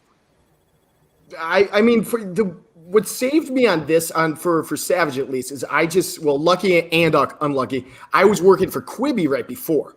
So they were doing the 8-minute structure, which was hard to adapt the script into. But with the heavy metal issues, we kind of have to do a cliffhanger every 12 or so pages to be in the main mag, just to keep people reading. So I think anything writing you can use for each other. But I think the biggest hurdle is sometimes writing those cliffhangers in or end of issue moments into a longer story you're doing. But I think that's rewarding, because when a reader reads it, they want to read the next one. Like when we read Swamp God, we were dying for issue 2 immediately. Yeah. But it's fun. It's really fun. Yeah. George, how about you? How does your brain work in that capacity?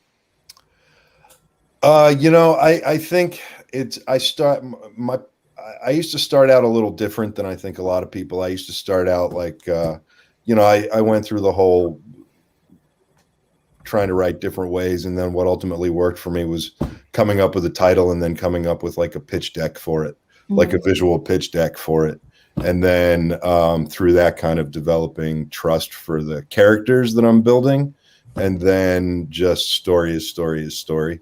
And then if you focus on that, then I think it can be adapted to any kind of medium, because, especially out in the sort of fringes of the indie world, you never know who's going to be interested in what you're working on for what type of output. It could be, comic or video game or animated or live action or series or feature or whatever. And so, there's a certain nimble factor that you need to be able to have, but you can't let that make you sacrifice anything about your story. Dan, how about you? Do you agree with all that? With their techniques, yes, they're very good. I'm going to steal some. My work is always an homage to the stuff that I grew up watching past my bedtime, and then when I guess when I went to acting school and they kind of marinated us in Joseph Campbell, hero's journey, anti-hero, I just fell in love with that. And then when, seeing stuff like Dirty Harry, just being like, oh, that also fits into it, and then seeing things like Blade Runner and Mad Max and these, The Matrix. That's basically Brooklyn Gladiator is my dystopian homage, and then Fishkill is the prequel to Brooklyn Gladiator. It's very Dirty Harry. It's very Chinatown. The Fugitive. And then Moon Lake, as I said, is full on my love of heavy metal. So I guess my process is it comes out of that where I'll get an idea and I'll just start recording. I'll just start, and then because of the acting, I'll often start acting out all the parts, and then it just kind of grows out of that. Wow. Yeah. Wow. I'd love to see that. I want front row tickets next time. Yeah, there are tapes and tapes of me just doing all the different parts. Being Fishkill. Oh yeah. That's awesome. Andy, and all the characters. We need to release those as though they're not fiction, though. That's why I was wearing the cat outfit. It was for Savage. Recovered from Dan Fogler's medical records. And Michelle and Bart too, I wanted to ask you because Maiden is there's a lot there. This is also an anthology series. Do you think of it being on screen and that kind of stuff too, or are you just like focused on working on that as a graphic novel? We mostly just worry about a good story. That's what I think a good story, as George was saying, can be adapted into most mediums. I mean, some stories when you come up with them, they sort of lead you one way or another. But with Maiden, there's a theme, I guess, pretty much to each story, and the theme throughout Maiden. But we look for a good story, and then we adapt it basically into a comic, depending on how it's written. We both work different ways, so working together as we write is pretty cool, challenging, but it's fun. And I think a lot of the stories, they happen differently. Like Neoma happened because of the initial reoccurring dream I kept having, but Magda, which is another one, happened a completely different way. And then Ipari, I sat down one morning and just wrote the entire story. And then we've gone back and sort of retrofitted it to work in 8-page chapters. That's the next Maiden we're doing. And she wrote it. It's all from Ipari's point of view. It's her voice. And then I grabbed it and put pictures to it. And that's going to be the 3 chapters we do. Right. It's pretty interesting. So each story, it depends on what the story is. It just happens in a different way. And visually it's represented in a completely different way too. Oh, wow. That's great. That keeps everything fresh and exciting, I'm It's sure. like Rashomon. That's cool. Yeah. It's a lot of fun. For all of you too, since we are talking about horror here, do you have a line? Like, is there a line where you're like, whoa, that's too dark or that's too gory and I've got to reel it back or I've got to insert some comedy or anything like that? Like, do you have any rules for yourself when it comes to that kind of stuff? Throwing up pages in Maiden, I had a lot of trouble drawing. Yeah. And that were a lot harder than I thought they'd be in the, ethereal. When I had to get down to do them, it was like, wow, I was sweating drawing those pages, but they served the story. So as long as it's not gratuitous. Right. And I've done gratuitous in a lot of ways, but not in Maiden. Yeah. Brendan, how about you? Sorry, I just jumped in there, but I said throwing up. It was my biggest fear in the world. I haven't thrown up since I was like 4. So I just can't see it on screen. I can't read about it. So there will be no throwing up in any of my comics anytime soon. Wow. That's my line. Oh, wow. Some might encourage you to face those fears and maybe, some can shut the hell up then. Okay. I will not. All right. It's going to be a long time. We'll try a different kind of therapy when it comes to that then. George, how about you? Is there a horror line? Yeah, I think it's funny because I think the definition of that for me is taste, right? Like as long as it's tasteful, and it's funny to say that with regard to, what we're talking about, but I also think that, there's a pretty common sense line of taste of things that I won't touch or go into.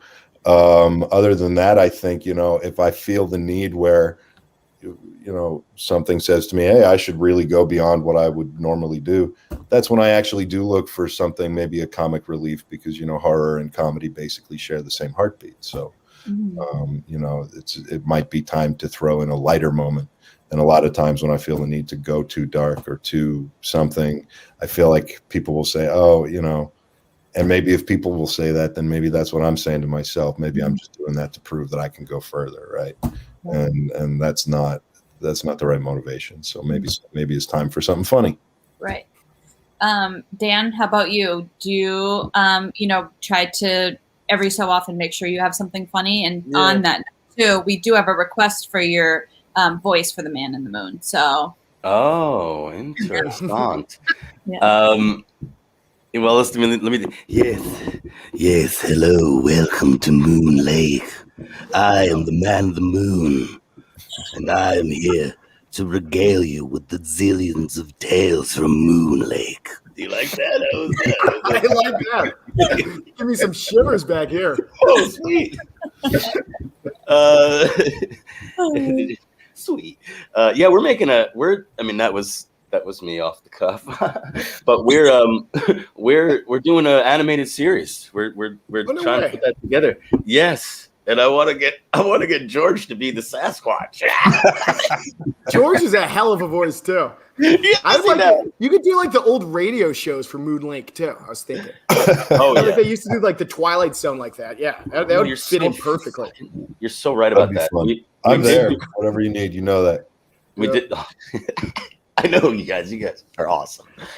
We did a radio play actually, and because I loved all that stuff, the Mercury Players, Orson Welles, all that stuff.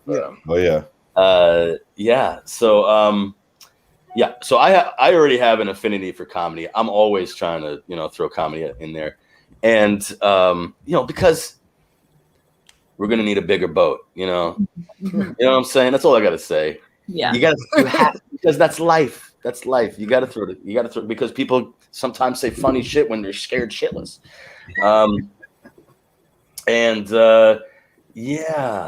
What my biggest fear recently is that, holy shit, Fishkill, Brooklyn Gladiator, which is dystopian sci-fi. I mean, that shit's prophetic and it's coming true. So I'm like worried about what I'm writing in Moon Lake. I'm Nostradamus over here. Yeah. Zombie dinosaurs walking down the street. So that worries me getting into that stuff. I get it. Look, while we're on the topic of fears as well, and let's hope that this is not predicting any futures, but Brendan, nope. You do have so many animals in Savage Circus. I do. Are there any that you are actually afraid of yourself? There's only one animal you can put in a comic and kill. Because I don't want to kill lions. I don't want to kill tigers. You don't want to kill monkeys. You can kill bugs. Because no one likes bugs. And everyone's grossed out by big bugs. So the biggest are these giant termites I have in the comic. Those would probably scare me the most because they just gross me out. But I have our main character kills like 80 in one issue. But he has to run away from all of the other animals, but he gets to kill a lot of those. So it was a little cathartic for me. Bugs. Okay, great. Yeah. Bart and Michelle, I wanted to ask you too, because I'm always interested in people that have found both a personal and professional partner in each other. What is working together like? Is it easier to tell the other person when you think they have an idea that might not work? Like, what is that like for you guys? Go ahead. I'm a blunt bitch, so it works really great from my point of view, but you might want to ask him. Yeah, pretty much. I mean, we see similarly on a lot of things, but we do have our tussles, and it takes some smarts and some steel, but you get through them. And I try not to be like sometimes I'm like, but it's a great idea, and then he explains it to me, and I know it's not a great idea, and then I'm like, I'm just gonna go to bed. So I know I need to mature. At the end a of the little day, I can draw whatever I want. So exactly. I can't. That's the only reason me and George aren't married. Well, you know, maybe in the next thing that you work on together, you know, you never know. Fingers crossed. Yeah, actually, George, I did want to ask you too. In The Rise, you know, was there anything that you did any extra research in when you were working on that, or any fun facts that you learned along the way? Yeah, I mean, I think you know, I did more research than I think I've ever done for anything in my life. And you know, I think the fun part was years ago learning about stuff that people have learned about since, like some of the zombie insects that are actually out there, but also about entire villages and countries that have, you know, the lore is that, you know, groups of 20 and 30 people who have died have gotten up and wandered around the village for a couple of days before falling down and dying again. And, you know, like there's all these actual reports of this kind of stuff throughout human history. And it's, I think that was probably one of the most fun things to kind of go down and explore. Wow. Well, you went to the Haitian voodoo stuff too, George, which was very well documented. And I thought that aspect of Rise I loved. Yeah. Thank you, man. Thank you. I thought that was a cool backstory because that's where the first ones came from. Yeah, exactly. So, you know, and that was a pretty dark, I actually learned a lot of things about that I probably would rather not talk about. Fair. I hope it's not about throwing up, because then Brendan, I'll log off. I'm just gonna send Brendan just animated gifs of people vomiting now, like all hours of the day. I can't think about it, guys. I'm gonna leave. I would honestly strongly encourage anyone and everyone to do the same. So,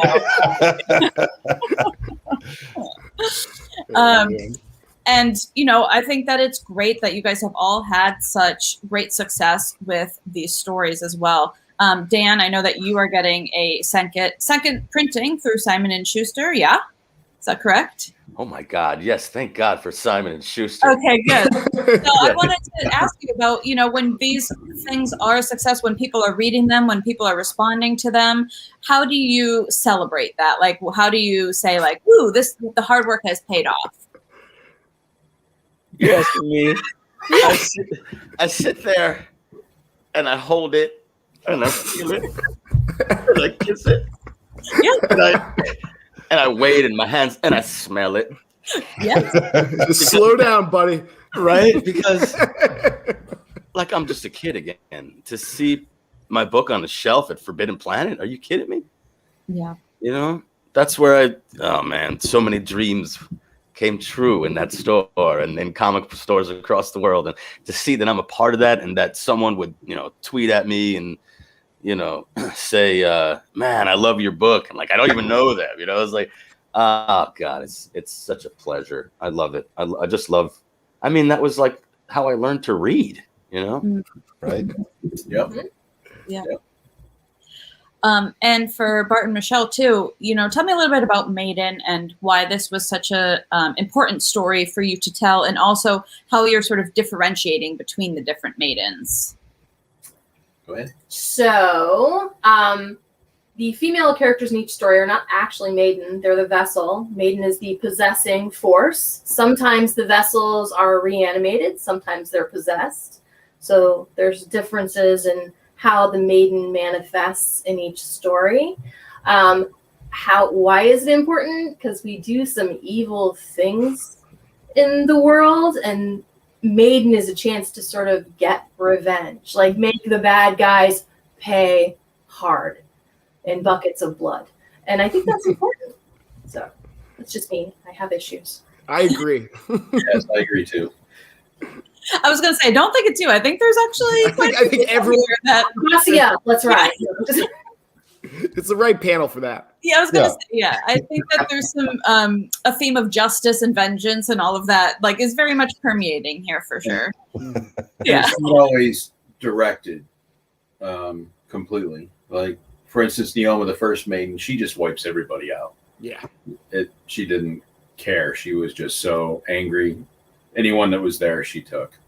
But they aren't all that way. Right. Different Some of them are more directed. vessels are they're sort of like a lens for the maiden entity, and some of them maiden rides like a bitch, and others ride maiden. So it just makes the stories more interesting, I think. I love that. Always love to see a female creator too, and that was one of the things that Brendan and I talked about a little bit on the last podcast too. Do you have other female creator friends and stuff? Like, have you had like that community, and have you been able to work with them as well? I am fortunate in my alter ego that I work with a bajillion really creative, amazing women doing all kinds of different things. And they inspire me in so many ways. And then I've met a lot. I mean, I have like role models that are female, but I also have a lot of role models that aren't. They're just, I mean, like people I admire. I try not to get too caught up in like gender stuff. I know I should. I'm not trying to be like women can do it, but I love a lot of stuff that guys have done. So yeah, of course. Yeah, nice. And George, before we spoke today too, I took a little peek at IMDb, and The Rise is on there, and I know IMDb sometimes can be a little gossipy, but is there any news about it being a film or anything that you can share on that front? There is stuff about that, but there's nothing that I can talk about at this point. At this point, we're actually about to announce kind of some more steps in the rollout of the entire sort of Deadverse, and so it's very exciting. But yeah, we've got several things coming after the comic, and I'm very excited about it. Yeah. Brendan's also very excited about it too. This guy below me down here is moving his eyebrows. Yeah. Wait, how about Cold Dead War too? Yes. One of my favorite of George's things. It's a little, I would say it's a little more like pulpy and gritty. Not gritty, maybe a little more like, a little more pulpy, I'd say, right? Yeah, I think so. Yeah. And it was, I mean, that was so much fun and just an honor to write too. So, I mean, it's one of those things to see that artwork associated with a story that those guys trusted me to come up with and put into the world has just been absolutely surreal. And it is probably one of the most fun things I've ever written. Did you get the "We Want You" poster? Yeah, I have it on my wall right there. It is I have all my stuff right here. It's like I have all. Did you show the poster though? The poster's great looking. I know, it's awesome. Yeah, it's really cool. It's like a propaganda poster, but with a zombie. Just to have had the chance to write that story was it was one of the highlights of my career. Absolutely, it was just so much fun. I love it. I'm glad you dig it. Sadly. What makes it fun? Like, was the process fun? Did you just feel like, oh, I'm nailing this as you were going? Like, what No, I don't think anybody ever feels like, oh my God, I'm doing such a great job. I mean, like that's not really something that most writers or creatives like, or at least me, I don't know. Like, I'd never sit there and be like, oh man, I'm awesome. But it's I think it was such an outlet, and to do something. I think Brendan used a great word, pulpy. With the subject matter and with the character and with the history and the brand and all of that stuff. It was just great. It was like the most fun primordial ooze ever for a story. Oh boy, here we go. There you go. You're muted, Brendan. Oh, sorry. Yeah. Good. So we only have a little bit of time left, but something that I wanted to ask all of you that, these I'm sure are projects that were dream projects in some cases for Michelle, quite literally, but things that were dreams, things that you worked really hard on, that you're proud of, that you're excited about.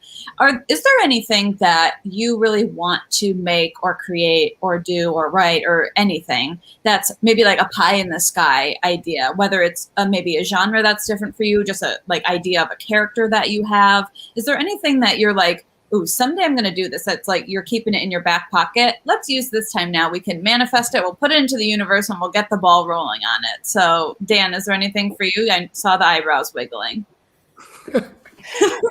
Yes, it's called eyebrows. No. Is there? Well, okay. Well, I should say that I always want to try and manifest the next level for all my projects, and so Moon Lake's becoming a animated series. Brooklyn Gladiator, we're turning that into a movie, which is very exciting, and we're figuring out what to do with Fishkill. That's got a lot of potential as well. What new projects? I would love to see if I could do something fun with some of the heavy metal characters. I know that I'm just going to put this out there, would be so amazing. I know that they're trying to reach out to the Frazetta people, and so we're. That's him. There you are. There he That's is. great. Whom I love, and so we thought, wouldn't it be interesting to write backstories for all the characters that are on the hill on their way to the guy with the lady on his leg and the sword in the air? You know what I'm saying? What about Sea Witch? The Sea Witch. Oh, the Sea Witch too. Yeah. That obsessed me as a child. Those paintings could capture a kid's imagination like none other. They were insane. Yes. I love Frazetta so much. Love Frazetta.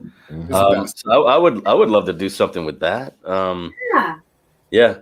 Or the swamp one. Oh, but I can't think of the name of it. Sorry. Swamp God. Swamp God. That's it.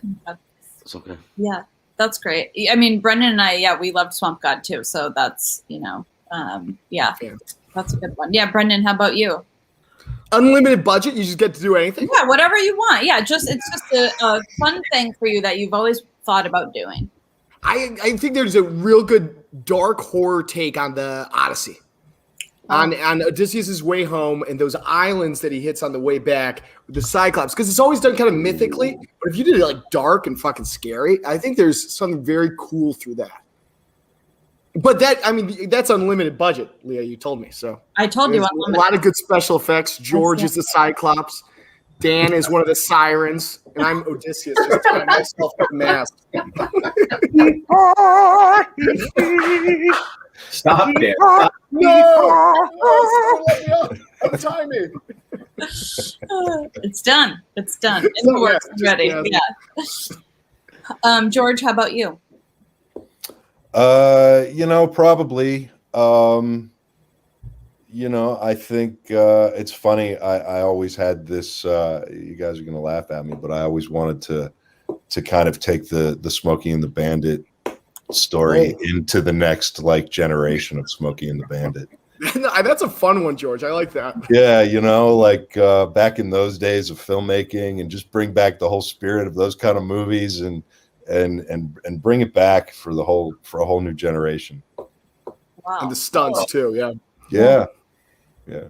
Grew up on this stuff. Yeah.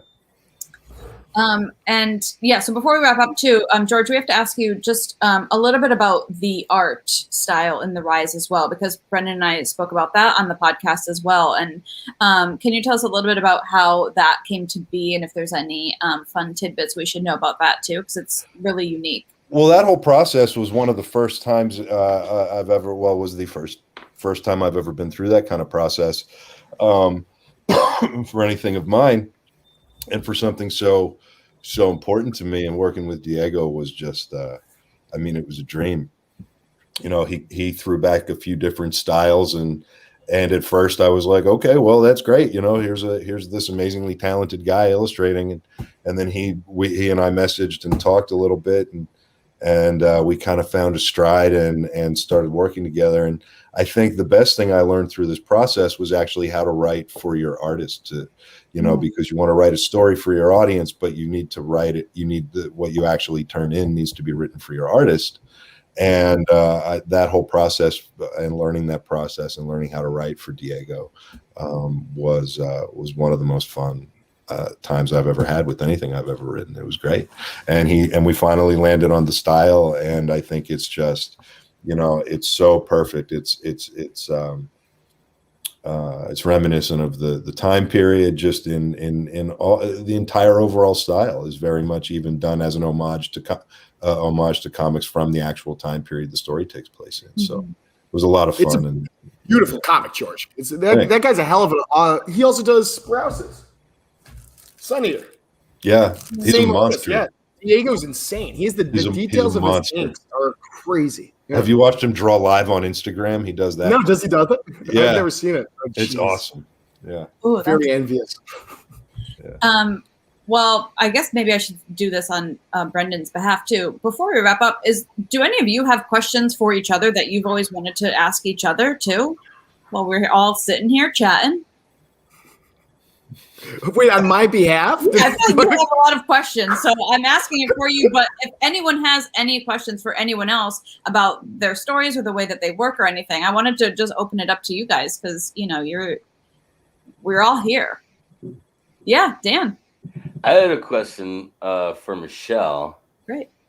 Your dreams.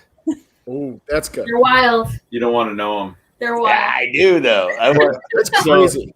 No, I Do you feel feel like princess. It's like I had a dream, but it's not like that at all. No. So do you feel like it might be some kind of past life regression or something in that realm, or?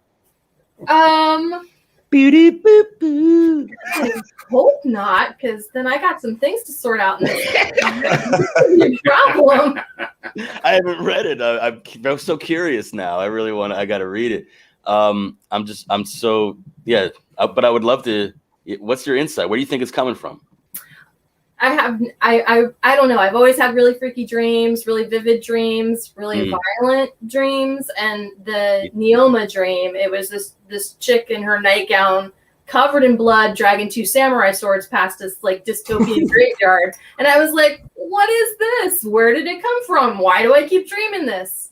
And there's the start of Maine.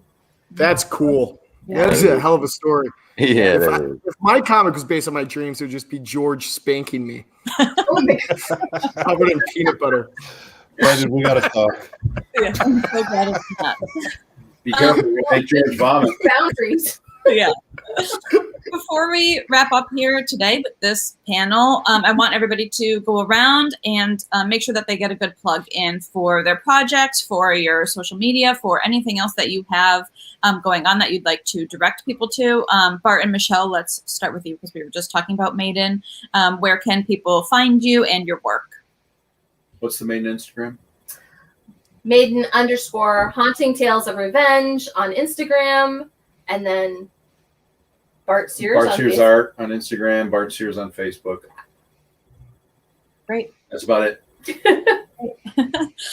Dan, how about you? Holy shit. Okay, so I'm at Fogler's Fictions on Instagram, at Mr. Dan Fogler on Twitter. Boy, okay, so just finished Fantastic Beasts 3. That was awesome. Catch me on The Walking Dead. That's awesome too. I do this thing on the Twitch channel, which is ClickSport. We did ClickSport-1 and ClickSport-2 now is coming out. So I get to do my homage to Ricardo Montalban. Which is very exciting. Say it again. Sorry. Oh, Wrath of Khan. No, I was I couldn't see you, so I didn't know who was talking. What else is going on? Yeah, just check out my social media. You'll figure it out. Great answer. George, how about you? You can pretty much find everything you want to find on me at romeropictures.com. Big exciting news is that my 501c3 nonprofit called the Veterans Compound is now official. So you can learn about that at veteranscompound.org. Awesome. Working to do some pretty big launch stuff there. And we actually just made a big announcement about some efforts we're putting forth in the Tampa area, opening up and launching a big film fund there. So you can learn about that at briefcasepictures.com. Other than that, you can find it all through romeropictures.com. Excellent. Brendan, how about you? Well, George forgot to mention he has a hell of a TikTok. But you can find me at just any brand in Columbus. But the biggest thing I want to plug is me and Leah's podcast, Heavy Metal Magazine, the podcast, is on episode 2. Mm-hmm. And we go over every monthly heavy metal twice every other week. And it's awesome. So check that out. Hey, can I say something? I forgot. Yeah. I'm coming. I'm right here. The 40 Experience. My podcast, Dan Fogler's 40 Experience podcast, is coming to the Heavy Metal Network. So I'm very excited. Is it coming? Oh. It is, yeah. Oh, well, awesome. We're going to have a crossover, Fogler. Welcome. Oh, absolutely. Yeah. That's great news. Yeah. I will echo what Brendan just said. Make sure you check out Heavy Metal Magazine, the podcast, on Spotify, Apple, and all the other fun places where you get podcasts, and leave us 5 stars and talk about how much you want to be our friends, because that's great. And yeah, I need them. Yeah, we both do. And if you're a fan of the magazine, which so many people are, we are as well. And so we talk about it every other week, like he said. Thank you so much to everybody for joining today. It was an honor, a pleasure. It was so lovely to speak with all of you. And I can't tell you how much we appreciate you sharing your insights to your incredible work. This was so fun. And make sure you stay tuned for more of Midday Massacre. Thank you. Awesome. Thanks, Leah. That was a great time. Bye. Nice meeting you guys.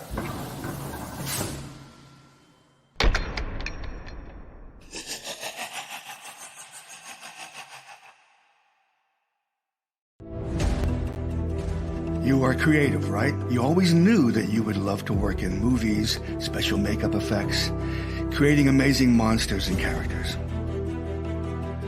I actually think our students get spoiled sometimes because, they have this giant special effects lab down the street. This is a film studio. This is like the old days of MGM or Paramount. They're making movies here. They need makeup artists. This is why it's like a film studio. Here is a film program, and there's an assembly line of makeup artists in the makeup effects program. I can't count how many productions we've collaborated on here. You learn every aspect of the industry, and you get a degree. Graduates work on just about every big film and TV show out there. Make monsters, make movies at Douglas Education Center. Anything but ordinary.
You are creative, right? You always knew that you would love to work in movies, special makeup effects, creating amazing monsters and characters.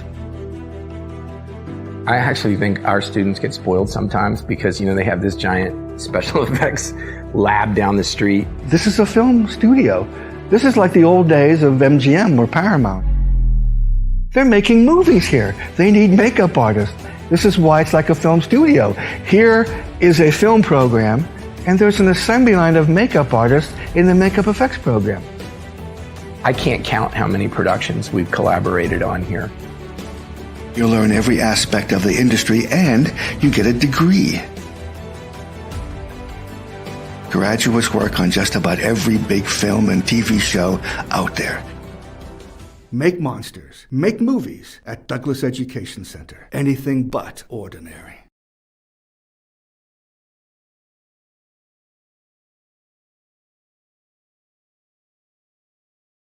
I knew at one point in time I would probably get on camera and not be unmuted, guys. Welcome back to the Mid-May Massacre. We are having such a good time here, celebrating all things horror. And you couldn't celebrate horror without our next guest. This is really the moment we've all been waiting for at this con, the tribute to Mr. Tom Savini. So here to kind of run the show for the next hour, guys. You know him all over the internet. He's one of the hottest things out there right now. Please help me in welcoming, to honor Mr. Tom Savini, Mr. Panda Red.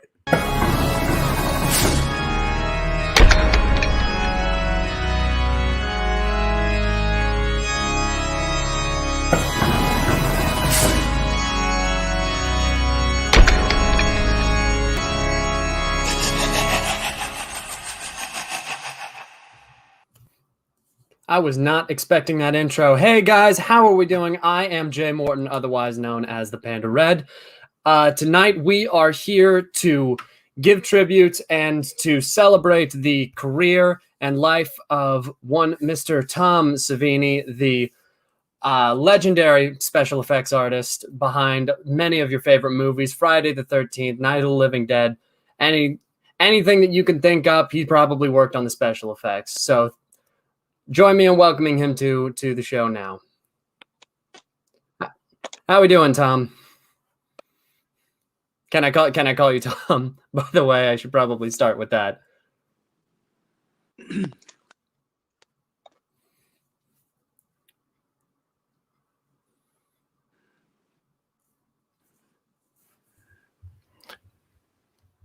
Everything going okay? I think we might be experiencing some technical difficulties. It seems to be frozen, huh?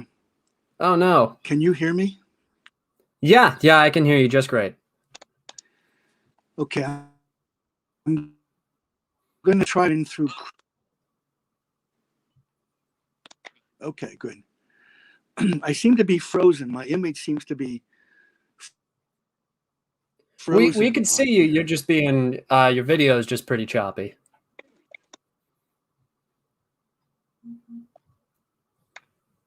So I'll tell you what we're going to do. Tom, if you want to go ahead and just log out and log back in, we'll move on to some of these other guests.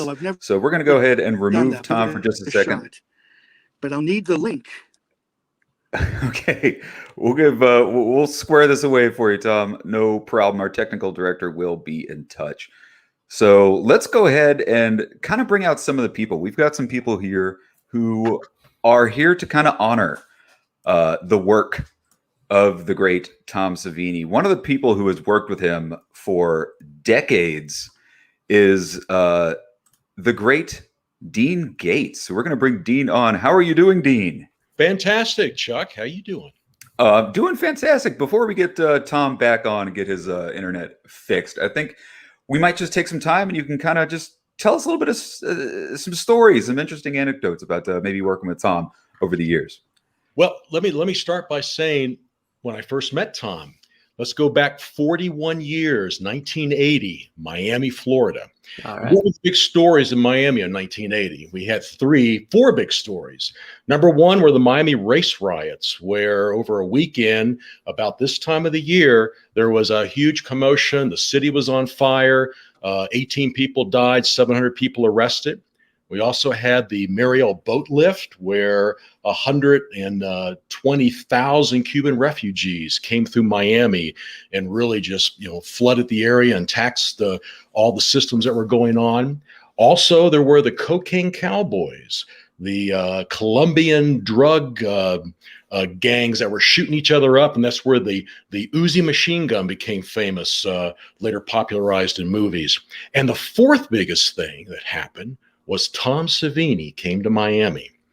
And now you would think, because Tom had a lot of experience dealing with bringing people together. So the city leaders with the race riots and all the refugees coming to town. I got a picture here I took of Tom one time. Here he is working with a very diverse group of people, and there's Tom right there. And look how he is working to focus everyone together. All these folks are diverse; they're all individuals, and they're looking at this one guy down here who obviously is a conservative, very wealthy guy. And Tom has made this guy agree to be eaten by all the diverse people. So Tom had a tremendous amount of experience bringing people together. So there were two things there that he could have helped out with. Also, with the Cocaine Cowboys, I mean, who better to kick ass than Tom, who had law enforcement experience? I mean, here he is showing his law enforcement background, and he could have probably gone in there and cleaned up the Cocaine Cowboys in no short order. But in fact, Tom was so tough. I remember one time on the set of Invasion USA, starring Chuck Norris. Now this was back about 1984. Tom, before we got to set, a lot of people don't know this, but Tom was bitten by a water moccasin on location there in Florida. We were at the Okefenokee Swamp shooting huge chase scenes. Tom was bitten by a water moccasin. He was, we were prepping stuff, so we weren't on set need to be on set for about a week. When we got to set, Chuck walked up to Tom and said, "Tom, we heard about the snake. What happened?" And Tom looked at Chuck and he said, "After 4 excruciating days of pain and suffering, the snake finally died." And I know Chuck looked over to his publicist who was taking notes and winked at him. And I think that was the start of Chuck robbing all of the Chuck Norris jokes, because it started with Tom Savini being so tough on set. So anyway, we were there in 1980, and the reason Tom came to set was because he was working on a movie called Eyes of a Stranger. And I was a college student finishing up. I was an intern, a filmmaking intern. Back? Yes, you are back, Tom. Sorry. No worries, Hi, no worries, Dean. man. Hi, Dean. Hey, Tom. And I was talking about when I first met you, Tom. I came to set, and I had just seen Dawn of the Dead was in the theaters just a few months earlier. And Tom, people don't realize, if you people old enough to remember seeing that film for the first time in the theaters, blew everybody away. I mean, it was like the epic of gore and effects and things going on that no one had ever seen in a movie before. And it certainly affected me as a film student. And then just a few months later, I saw the first issue of Fangoria magazine. Having seen Tom's name in the credits, the first issue of Fangoria magazine, there was a whole article about Tom and all the things he'd worked on. And they even mentioned he was prepping a little film called Friday the 13th. Well, Eyes of a Stranger, I was interning on before Tom came down. The production were the same producer, the same money people were behind both movies. And they had just seen on our film, they had just seen a release print or an early screening of Friday the 13th. Wasn't released yet. And they were blown away by, the intense effects. And they took what was basically a Hitchcock thriller. They said, "We're going to bring this guy down." And they said, "His name's Tom Savini." And I said, I was there, Xerox copying stuff in the office and putting drinks in the cooler. And I go, "Tom Savini." And the producer looked at me and he said, "Are you a fan?" And I told him all the things. I said, "Of course. I mean, I've been interested in makeup effects and everything. How I knew Tom." They said, "Well, maybe you can help him out on set or hand him some bottles or something." I said, "That would be fantastic." So Tom shows up. And in fact, here's a picture of us on set together, not on Eyes of a Stranger, but here we are. I think this is Day of the Dead. And now in this picture, I'm only about 4 foot, I'm 5'4", and Tom was sitting in a chair. But, in reality, when Tom's on set, he was very relaxed here. But boy, he just becomes bigger than life when he enters the frame. And so I was on my first movie set Tom walks in. It was great watching movies being made, but when Tom arrived, it was a party. He had Betsy Palmer's head from Friday the 13th, which no one had seen yet, but there's a severed head. Her mouth was open. He was walking around smoking a cigarette, flicking ashes in her mouth. It was like, hey, here's my ashtray. He had sunglasses on. He'd walk up to people and go, hey, I got something in my eye. Can you look for me? He'd look real close. He'd whip the glasses off, and he had these really bright, like neon contact lenses in. People would go like, oh my God, what's going on? And he'd be taking his blood formula and spilling on his arms and walking into the office going like, oh, I've been cut, what's the doctor, and freaking everybody out. And the blood formula being so cool, that was Tom shared with me that he had recently knocked on Dick Smith's door. And like Tom, Dick Smith was a big influence in our lives. I remember being, 1965 or 66, watching Mark Twain Tonight on TV live when I was very young, and then later seeing Little Big Man, was aware there was something special going on with makeup effects and knowing of Dick. And then here's Tom saying, hey, I just met him. He let me copy all his formulas, all his stuff. And Tom gave me the formulas. I went and Xeroxed them all. He said, go Xerox them and keep them. And these were like the golden goose of having stuff to work with. Tom was so gracious to share these, and even said to me, make sure you hold on to these, Dean, because in 41 years, almost to the day, you'll be doing a tribute to me, and you want to show what I gave you 41 years ago. So I still have them, Tom. And they made all the difference in my career and my life moving forward. And after Eyes of a Stranger, I stayed in touch with Tom a little bit. We talked. I went up to Pennsylvania when he was doing a creep show. He was sculpting Fluffy, prepping. And his first time I saw a large makeup effects lab. And then later, yes. Oh, someone's asked me a question. But anyway, the transition from working with Tom eventually on Invasion USA and then Day of the Dead, which then was the sequel to where I first was aware of Tom from Dawn of the Dead. That was a very magical time, meeting a lot of great people on set. And Dean, can yes, you sir. hear me? Yes, Can you hear me? I can now. Yes.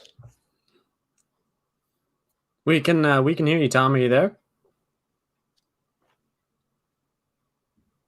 Well, to wrap up quickly, going forward, basically having had 15 years to the time that I met Tom, from I was first aware of makeup effects, from Dick Smith, and then Tom sharing the formulas, and then later, 15 years later, after working with Tom and eventually going on in my career, from meeting Tom, step by step, I can trace every contact from the time I met Tom that led directly to me 15 years later in 1985, winning an Emmy Award.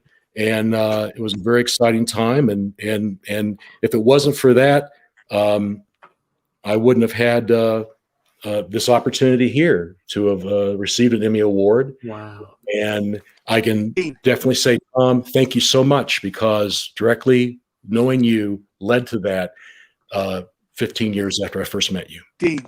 Yes, sir. I can hear you. Dean, can you hear me okay? I can now. Yes. We can. Can you hear me? Yes. Tom, can you hear us? This is ridiculous. I can hear you, Tom. You can hear me okay?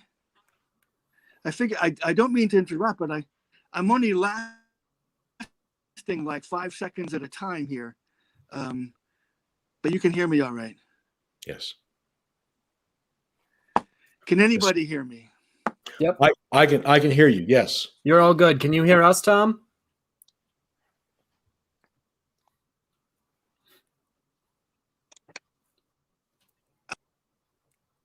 Seems we're having some technical issues still. We're going to go ahead and bring some more people on. We got director of Friday the 13th, Part 4, Mr. He muted himself again, but we have the director of Friday the 13th, Part 4, Mr. Joseph Zito, that is going to be joining us today as well. Welcome in. Thanks for stopping by. Thank you so much. Good to be there. Dean, great to see you again after 30, 40 years. Yes, sir. It's been too long. It was a great experience. I remember Invasion USA was the movie early in my career, but I thought, when will this picture end? It was like they just kept sending more stuntmen and blowing more stuff up. It was like, I know, we blew up a lot of stuff. It was like, wasn't Chuck, I think Code of Silence was released. He got great reviews, and didn't the guys at Canon call and say, we're giving you more money, just keep going? Well, actually, that's interesting. Very interesting you say that, because that is what happened on Invasion USA, but not because of Code of Silence. They were watching the dailies as we were shooting. Yes. And they were, they liked what we were doing. Okay. They liked what you guys were doing, and they liked what the stunt people were doing. And we blew up a lot of crap too. So they liked that because they love crap blowing up. And they kept saying that. They said, well, shoot more. And they kept sending more money because they wanted it to be bigger and bigger. So in fact, you nailed it without knowing the behind the scenes conversation. That's exactly what happened. And I get these phone calls, on set, and you might have seen me go, be called off set. And in those days, there were no cell phones, right? So you'd have to go to a payphone down the road somewhere, they drive you to that. And every time I got that call, I thought, oh shit, for sure I'm getting fired now. Studio wants to talk to me on the phone.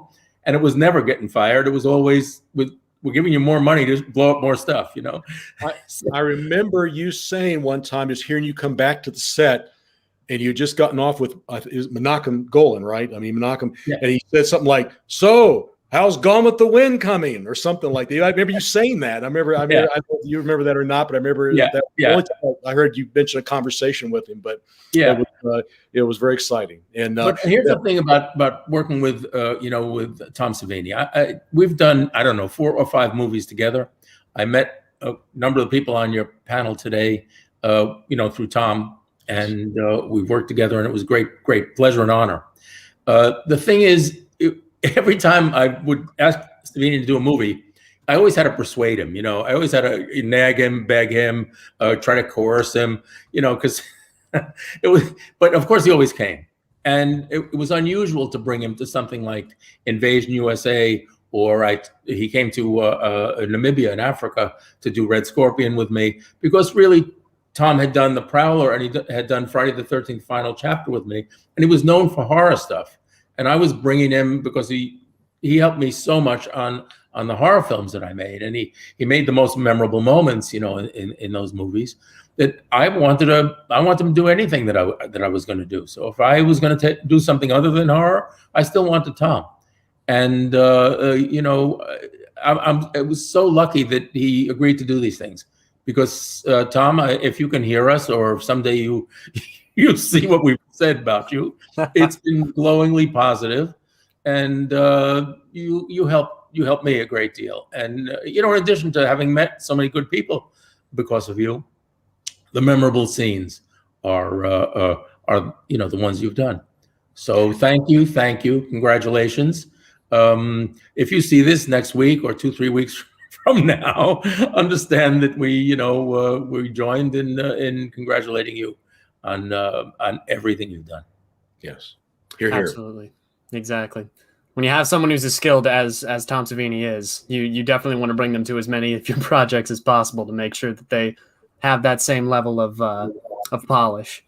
Hey guys, I'm Chad. I'm backstage, and I figured I'd jump in here because you needed some Pittsburgh blood, and Tom's not around right now, so I'll jump in and give you guys a hand. But you guys have been talking, and Joe, last night, thank you for coming on, but you were talking about Tom was actually your Jason. Yeah, Tom was not my Jason throughout the entire movie, but the way it worked, and the way I've worked with Tom before, look, my Jason was Ted White, and Ted White is just great. I mean, he was, such a highly experienced stunt performer. He worked in Hollywood movies forever. We all looked up to him tremendously, and he was fantastic Jason and did everything. But there are times when, with Tom's effects, that it is actually better to have Tom do them himself. So he did play Jason.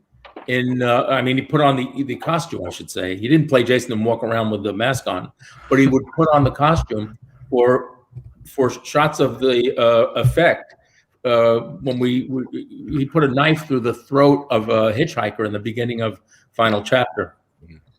And it was Tom that was holding her and doing that. He knew how the effect worked, but he didn't put the mask on and walk around in the movie as Jason. He did what he did great. We can hear you perfect now, Tom. Joe, Thank you. Joe, where the hell are you? Where am I now? Yeah, because there's sunlight. I'm in Thailand. Thailand. Holy shit. Yeah. Tom, you remember that, I would call you and say, I'm in Africa, come out, I need you to do something. I'm in Thailand, I need you to do the next day. Tom, I need you here in South Africa tomorrow. Yeah. And I was there. I went, Yeah, you said no 4 times, and on the 5th time, you got on the plane. Well, you've done that to me. You've done that to me more than once. On Friday, yes, and I'm going to keep doing it. On Friday the 13th, part 4, you gave me like 2 days to show up, Yes. Well, I don't know if you know the whole story of how the Friday the 13th, part 4, how you ended up showing up.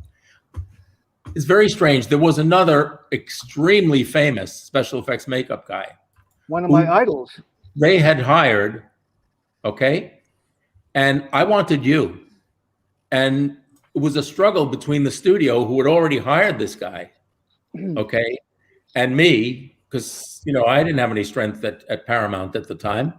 I mean, or now. But so, it was a fight that I had to have as a director and saying, Tom is the guy to do this. Tom created Jason. Tom created the look of Jason. This is not something that needs to be redesigned. It's him. Tom is Jason. Tom is the birth of Jason. So I fought for you and fought for you and fought for you. And I only won 2 days before you were ready to, and that's when I won the argument. Because they had already hired this guy. It wasn't that they didn't like you. It's that, hey, we got somebody working. And I said, no, I really want Tom. And, that conversation, I really want Tom, I've had on every movie. But everybody never said no. Well, sometimes it worked. Sometimes it worked. It's always worked for me, Tom. Yeah. Everything you've done with me has helped my movies.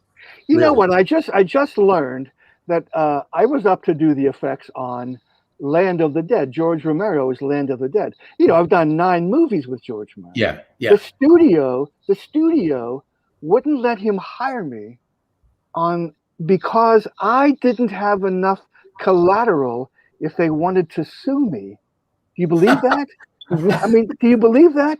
They wouldn't hire me because they couldn't sue me. Well, that's really quite an endorsement. They have so much faith in you. They figure this is going to go to court before it goes to the audience. Hey, Dean, I was trying to tell you earlier, a VHS cassette tape found its way into my hand. I mean, almost literally. I was reaching under my bed and I felt this VHS tape. I pulled it out and it said Dean Gates. So I looked at it, and it's me visiting you at the Dealer Renta Studios. Yes. With me crawling inside the 100-foot King Kong in his hand, in his face.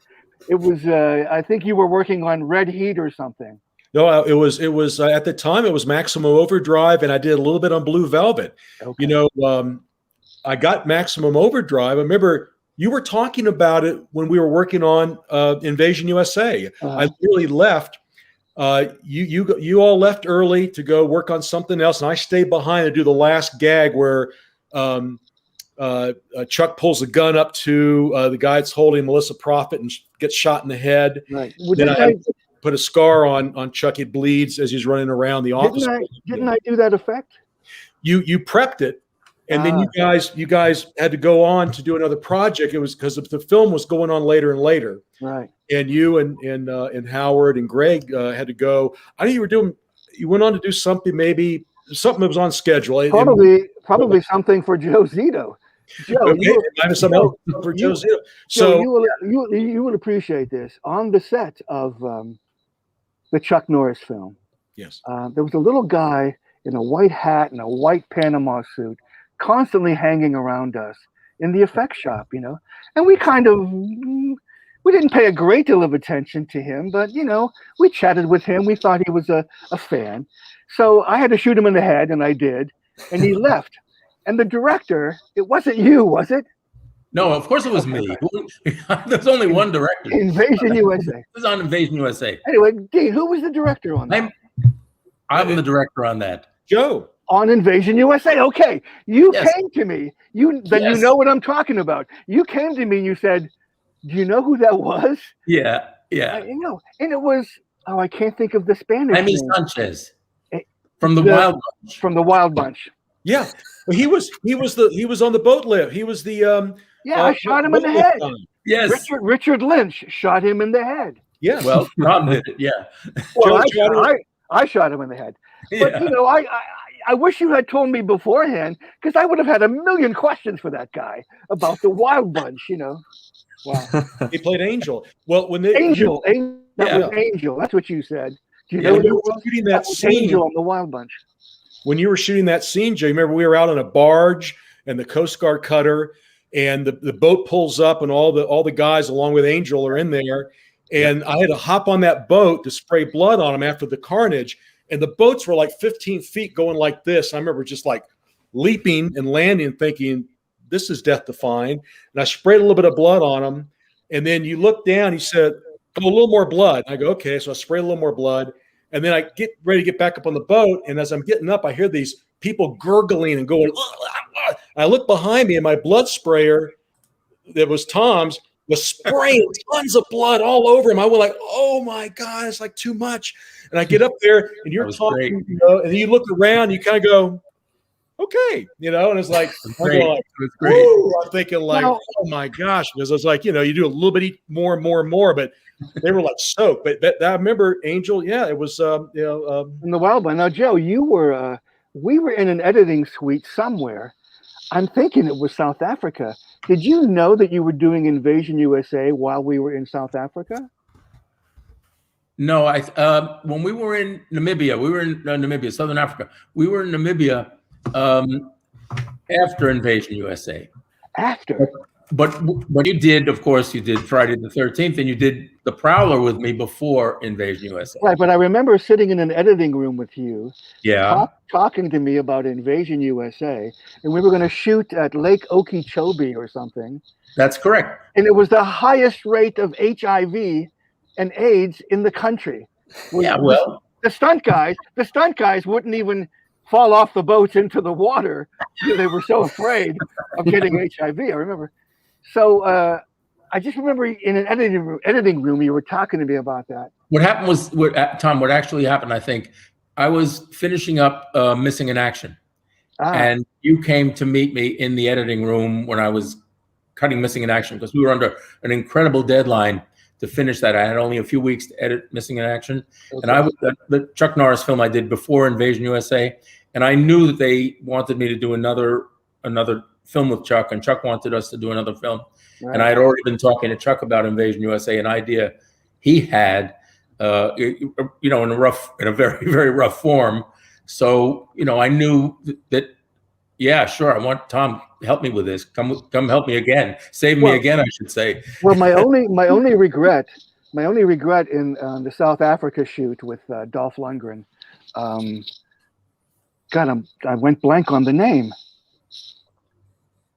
The name of the movie that we did in South Africa. Red Scorpion. Red Scorpion. Okay. My only regret was that we had built a head to explode, and we never were invited. We were never invited to the set. No, I know that. I decided not to do it. I mean, that was an oversight. I decided not to do it, and you know why I decided not to do it?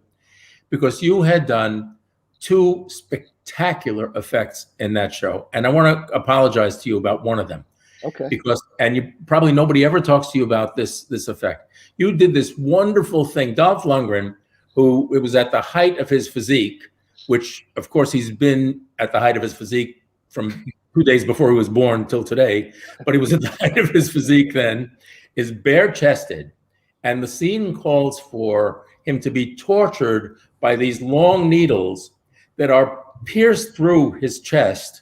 They go in, they come out the other side, bare-chested, okay? One after another. And, you know, if that happens to me, I scream and I faint. But Dolph does a little wince, you know, because that's how it is.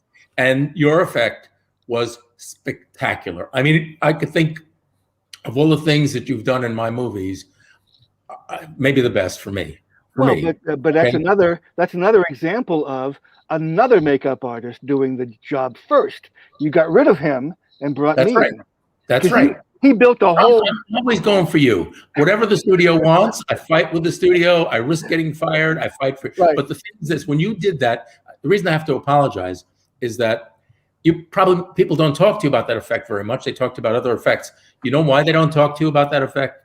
Because anytime anybody asked me, they would come over. You know, I go to film markets, I go to Cannes Film Festival and stuff, and the buyer from Kazakhstan or something would come by and say, "How you did that?" You know, the needles in the chest, and I'd say, "No, Dolph's a tough guy. We just put needles in his chest." I never said it was. I never said you did it. Well, it did look real, you know. Yeah, it looked totally real. They were all freaked by it, and I told everybody forever that it was really done, and you did nothing. Right. So Well, you I know, apologize to you. the funny greatest thing, effect I didn't give you credit for. the funny thing was, I had to make a cast of Dolph Lundgren with his arm up in the air like this, because in the torture scene, his arm would be up. Yeah. So I applied the appliance to him that we drove the needles through, and you know, I'm talking to him, and I said, "Boy, I bet you can't wait to get home and grow your hair long and eat a decent meal," because he was eating egg whites for a month, you know, that I saw. Yeah. He said, no, man, I'm really lonely. Meanwhile, Grace had been there, 3 stewardesses from a London airline. He was never without some woman, you know, hanging out with him. Anyway, so I put the appliance on him, and they called lunch, which means the appliance was carefully formulated to be on him with his arm up in the air. Now he goes to lunch and he's eating, and the appliance is there, and it's getting all wrinkled. And Joe, if you remember, I went to Joao, and I begged him, Yeah. could you please do something with the lighting? And he suggested lubricating him. And the lubrication caused the light to never see the seams, you know? Yes. It was a brilliant suggestion. It was a brilliant, exactly. Everybody did incredibly great things, you know, except me on that. I lied about, you know, doing the stuff. But you guys made that thing work. And Tom, you know, you got to kind of forgive the you know, the lunch thing. There were 500 people who worked on that crew. Yes. So, you know, it's kind of tough to take 500 people out of their lunch. No, it was a scheduling. Exactly. It was a scheduling disaster, you know. Yeah. You know, have me do the makeup after lunch, you know. But that's a fun shoot. Such a fun shoot. Well, where was the military from? Where were all those soldiers from? We got a lot of soldiers, and not only soldiers, we also got a huge amount of equipment. I was in shock. I mean, I met with the actual military down there, and they took me into this warehouse, and it was full of weaponry and vehicles, and even a Russian tank that they had captured in Angola. And the helicopter. All that's, you know, all that stuff was in there, and they said, "Take what you want for the movie." I said, "You're kidding." I said, "I can have all these guns and this stuff." And it was weird weaponry too, because they were fighting the actual war down there, and they had captured this. Right. So it was the Chinese guns and Czech guns and strange things. And they had the tank. I said, "Can I get the tank?" And they said, "Yeah, sure." So we wrote the tank scene in. Well, and you know, anything they had, they gave us. Didn't Richardson make a duplicate helicopter to blow up? Yeah, we make a duplicate helicopter. We had the Hind helicopter, the big, like a Russian Hind helicopter. Right. That was actually made from a Sikorsky. And the wings were approved by the federal, whatever it is in the United States that approves such things. And they attached those big wings on the side. And then we made another one, of course, to blow up. Blow up, yeah. All right, so I hate to jump in like this, but we have a bunch of other guests that we want to bring in as well. Oh, okay. So, Tom, welcome back. First of all, I know that we were having some troubles in the beginning. I'm glad that you're here. I'm glad you're able to talk with all of us now. Joe, it's so nice to see you. Great to see you, Tom. Just great. I am glad that everybody is able to be here and able to hear and talk to each other. For our next guest, I want to bring in the son of somebody that you've worked for before, also Billy from Creepshow. I want to bring in Joe Hill, who is here to talk to you as well. Joe, hi. Hi, Joe. Tom, how you doing, man? You look great. I'm good. Yeah. Mr. Zito, Mr. Gates, it's a pleasure to say hello. Hey. Great to see you, Joe. enjoyed working with your father on Maximum Overdrive. It was a real pleasure. Yeah. Someone asked me a little while ago if I'd ever want to get into directing. And I said, the only way I do it is if I got a chance to do a remake of Maximum Overdrive. Come on. The time is right now. I would pay to see that. You got to think about it. Now they've got all the self-driving vehicles and stuff. So it's Hey, like Joe? you got the big Tesla 18-wheelers, only they go mad. Be awesome. You see, the only thing is that you would have to have the exact same advertisement as your dad did, of standing in front of the giant big rig and saying, "This is going to be the scariest thing you've ever seen." Joe, I got to tell you, in all sincerity, and tell your father, of all the projects I worked on, and that's, I mean, everything from Star Trek to The Abyss to stuff with Tom, even, I get asked more about Maximum Overdrive than anything else. I get more love of people Facebooking me, and I go to conventions. Everyone wants to hear Maximum Overdrive stories. The film is so beloved by all the folks who were probably 8, 9, 10, 12, 13 years old at the time when they saw it, probably when it was shown on Monster Vision, in the 90s ad nauseum. But it means a lot to a lot of people. And I had no idea. I mean, before social media, you just think you worked on things, they kind of drift off. Yeah. But I get it. There isn't a week or two go by that someone doesn't reach out and ask me questions about Maximum Overdrive. It's pretty amazing. Joe, what are you working on? Oh, sorry. Go ahead. Oh, I think it's because that movie is really fun. It's goofy and tremendously gory, and it's not like a highbrow cinematic experience. What it is it's a lot like the film Stuart Gordon was making around the same time. Pictures like Reanimator, and I love those kind of movies. Joe, what are you working on? What are you working on now? Which Joe? Oh, I'm sorry. Well, both of you, but Joe No, Hill. no. I just worked for Joe Hill a couple of times, so I'm curious. Yeah, I mean, Tom is sort of like. I like that I've been able to get Tom involved on my last 3 projects. He did an appearance in Lock and Key, which is a Netflix TV show based on my comic book, and in the show there are a bunch of friends who are into making student films, really gory, student horror films, and celebrate watching horror films really from the 70s and 80s, the really gory stuff. And they call themselves the Savini Squad. And and I thought, and Carlton Hughes, who produced it, thought, wouldn't it be great, since they are running around calling themselves the Savini Squad, wouldn't it be great to get Tom in there? And so Tom is a sort of like a guy running a hardware shop who knows a lot about keys. And it's just tremendous, and it's just so much fun. So then I got so charged up seeing Tom in Lock and Key that I wrote a piece for him in the Nosferatu TV series. Nosferatu was on AMC. It was 2 seasons. There's a show about this guy, guy who has a car that runs on human souls instead of gasoline. This guy, my bad guy, Charlie Manx, hangs out in a club full of people with weird supernatural powers. And I stuck in Tom as a guy named Old Snake. And we don't completely know what his powers are, but probably has something to do with bending luck, Smoking but and in any of drinking, yeah, he's in the bar. He's in the bar and he rolls snake eyes, and when he looks up at you, he's got snake eyes. And the guy who does, I happen to be good friends with the guy who does the practical makeup effects on Nosferatu, a fella named Joel Harlow. And Joel actually won an Academy Award for his work on one of the Star Trek movies.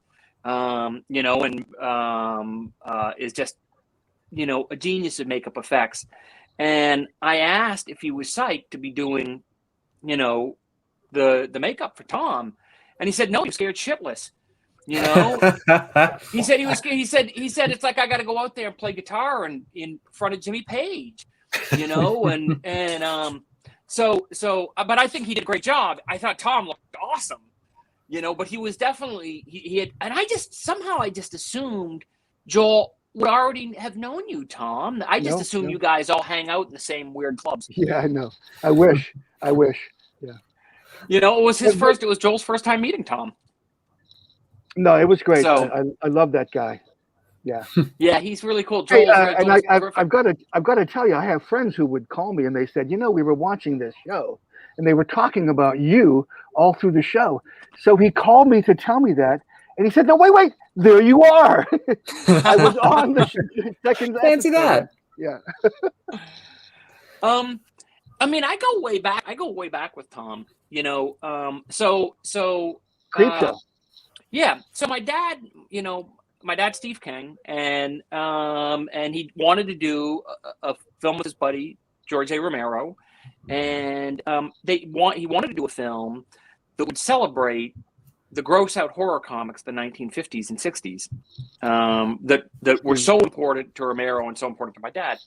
So my dad wrote the script pre-show, and George was going to direct it. Tom did the effects on it, and my dad cast me in the part of my dad and George cast me in the part of Billy, who is a little kid who loves horror comics. Tom acted his father, takes his comics away, and the kid gets even with him by using a voodoo doll that he bought out of the back of the comic. And which was an early lesson not to get between me and my horror comics. But the thing is they made the film in I want to say 1982, 1981, 1982, and it was a different era of filmmaking. And now they have it was an independent, low budget film made in Pittsburgh. And now they have very stringent rules about child actors, about, how long they can be on set, how long they can work, on-set tutors, on-set nannies. But they didn't really have any of that on Creepshow, and you had to be slapped. Well, I did have to, and I got to think about that. But so they didn't really have anyone to watch me while my dad was working. And so my on-set babysitter was Tom Savini. They brought me to his trailer the first day, and I guess just decided to leave me there. And so I spent most of the next 7 days in his trailer watching Tom artistically disfigure movie stars and engineer fabulous, unforgettable monsters. And by the time I left the set of Creepshow, that's what I wanted to do too. I wanted to kill people in memorable ways, and I wanted to invent, nasty, startling, unforgettable creatures, and that is actually what I wound up doing. I just do it on paper instead of with latex appliances. Yes, But absolutely. the other thing about Tom, he hasn't. Sometimes I think Tom is a vampire because he hasn't aged a day. He was meeting him was like my first rock star, because he had the leather jacket and the motorcycle boots, and I didn't have any sense that Tom thought you were supposed to talk to kids differently than you were supposed to talk to adults, and so he was just kind of an open book to me. He talked about experiences he had in Vietnam. That had led him to some of his interests. And he talked about makeup effects as being cheap therapy. We looked at autopsy books of autopsy photos, which is a really weird thing to look at when you're a kid. When you're 12 years old, yes. I wasn't 12. I think I was 10. I might have been 10, 9 or 10. Much better. Yeah, but I was but no, it was cool. It was cool because at a certain age, there is an age when you're really freaked out by death. But there is also an age when everything is information. Everything is fascinating. And you're sort of just curious about everything. And if no one has told you to be freaked out, then you aren't freaked out. And so when we looked at photos in the autopsy book, I just thought, oh, that's what happens to a dead person. I got to tell you, I lost my chain of thought here. That Alice Cooper every time he comes to Pittsburgh, he comes to my house because he loves my basement. Because back then it was full of monsters. One time he came, my 5-year-old daughter took him aside and showed him that book of the autopsy book. The medical legal investigation of death book. That's it. And he makes a big deal out of it in the documentary, Smoke and Mirrors, a documentary about me. Alice Cooper talks about my 5-year-old daughter. But, you know, I've never talked to my children that way either. I've never talked to my kids or their kids, my grandkids, like they're babies. I always talk to them straight, like they're an adult, you know. And I think there was some value to that because they grew up. Well, it's the way they grew up that I'm proud of, you know. I never talked to them like they were babies, you know. And that is an amazing way to do things. Joe, you were just talking about Creepshow just a little while ago, and we actually have some more guests to bring on because we would just love to pack this room as full as possible. If I can, I would love to bring on James Devote and Sydney Weiss from James. How you doing, buddy? my wonderful villain, my perfect villain. And Sydney, look at Sydney. Look at the greatest human smile on the planet. Thank you. Sydney Weiss, my leading lady on this episode that I did of Creepshow. A champy. It was champy, Joe. Joe wrote that. That's right. You know, actually, like Tom, we've actually done enough stuff together, so sometimes it's like easy to kind of forget something. That's right, I forgot. You forgot you wrote that. Fucked up is that? I mean, like, you know, so I'm in a film. I'm 9 years old, and I'm in a film that Tom is doing the makeup effects in, and then you fast forward 30 years, and I wrote a short story, and Tom is the guy directing it.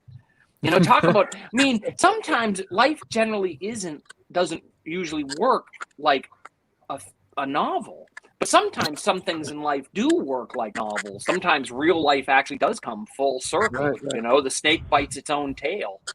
Sydney, are you sitting outside of a movie trailer? No, I'm actually.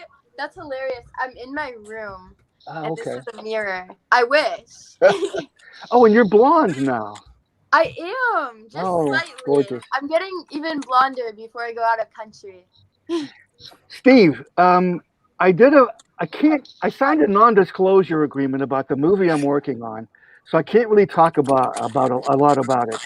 But it involves a major actor that you all know, and he's kind of a serial killer. And well, you'll see it. It's called, they announced it, so I can talk about that. It's called The Black Phone, okay? Yeah. Now, you know about this? Okay. So the prop guy brings me a lighter that was from, he said, Vietnam. So I showed him your lighter. You remember your lighter? Steve? James? Yes. Okay. Yes. I'm calling you Steve. I'm an idiot. Of course. I didn't know you were James talking to Devote. someone else. No, I'm talking to you. But you remember your lighter? Yes. Okay. Yes. So everybody else, there was a lighter that was a famous saying when I was in Vietnam. Everybody had these Zippo lighters, and on it said, "We the unwilling, led by the unqualified, kill the unfortunate, and die for the ungrateful." That was a saying back then in the late 60s, okay? So I mentioned this to the prop guy on that episode of Creepshow. 20 minutes later, he hands me a Zippo lighter with that engraved on it. Wow. That's how great the crew was. Everybody was. Sydney, were you in season 2 or 3 of the show? Of Creepshow. That was season 1. Wasn't that season 1? Yeah. She was season 1, but I'm asking if you had a chance to be in season 2 or 3 because you live down there. No, I haven't. They didn't bring you in. Okay, they're lost. They're lost. Yeah. Before we continue, just because we're running out of time, and I want to make sure that everybody shows up. We have one last guest that we want to bring in. Everybody say hello to Dan Kamen from Creepshow 2, who's also here today. Hey, Dan.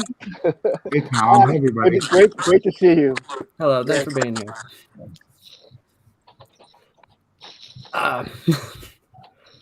I'm sorry that I put the brakes on everything to start that. Please go on with what you were saying. I just wanted to make sure that everybody would be here. Tom, I wish I had been able to get down when you were filming Champy, because that's one of Tom's proteges, Greg Nicotero. It's really the whole Creepshow TV show is his baby, and his studio created the lake monster, the washed up corpse of a lake monster for that episode, and it looked great, man. Well, you know where it is now. Where you have it? It's in your basement. Well, I have the miniature of the creature. Greg has the big one, and it's sitting by his swimming pool in Atlanta, at his house in Atlanta. And then, but he had to move it because he moved it closer. And he moved it on the property, but the neighbors were concerned that this big dead thing was lying there, so he moved it closer to his swimming pool. And he eventually sent me the miniatures that we used for the ending when the baby is dragged into the lake. Right. I'd love to get out to Greg's house because it's full of monsters. It's full of great. His office at K&B is one side Universal monsters, and this side is like Star Trek. He's got a spaceship with a window that looks into outer space. It's unbelievable. It's one, but his house is a museum. Yeah. Hey, James, Tom. Yeah. Tom, while we're on Greg, I wanted to extend my sincere thanks, obviously, for casting me and being a part of Creepshow. I'm not sure if you spoke to Greg, but I joined the cast of The Walking Dead for the tail end of season 10, and then we've been shooting season 11. So it's the connection of worlds, and me being part of Creepshow definitely got me in front of Greg. And so thank you so much. I had an absolute blast working with you. You should be starring in The Walking Dead, man. As a side note, I think that Greg Nicotero was torn in two in Day of the Dead. He helped us torn in two?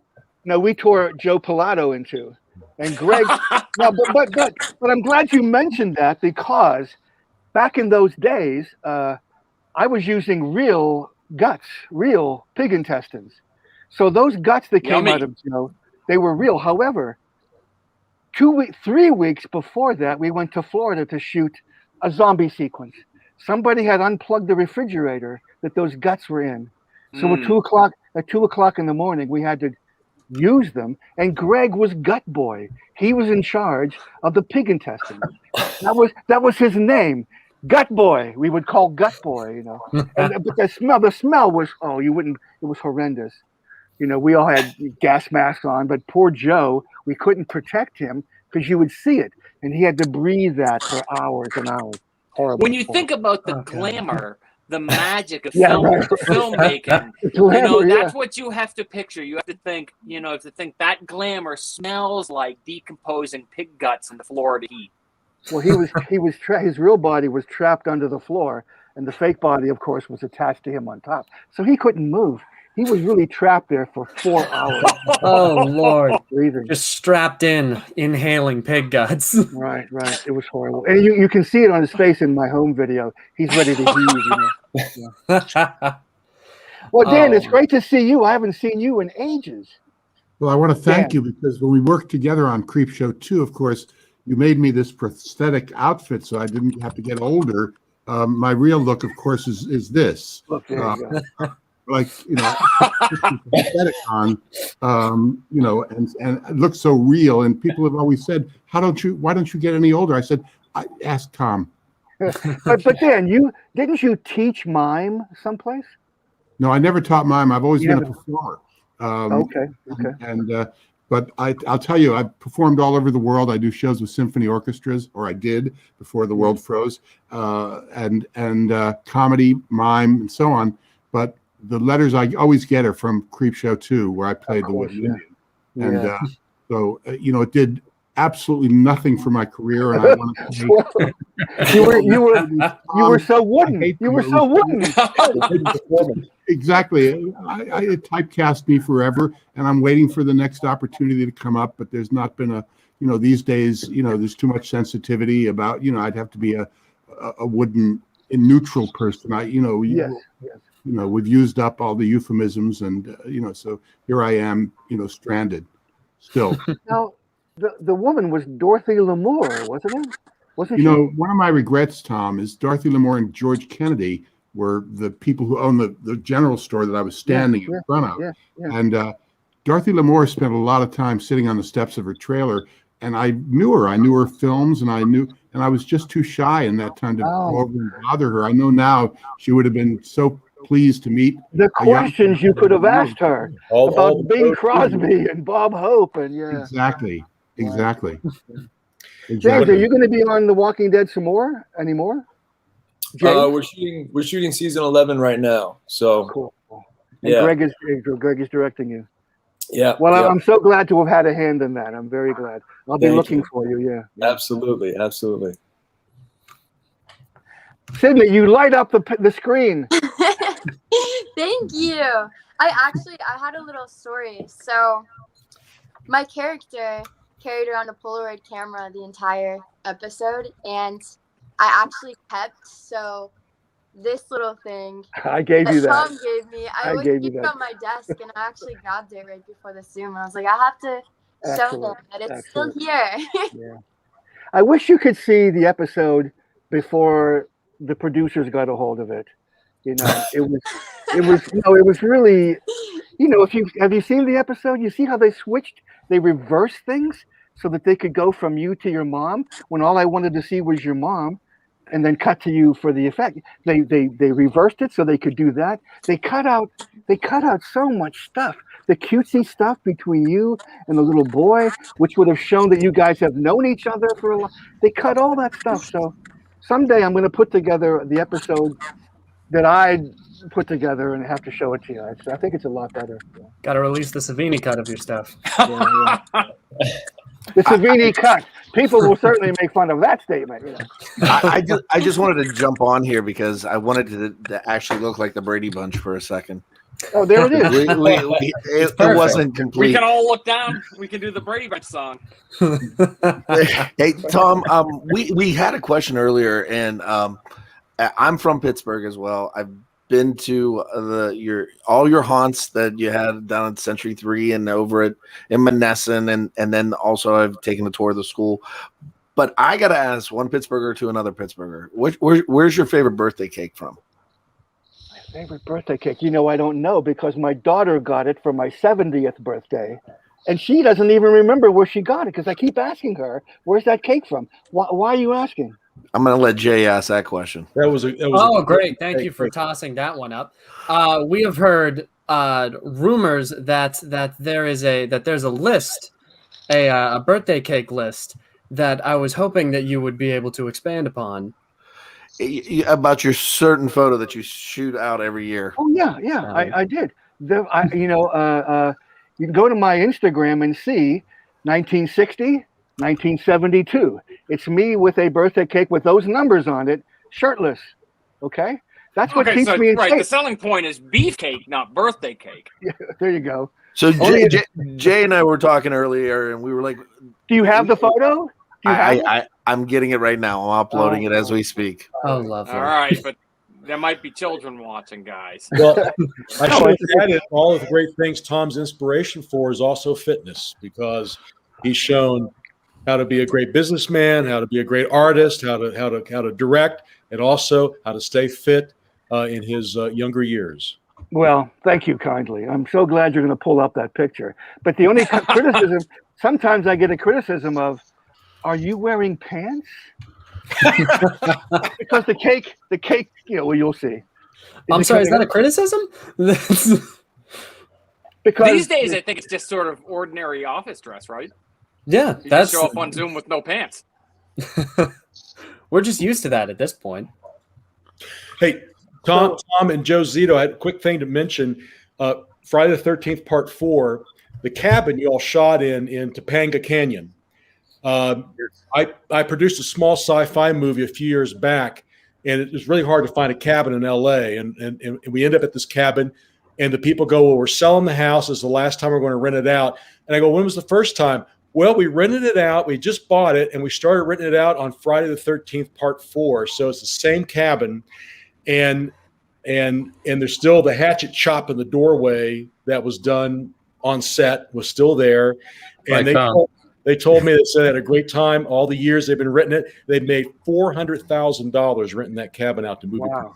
Well, speaking of that, Sydney and James, do you know the house that you lived in on the episode is Robert Downey Jr.'s house from the Avengers?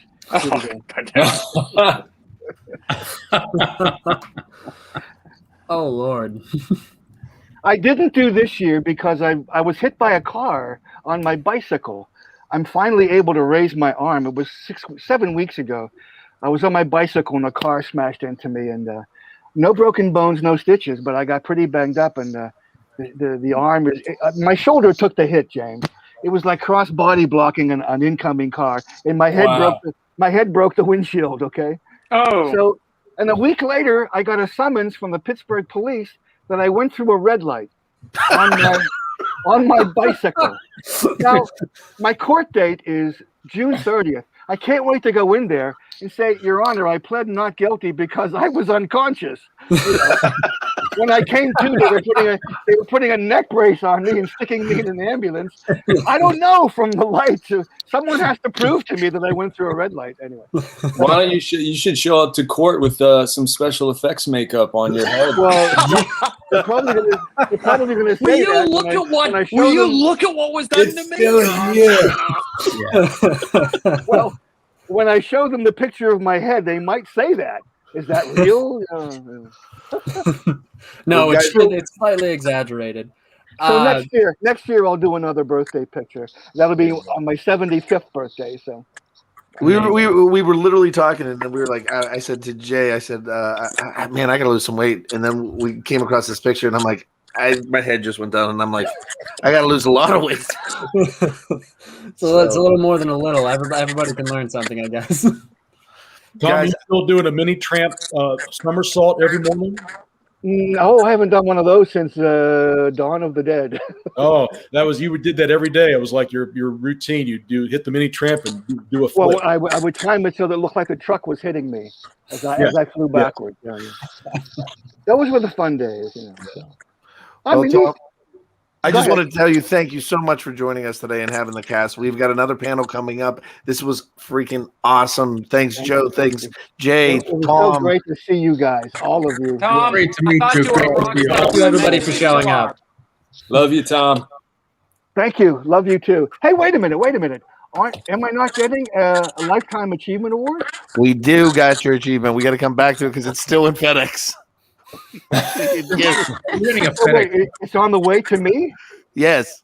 Okay. I'll put it with my 5 other ones. Well, just put it up right next to the Fiend mask. I will. I'll do that. The Fiend mask. Rock on, Tom. Oh, I'm so glad. It was so fun to see all you people. Great, Tom. Thank Great you. to see Hey, thanks. Thanks, Reliving guys. all these memories. Thank you. Bye, baby. Bye. Bye, everyone. Hey, stay tuned. We're coming up back with John Suntress from Word Balloon. Give me 1 second, guys, and we'll be right back.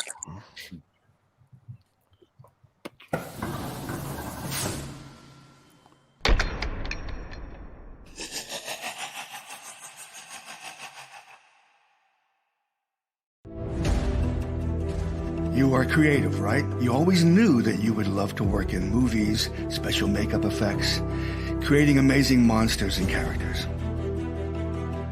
I actually think our students get spoiled sometimes because, they have this giant special effects lab down the street. This is a film studio.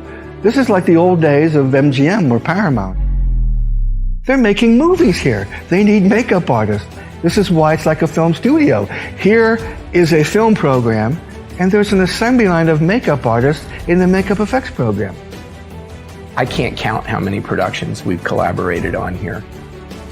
You'll learn every aspect of the industry and you get a degree. Graduates work on just about every big film and TV show out there. Make monsters. Make movies at Douglas Education Center. Anything but ordinary.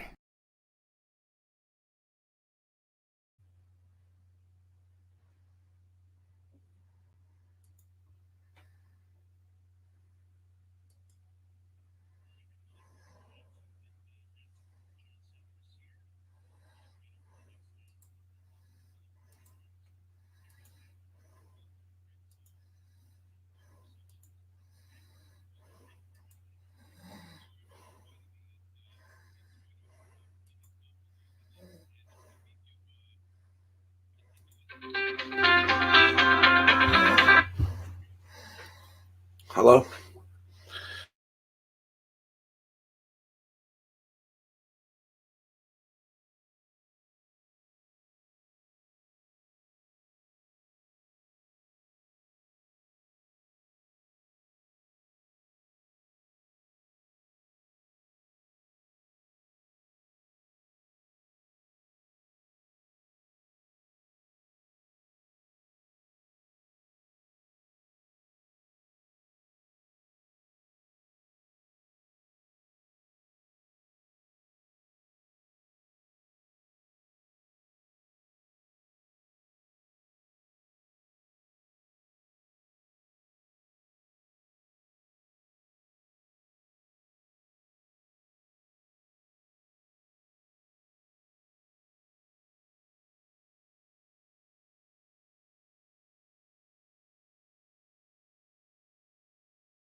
Back to mid.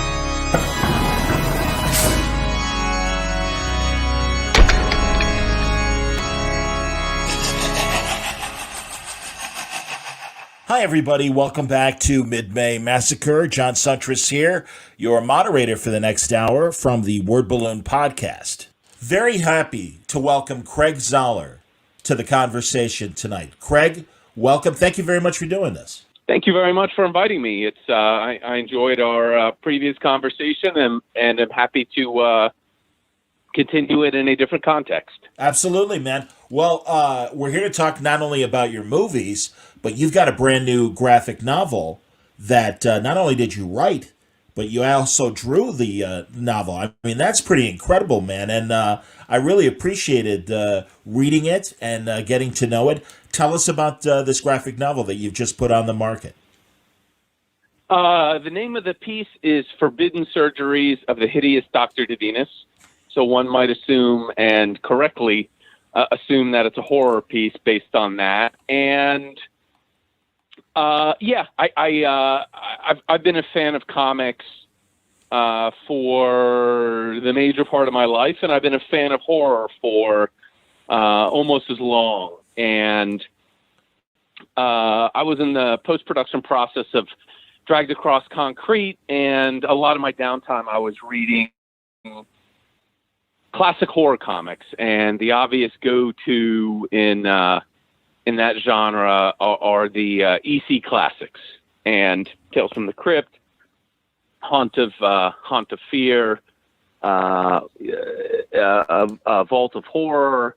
And when I was reading through all these, I thought to myself, like, there's got to be other horror comics from this era that are good. These can't be the only ones. So I just did a much deeper dive into it, and that's often the case for me when I do a real deep dive into some sort of genre or medium. I get bit by the bug to do it, and I always wanted to do a comic as well as work in animation. Illustration has just been a key interest of mine most of my life. And after making the third movie, I thought that, well, this is a good time. I want to take a break. I don't want to leap right into another movie. these experiences were very, very hard and challenging. And I also want to do something different after doing 3 movies in a relatively short period of time. It just sort of all came together. I wanted to do a horror piece, and I had this idea that was sort of general, and then I thought would really fit really well with the medium, and just decided to do it. And a lot of me deciding to do it was really accepting the limitations of my skills as an artist, as an illustrator, and looking at that as like, this would be the process in which I learn how to do it. And I had a lot of confidence I could tell the story clearly and in the way I wanted it told. And I also was fairly certain that at the end, I'd look at the art and have tons and tons and tons of criticisms for it, which I do, but also feel that it tells the story clearly. I mean, people who've not seen any art for this should not expect to see, the second coming of Graham Ingalls or Bernie Wrightson or Richard Corbin or Brian Boland. I'm none of those guys.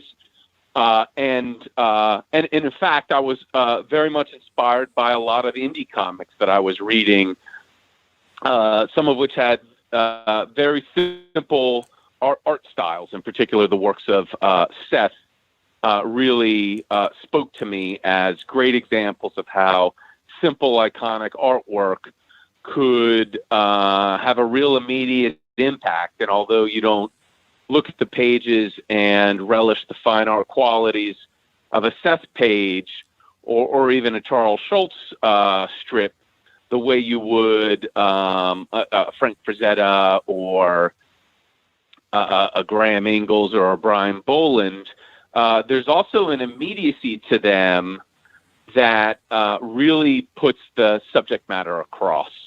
And that very much connects to how I approach filmmaking. People who've seen my movies will know that there's not a lot of flashy camera work. There's no slow motion. By the third one, there's actually zero score. I'm trying to do as little as possible to call attention to the medium so that people have a real direct experience with the characters in the world and the story. That's really interesting to hear as far as the films go, and I agree with you on your indie comic style. Chris Ware comes to mind when I look at your stuff as well, and Seth, I can see the influence there, and Charles Schultz. I'm going to tell people the pitch. This is from the Amazon description. Homeless people are disappearing in New Bastion, and occasionally a dismantled corpse turns up in a dumpster. These crimes are left alone until the day a comatose woman named Lillian Driscoll is kidnapped from the hospital. Her brothers, a grumpy detective named Leo and a slip monster named Tommy, seek answers that lead them to darkness, arcane medicine, and pain. That's a good description of what we get. And that's great, man. This is your milieu, and that's really interesting that you wanted to draw it yourself rather than pair up with an artist. I would imagine it might be easy, I'm shrugging, for someone, again, with movies under their belt to approach an artist and say, I want to do this. Why did you want to do it yourself? Yeah, the answer is it would be easy. There are several different artists, award-winning, beloved by many artists who I've had conversations with, or my representatives have had conversations with in the past over this topic. And really, it came down to I was having a conversation with Ben Mara, who's a terrific guy and certainly an influence upon me. And actually, we had him do the comic art for the credit sequence for Puppet Master: The Littlest Reich. Yes. So even in that context, we worked together, and I initially spoke to him because a producer friend of ours, John Schoenfelder, put us in touch And I initially spoke to him about illustrating a fantasy comic that I had that I was trying to get going as the fantasy animated feature, something pretty dark and pretty weird. And sort of in that conversation, I realized, like, yeah, I could write this story and hand it off to him, and he would draw it much, much, much, much better than I could, and much, much better than I can still. But I wouldn't progress as an illustrator, and ultimately it wouldn't be a new experience for me, because in the end, it would be me writing another fictional story. And if I'm going to write a fictional story, I'll probably just go that I don't plan to make into a movie. I'll probably just go all the way and flesh it out and turn it into a novel. Sure. So since I get novels out there, I got about 9 albums out there. I have 6 novels out there. The 3 movies I wrote and directed and co-composed, and then another 2 that I wrote. There's a lot of storytelling in a lot of that, but illustration is just its own thing. And certainly when I told people I was going to do this, there were a lot of eyebrows raised over, like, well, what the hell is the end product going to look like? And I felt confident the end product would tell the story clearly in an idiosyncratic manner and not look great. And I kind of feel that's where I landed. There are some panels I'm very proud of, but as I am now doing the finishing touches on my second graphic novel, I feel the art is significantly improved. This one, I had the experience of the first one and knew what to commit to, and a bunch of the errors I made, and I've learned. I've read tons and tons of comics during the period of making the first one and then doing this current one, and I've certainly learned no small amount from watching the Cartoonist Kayfabe YouTube show. I mean, that's very, very helpful for someone who is not formally trained. Though I do have a little bit of training as an animator. That was an interest of mine back in the film school days, so it wasn't like I went in with 0 experience and 0 training as a fine artist, or illustrator, but it's just something I hadn't done in a very, very long time. So the short answer of why I didn't just get somebody great to draw my story is because that's me writing a story and handing it off to somebody wouldn't be satisfying and wouldn't improve my skills as an illustrator. Whereas me illustrating something to the best of my abilities is satisfying in a different way. It's me doing something new, and it's something that will make me better for the next one. So you've got to start somewhere.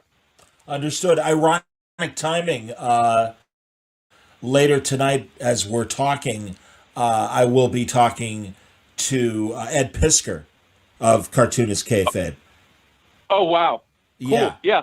His show is a super valuable resource, and the timing of me discovering it while working on this comic couldn't have been more helpful. So certainly, that he's like, I can point to some techniques and ideas and ways in which I improved from from Forbidden Surgeries of the Hideous Dr. Devenus to the new comic, where I can say, well, this is definitely something I learned from Cartoonist Kayfabe, or an error I learned to avoid, or a technique I learned to apply. Which again, it's the new one is still kind of, there's a primitive quality to it, and it's certainly flawed, but I think improved. So I look forward to checking out his new book, The Red Room. I ordered it from Fantagraphics, and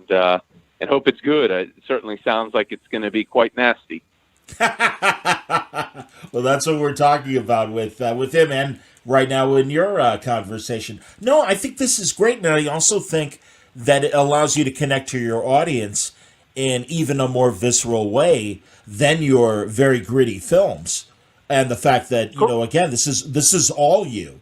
You're the actor. Correct. Yeah. So beyond obviously the control you have as directing a film and stuff, this is 100% you. And I think that's very exciting. And again, Forbidden Surgeries of the Hideous Dr. Divinus is available now in paperback, and it's from, I'm trying to look for the publisher, Floating World Comics. Floating World Comics. Yeah. World Comics. That your company, or is that a company that exists in? No. They're an indie publisher. They've put out some. They put out a bunch of cool things. I think they've like the all-time comics stuff. His name is escaping me. No, they've put out a bunch of things. It's a store out of Portland, and Jason, the guy who runs it and runs the label, has had a bunch of different products out there. That's great. And yeah, he's been real helpful with getting this stuff out there, and good to work with. That's cool. Now you put this out in February, and how close are we to the second graphic novel? Well, I'm in the finishing stages of drawing it. I mean, I finished inking the piece about a week and a half ago. It's I could say it's twice as long as the first one, which it actually is exactly to the page number. But I'm doing a 12-panel grid as opposed to a 9-panel grid, so it's a bit denser than the first one as well. Wow! And probably through the middle of next week, I'm going to continue to do paste ups of panels. I'm like, well, this is an important panel and it's pretty good, but it should be better than pretty good. Or, well, this is something I let go before, let me fix it. And adjusting the dialogue, which is something I do to all of my scripts and books every time I go through them. There's this sort of, I stop adjusting the dialogue when I stop reading it. It's always getting tweaked by me. So to answer your question, I'm going to have it all scanned and kind of cleaned up, just in terms of whiteout and errant pencil marks. Sure. But as with the first comic, you're going to see exactly what I drew, minus just blemishes and stuff like that. And then and then it'll be some time. There's a good chance I'll work with.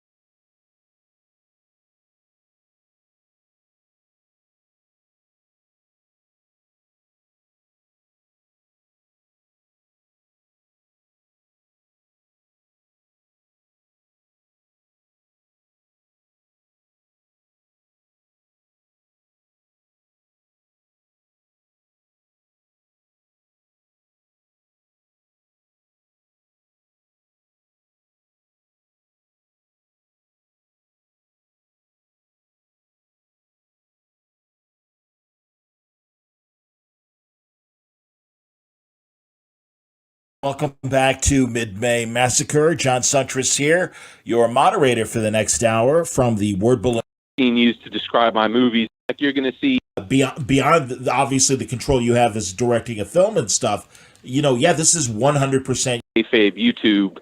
Lillian Driscoll is kidnapped from the hospital. Her brothers, a grumpy detective named Leo and a slip monster named Tommy, seek answers that lead them to darkness, arcane medicine, and pain. That's a good description of what we get. And that's great, man. This is your milieu. And that's really interesting that you wanted to draw it yourself rather than pair up with an artist. I would imagine it might be easy, I'm shrugging, for someone, again, with movies under their belt to approach an artist and say, I want to do this. Why did you want to do it yourself? Yeah, the answer is it would be easy. There are several different artists, award-winning, beloved by many artists who I've had conversations with, or my representatives have had conversations with in the past, over this topic. And really, it came down to I was having a conversation with Ben Mara, who's a terrific guy and certainly an influence upon me. And actually, we had him do the comic art for the credit sequence for Puppet Master: The Littlest Reich. Yes. So yeah, even in that context, we worked together. And I initially spoke to him because a producer friend of ours, John Schoenfelder, put us in touch. And I initially spoke to him about illustrating a fantasy comic that I had that I was trying to get going as a fantasy animated feature, something pretty dark and pretty weird. And sort of in that conversation, I realized, like, yeah, I could write this story and hand it off to him, and he would draw it much, much, much, much better than I could, and much, much better than I can still. But I wouldn't progress as an illustrator, and ultimately it wouldn't be a new experience for me, because in the end, it would be me writing another fictional story. And if I'm going to write a fictional story, I'll probably just go that I don't plan to make into a movie. I'll probably just go all the way and flesh it out and turn it into a novel. Sure. So since I get novels out there, I got about 9 albums out there. I have 6 novels out there. The 3 movies I wrote and directed and co-composed, and then another 2 that I wrote. There's a lot of storytelling in a lot of that, but illustration is just its own thing. And certainly when I told people I was going to do this, there were a lot of eyebrows raised over, like, well, what the hell is the end product going to look like? And I felt confident the end product would tell the story clearly in an idiosyncratic manner and not look great.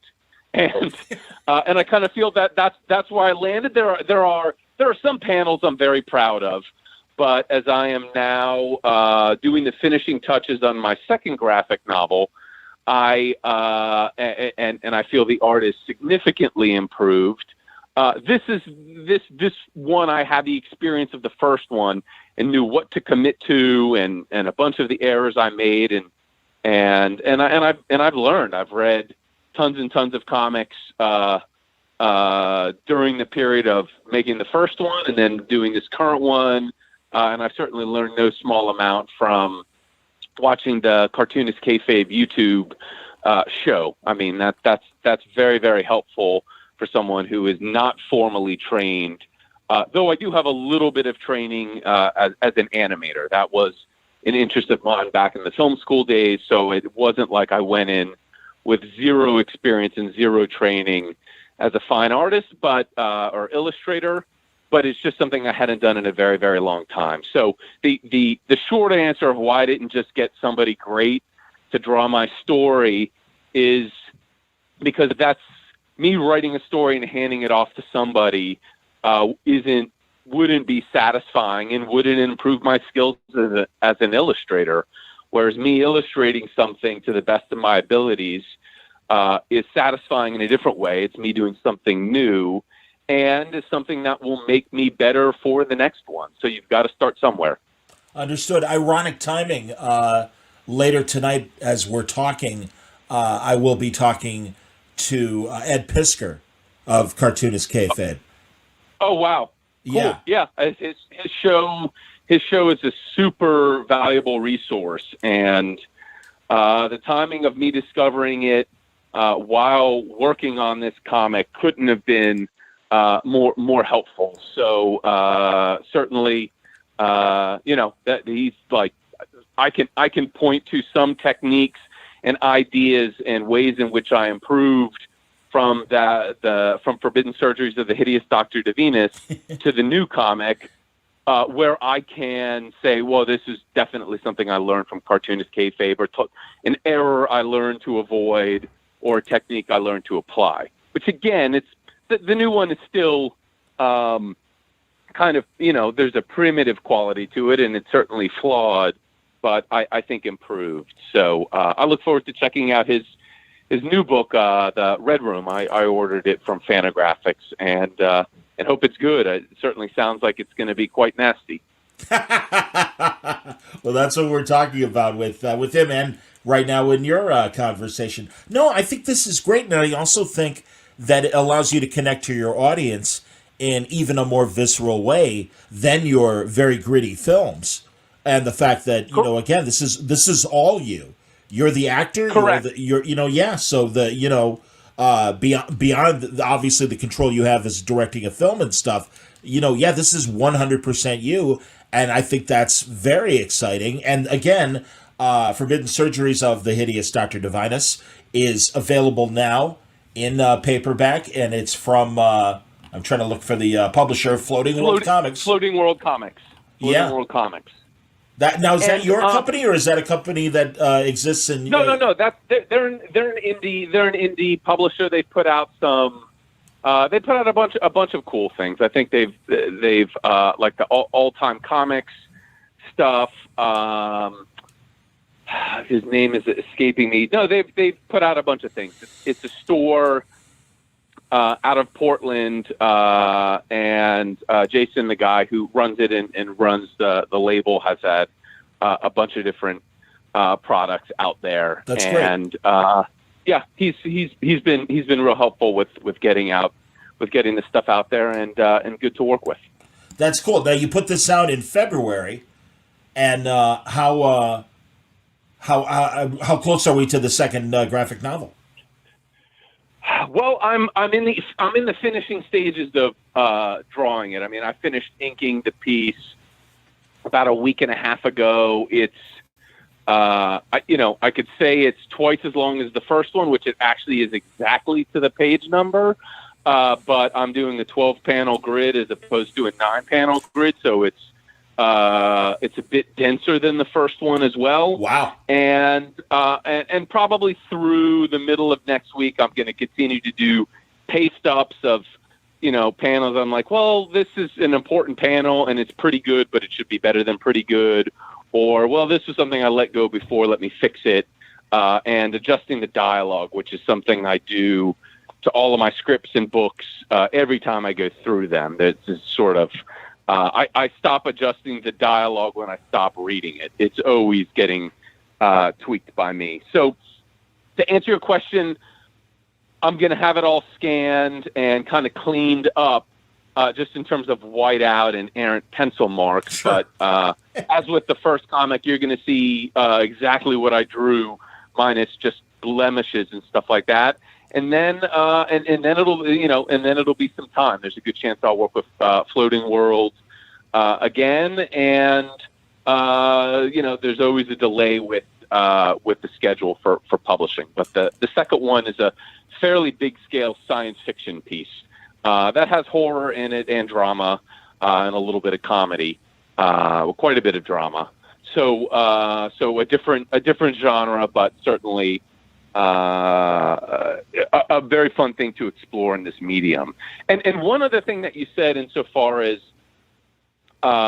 when you do a comic, you're the actor and the cinematographer and the writer and all of these things. That's something that happens where when you make a movie, there are things that you want or things that you envision, and then they just don't quite land the way you want them to. A location doesn't look the way it is, or there's some reason that it doesn't land exactly where you want. I mean, in the script, the Sheriff Hunt character for Bone Tomahawk, his beard was extremely neatly trimmed, which kind of went with his personality. But the reality was Kurt Russell was going to Hateful Eight shortly after Bone Tomahawk, and he was asked to grow a beard, a sizable beard for that movie, and so I kind of got the halfway to the Hateful Eight beard. But in my mind, as I wrote it, because this character is very fastidious, and I think Kurt did a great job with the character, but visually, this is a very manicured, poised, and kind of strict, almost like a martinet, kind of character who it didn't fit quite as well that he would have had a beard on the bushier side. But again, that's a reality you're dealing with, and of course, there are horses don't go exactly where you tell them to go. Go figure. I understand. Well, my God, man, Bone Tomahawk really got 6 years later. I think is a great film that I know people still talk about, and it's been great too to see the progression of your films. Brawl in Cell Block 99, and of course Dragged Across Concrete, as you mentioned earlier. They're all terrific, and I like the blending of genres. We're getting that in Dr. Divinus, but I do like that you do it in your films as well.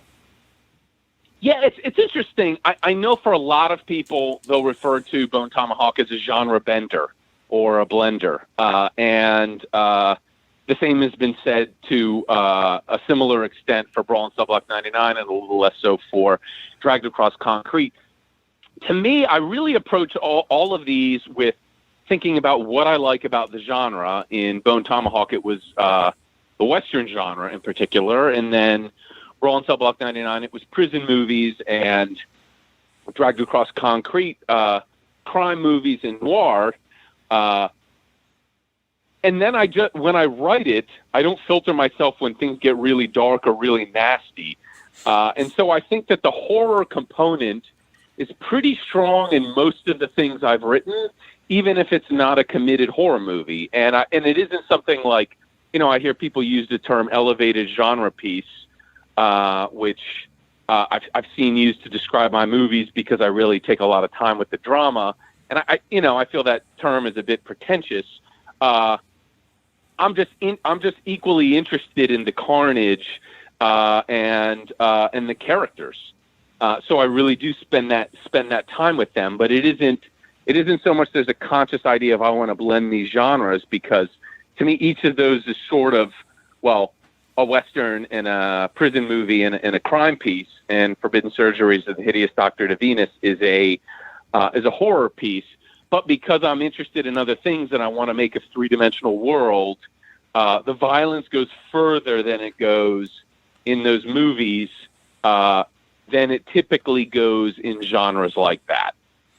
So it gets put in the horror camp, which is fine by me. I adore horror movies. I just wouldn't call it a horror movie because I don't think there are enough horror sequences in Bone Tomahawk to call it that. I feel it's a Western that has these horror sequences, and I've written horror movies. Two of my scripts that were made that I didn't direct, Asylum Blackout, which was originally called Incident at Sands Asylum, and Puppet Master: The Littlest Reich. Yes. Those are committed horror movies. Yes. And I didn't direct those, so of course I have a lot more criticisms where in terms of how they landed and stuff I wanted and things that were changed. But overall, I'm glad they're out there, and they have a lot of what I originally created. But the genre blending, and I understand that is in the end how everyone looks or most people look at the pieces. But for me, a lot of times it's just trying to come up with a robust and full-bodied and multi-hued piece. So there's quite a bit of comedy in Bone Tomahawk, and there are quite a few horror sequences. But I wouldn't call it a comedy horror Western. But you could if you wanted to. I wouldn't dispute it. I just don't see it that way. I just see my interest in characterization, which will usually include humor and drama, going further with that than genre movies typically do. And my interest in really exploring stuff that I find frightening and disturbing compels me to go further in those directions than people typically do in movies or comics. So once you go past a certain point, people, start to call it a horror movie. Like I don't consider Deliverance a horror movie, but I wouldn't argue against someone describing that as such. I think it has horrific sequences and it's superb. But in terms of genre, it's however someone chooses to label it, to describe it for a friend, or if they're in the media to their readers, it's all fine by me. It's just not there at the conception point. I don't think I want to blend all these genres. I can appreciate that, and I think the fact that you do go so extreme, especially in cases like Bone Tomahawk, it it was a direction that I really went into it just hearing, hey, it's a great Western, you got to see it. And that's what made it more exciting in terms of, wow, look at the places you went as far as the violent scenes and some of the character turns for people who don't know the film. And even though it's been 6 years, films need to still be a surprise. I wanted to mention, as you were talking about some older films, like Soylent Green is a fantastic suspense police procedural that happens to have this scientific location, and we all know, and generations under us know, Soylent Green is people. It's like Rosebud is the sled in Citizen Kane, and it's like, God, if all you know is the meme, and you never bother to sit down and watch Soylent Green, it's a terrific film that I think does get neglected because it's like, yeah, we know the ending, and it's like, yeah, but it's the journey, and that's the thing about. Really, I would say that about all your stories. There's a journey to the story that needs to happen and stuff. And I think certainly in the case of Bone Tomahawk, that to me was like, oh, this is like The Searchers. Yeah, kind of. And then it's like, oh no, it's not. So it's it just goes into those horrific directions that it does. So to me that's exciting. And yeah, I don't know, again, I as a film buff, I don't know if you feel that way about certain classics like that, where maybe younger generations like, we know, so we don't need to watch it. Right. Well, I mean, this is something I think kind of bad that happened in the 90s, and it doesn't seem to be quite as prevalent now. But in the 90s, Usual Suspects came out and Sixth Sense came out, and I think Usual Suspects I'm pretty just much neutral on. I just think it's mediocre. I didn't dislike it. I didn't like it. Sixth Sense I probably liked a tiny bit more, but really found a lot of the plotting, considering what it was, sort of convenient. Oh, there's the video camera here. And it's a movie where, to some extent, they can't go very deep with a lot of it because they're just hiding the gimmick. And I bring up both of those movies because there's a certain point where everyone, not everyone, but many people in Hollywood were looking for, and many people in Hollywood were making these movies that had this gigantic revelation at the end, this huge twist. And in the case of Usual Suspects, I suppose, spoiler alert, as I'm going to ruin the ending, you have a twist at the end of that movie that tells you it was all fiction. There's no more, like, this is actually worse than it was all a dream.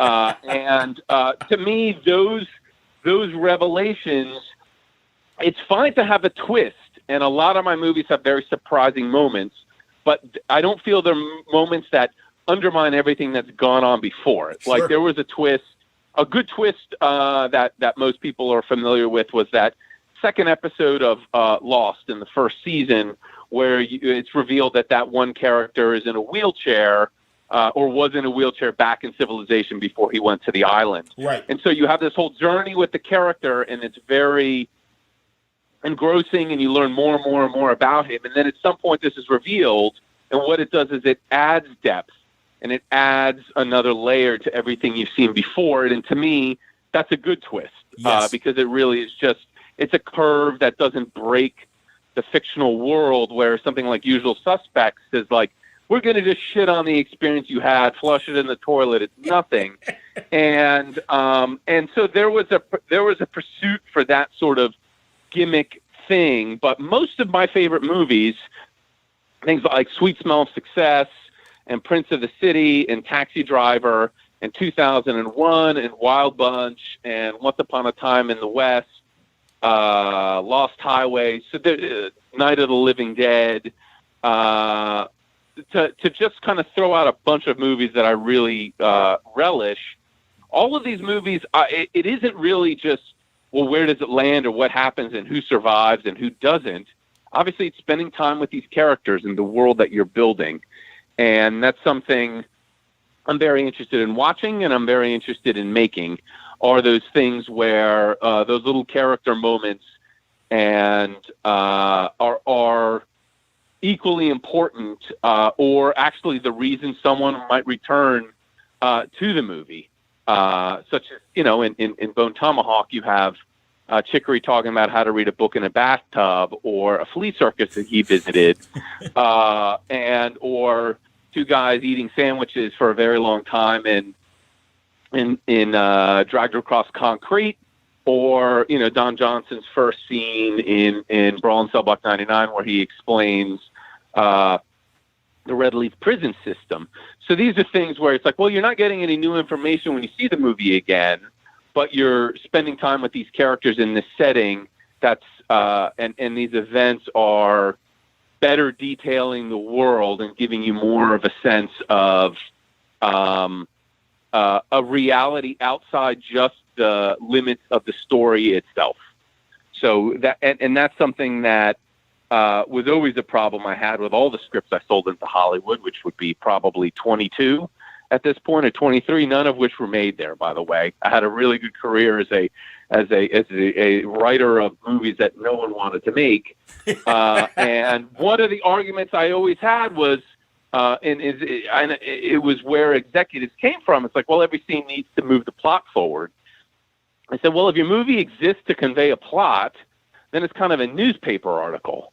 And if all you want are the events, it's all those other things that make it better. Certainly, if Die Hard were developed in the studio system today, it seems like they would just start with what is it, Hans Gruber or whatever, the Alan Rickman villain. Yeah. It would start with him just going into the building. Get rid of all of the character stuff that goes on before the setting up of the world, and just leap in directly with the action. And that to me makes movies less interesting. I'm with you. So all of that sort of stuff is it's all interesting to me. And when people leave that in, I'm happy. I'm sure many people feel, well, it's indulgent. Nothing happens or all this sort of stuff, and it's not for them. Like, certainly there are people who those studio executives are building their movies for, and those people want events and plot and nonstop forward progress with the plot, and that's sort of what they're looking to get out of it, rather than other things that I'm looking for as a viewer, as a reader, and as a filmmaker and as a writer. What do you think about the current state of films once we get out of COVID? But prior to COVID, you really had, it seemed like, the theaters were dominated by these tentpole films that are these giant $100 billion budgeted films expected to make hundreds of millions, if not the B word, and get into the billions. But also, I know that Blumhouse has had its success with low budget films, and certainly you are comfortable and have been working on that scale. But yeah, it seems like the mid-sized film has gotten lost in the shuffle and doesn't have a chance in theaters the way that it seems to thrive on streaming and stuff. But yeah, what do you think about the current economic setting for films in theaters? Yeah, I mean, obviously it's not to my taste, and I think it's a little bit sad that these movies, the $20, $30, $40 million movie, doesn't really have as much a place. I remember meeting with a producer who's made a ton of movies that probably together have made $3 or $4 billion. So a big deal guy. And, and I was talking, it was before I'd made Bone Tomahawk, and I was talking about trying to get, I had this really bizarre kind of Lynch-like drama I was trying to get going. And I just asked him advice.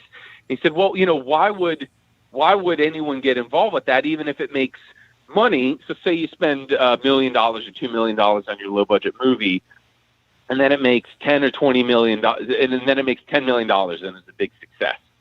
And he's like, well, in that process, you've made $8 million, whereas if you make a gigantic movie that has the potential to, let's say, make half $500 million, you're going to make so much more. But the effort for making that small movie may not be quite as much as making some $200 million budgeted movie, but it's a lot. So a lot of it is, well, if we're going to bother mobilizing the studio and investing all these assets and getting all these people together, we really want the chance for it to, be a gigantic movie.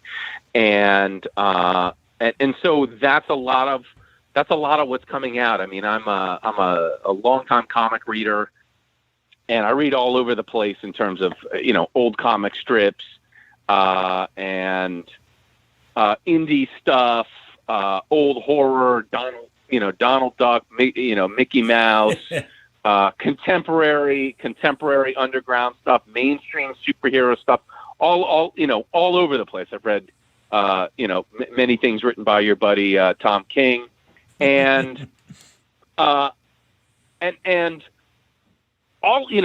all of that stuff I enjoy, and I really do enjoy a lot of the superhero stuff. I'm not very interested in superhero movies, and in general, they don't work for me that well, and they cost so much money and have so much CG. They're losing a lot of what I like about superhero comic books, which is, of course, the line on the page and the usually the vision of, let's say, 1 to 3 people. If it's a writer and a penciler, or a writer and a writer, a penciler, and an inker, it could be just a writer artist. But there's a more individual stamp there, and I also think a lot of that works better on the page. Guys, where a lot of comics, have people wearing the skin tight suits, and a lot of that feels like a celebration of artistic skills, a comfort with the human form, human anatomy, and expressions thereof. In a movie, you're filming an actor, and maybe you're getting hunky Chris Hemsworth and pretty Scarlett Johansson, and you're just filming them. But there isn't like that. That's a person who's coming with all their own baggage and was selected for a couple of reasons. That presumably their skills as a performer and their look and let's say correctness for the character. But that is completely getting away from an artist expressing himself or herself through the human figure, which I think is a lot of what the fisticuffs action in a comic succeeds at doing so well. I mean, some of it can just be, well, it's got to have dramatic conflict to be exciting, but a lot of the superhero stuff leaves me cold. I haven't seen most of it. And it's not that I've never enjoyed any of that stuff. It's just I would rather read that on the comic page and have different experiences in the movies.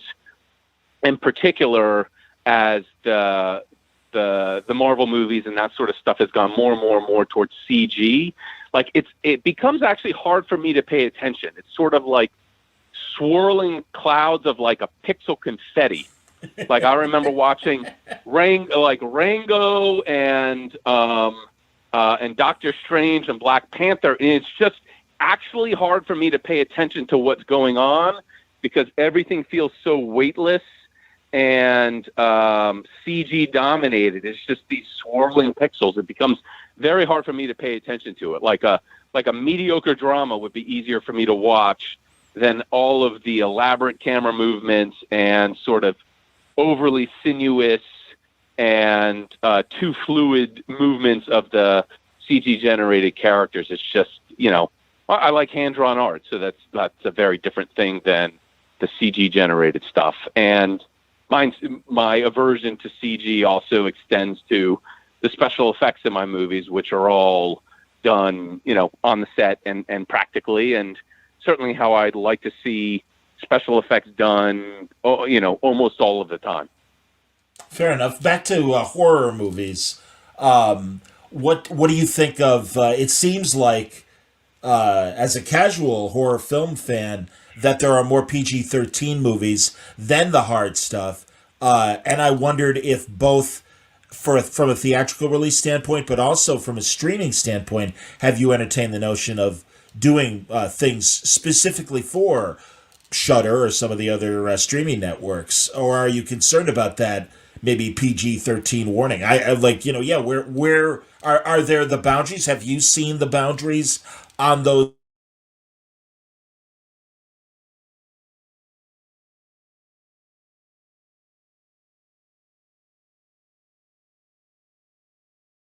Done in different ways, and I really conceive things that I want to do that I'm interested in, and then try and get them done. And it's not always easy. I mean, we went around with a package for Bone Tomahawk. Actually, the paper trail is still online of when the movie was Timothy Oliphant, Peter Sarsgaard, and Kurt Russell. So that was a different cast than the cast we wound up making it with. And Richard Jenkins was involved then, but I'm not sure if he was in the announcement. And originally Jennifer Carpenter, who's in my second and third movie, she was also part of that original cast. And our financing kept collapsing again and again and again. Even though we had this cast, it was very hard for us to make it, for us even to keep a firm hold on $4 million with me wanting to exert the creative control that I did then. And for that first movie, I was probably willing to give up some small amount of control to get the first one made, whereas with the second and third, once I'd proven myself, I'm giving up nothing. Creatively, it's 100%. It doesn't mean I got everything I wanted. It doesn't mean that there weren't scenes that fell short for me, because there were. But in terms of creative control, I had the final say 100% on the second and third, and I wound up having it on the first, but I would have been a little bit more willing to give over some of that, because at that point, everyone is just going on faith. So to answer your question, I come up with stuff that I want to do and then take it around and try and find a way to get it financed, and which in the case of all three of my movies has really been, I attach actors, and then there are foreign sales companies and producers here who are taking the piece around and trying to get financing that way. So very, very much, Bone Tomahawk came together when we had Kurt Russell, and it was very much on his name and foreign sales. And then, eventually the version that got made was with Matthew Fox, who I think is terrific in the part. Oh, yeah. Came on board and was helpful in that regard, and Patrick Wilson as well. So I don't know exactly what the parameters for Shudder or any of those places are. I just know, I create stuff and generate a lot of material and take it out there and hope something will stick. I mean, I had let's say At the Edge of Horror. It's an orphan tale, but with a heavy horror vibe, but not a horrific movie. It actually probably just would have been PG. And I had a very good cast, some familiar faces from my other movies, and then a couple of, new, seriously valuable and seriously good stars came on board that project as well, and said a lot of complimentary things about the piece. And we went around, but this was a over 3-hour piece that was going to star an animatronic Muppet made by the Henson Company, who had partnered with us on it. And this is something where, in terms of getting the appropriate financing for it, we weren't able to get it. It doesn't mean that we won't get it, and there are still a couple of options out there, but it isn't so much that I'm now gearing towards some specific end goal of saying, well, they didn't want this, let me ask them what they want, I'm going to go do that. It is, well, I have a lot of fiction. I have a Western limited series that I've written, a horror script that I've written, a piece about circus life in the 1970s. I have a bunch of different pieces, and attracting the right talent, and then through the package of that script, my value as a director, and the value of the actors, which is probably the most important part of the puzzle in terms of financing, I try and get things made. So I don't look at the outside in or what the market's clamoring for.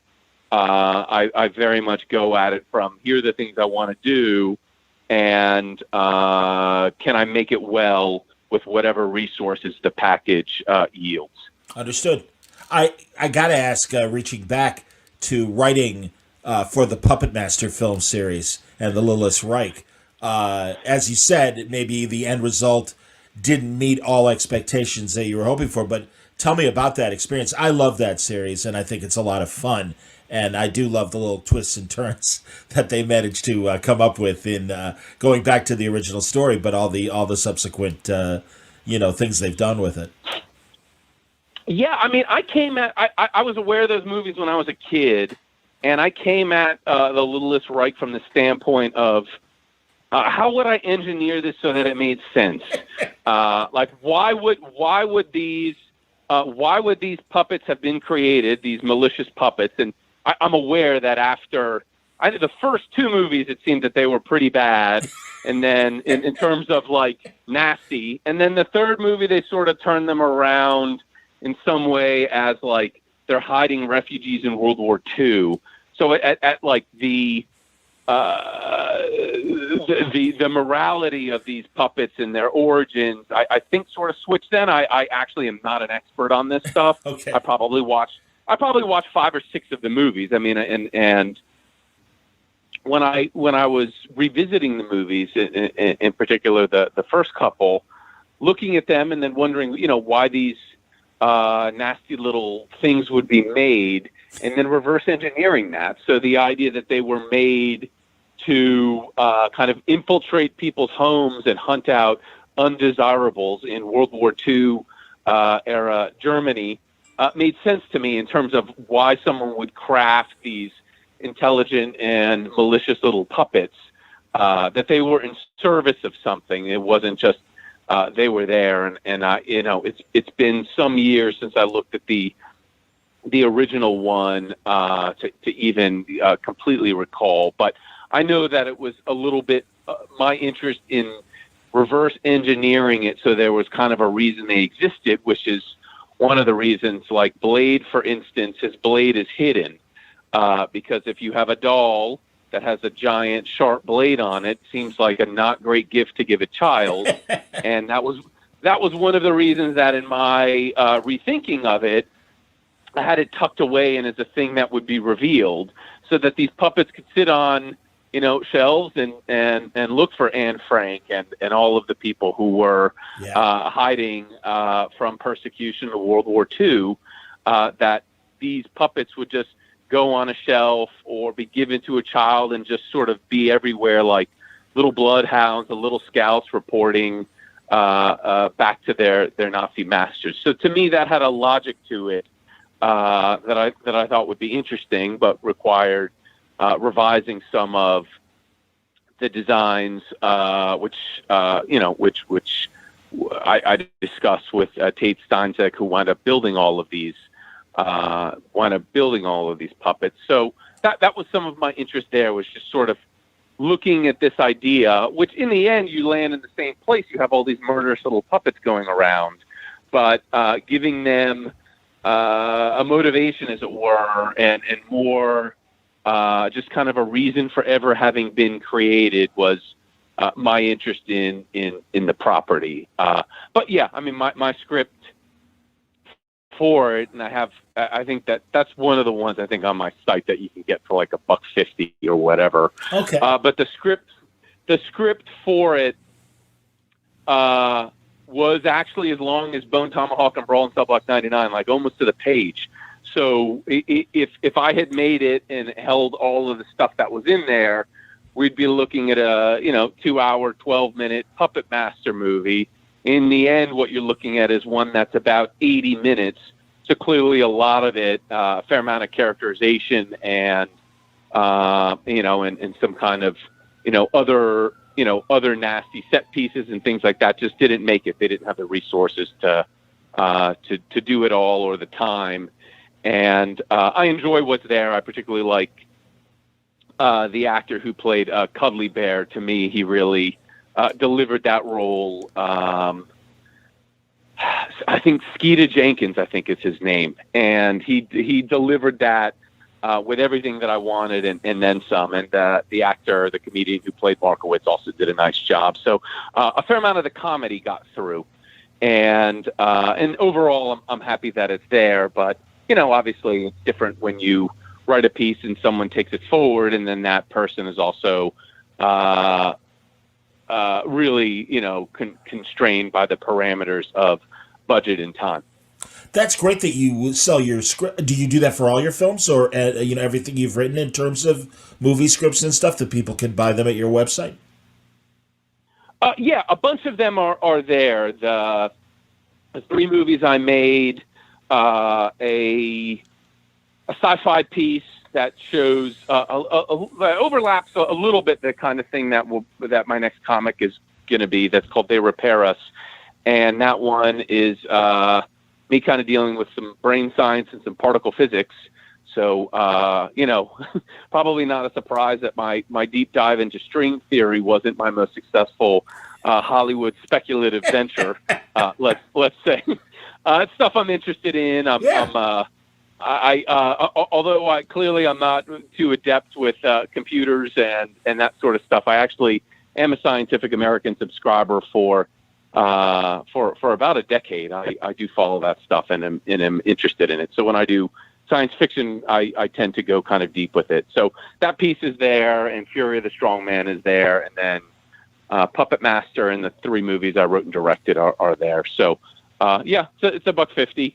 Some people decide to pay it, and other people decide to just steal and share. And it's not really a big deal, but it's on the site if someone wants to check it out. That's great. And you can see with the movies that I made, you can see how accurate they are. Sure. I would certainly put myself in the top probably 0.1 percentile of the movie that as a script and the finished product of that movie, because I don't hold to that philosophy of there's the movie you write, the movie you direct, and then the movie you edit. It's that writing is the purest creative process, and I'm trying to realize what I did as a writer at all steps. And obviously, if things don't work, you get rid of them, and there are happy accidents, but they are written in a lot of detail, and that's what I'm trying to achieve in the parameters of the shooting day and the editing schedule. Hitchcock famously said that when it came to actually shooting, he was almost bored with the process because for him, he had already made the movie in his mind, plotted it all out. So is there still joy doing the actual work of filming and putting it all together?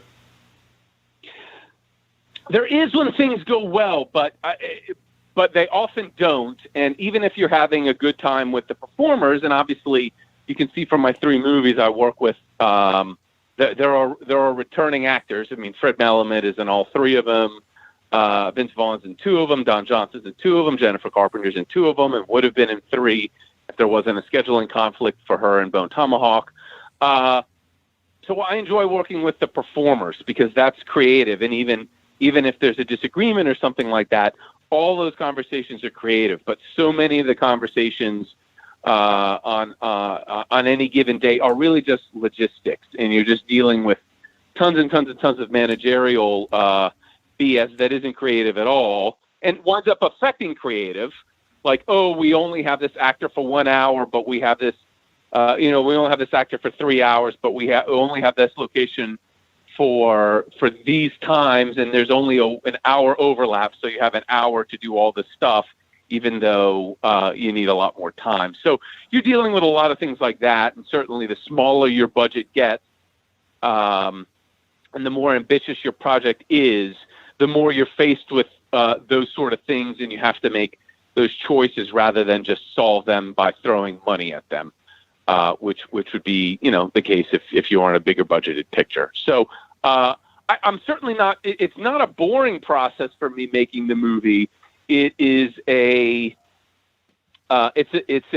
a difficult process, and there are enjoyable days. Certainly, when I go home from a day of production and I feel like I got everything I wanted, or there were happy accidents, or the scene exceeded my expectations, that's terrific. But that is often not the case. And then, but I'm aware of like, okay, I have everything I need to make the scene. Some stuff fell short for whatever reason. And, like Bone Tomahawk, that was an ambitious movie to make as my first, and for less than $2 million, and in 21 days. Wow. So like I went out there trying to do that the best that I could. If someone were to read the script, they basically see one scene is completely gone because the horses just went everywhere, and we really only had time to do one take of all these different actors throwing all this different dialogue on all these horses that had to be kind of cantering at the beginning of the shot and then land in positions, and then there's a dialogue exchange, and then the horses, like, it was something we clearly weren't able to do with how little time that we had. And but for the most part, that's why I write really detailed scripts. That's to guide me in the process and just try and realize as much of that as you can. And the faster you move, the more you have to kind of let go of some of the details. And in that way, the process is a little unsatisfying, just because you're losing things that you originally envisioned. Understood. Well, let's direct people to your website, because they can not only buy scripts from your films. Do you sell your movies as well on your site? And obviously, I'm assuming Dr. Divinus is available on your website as well.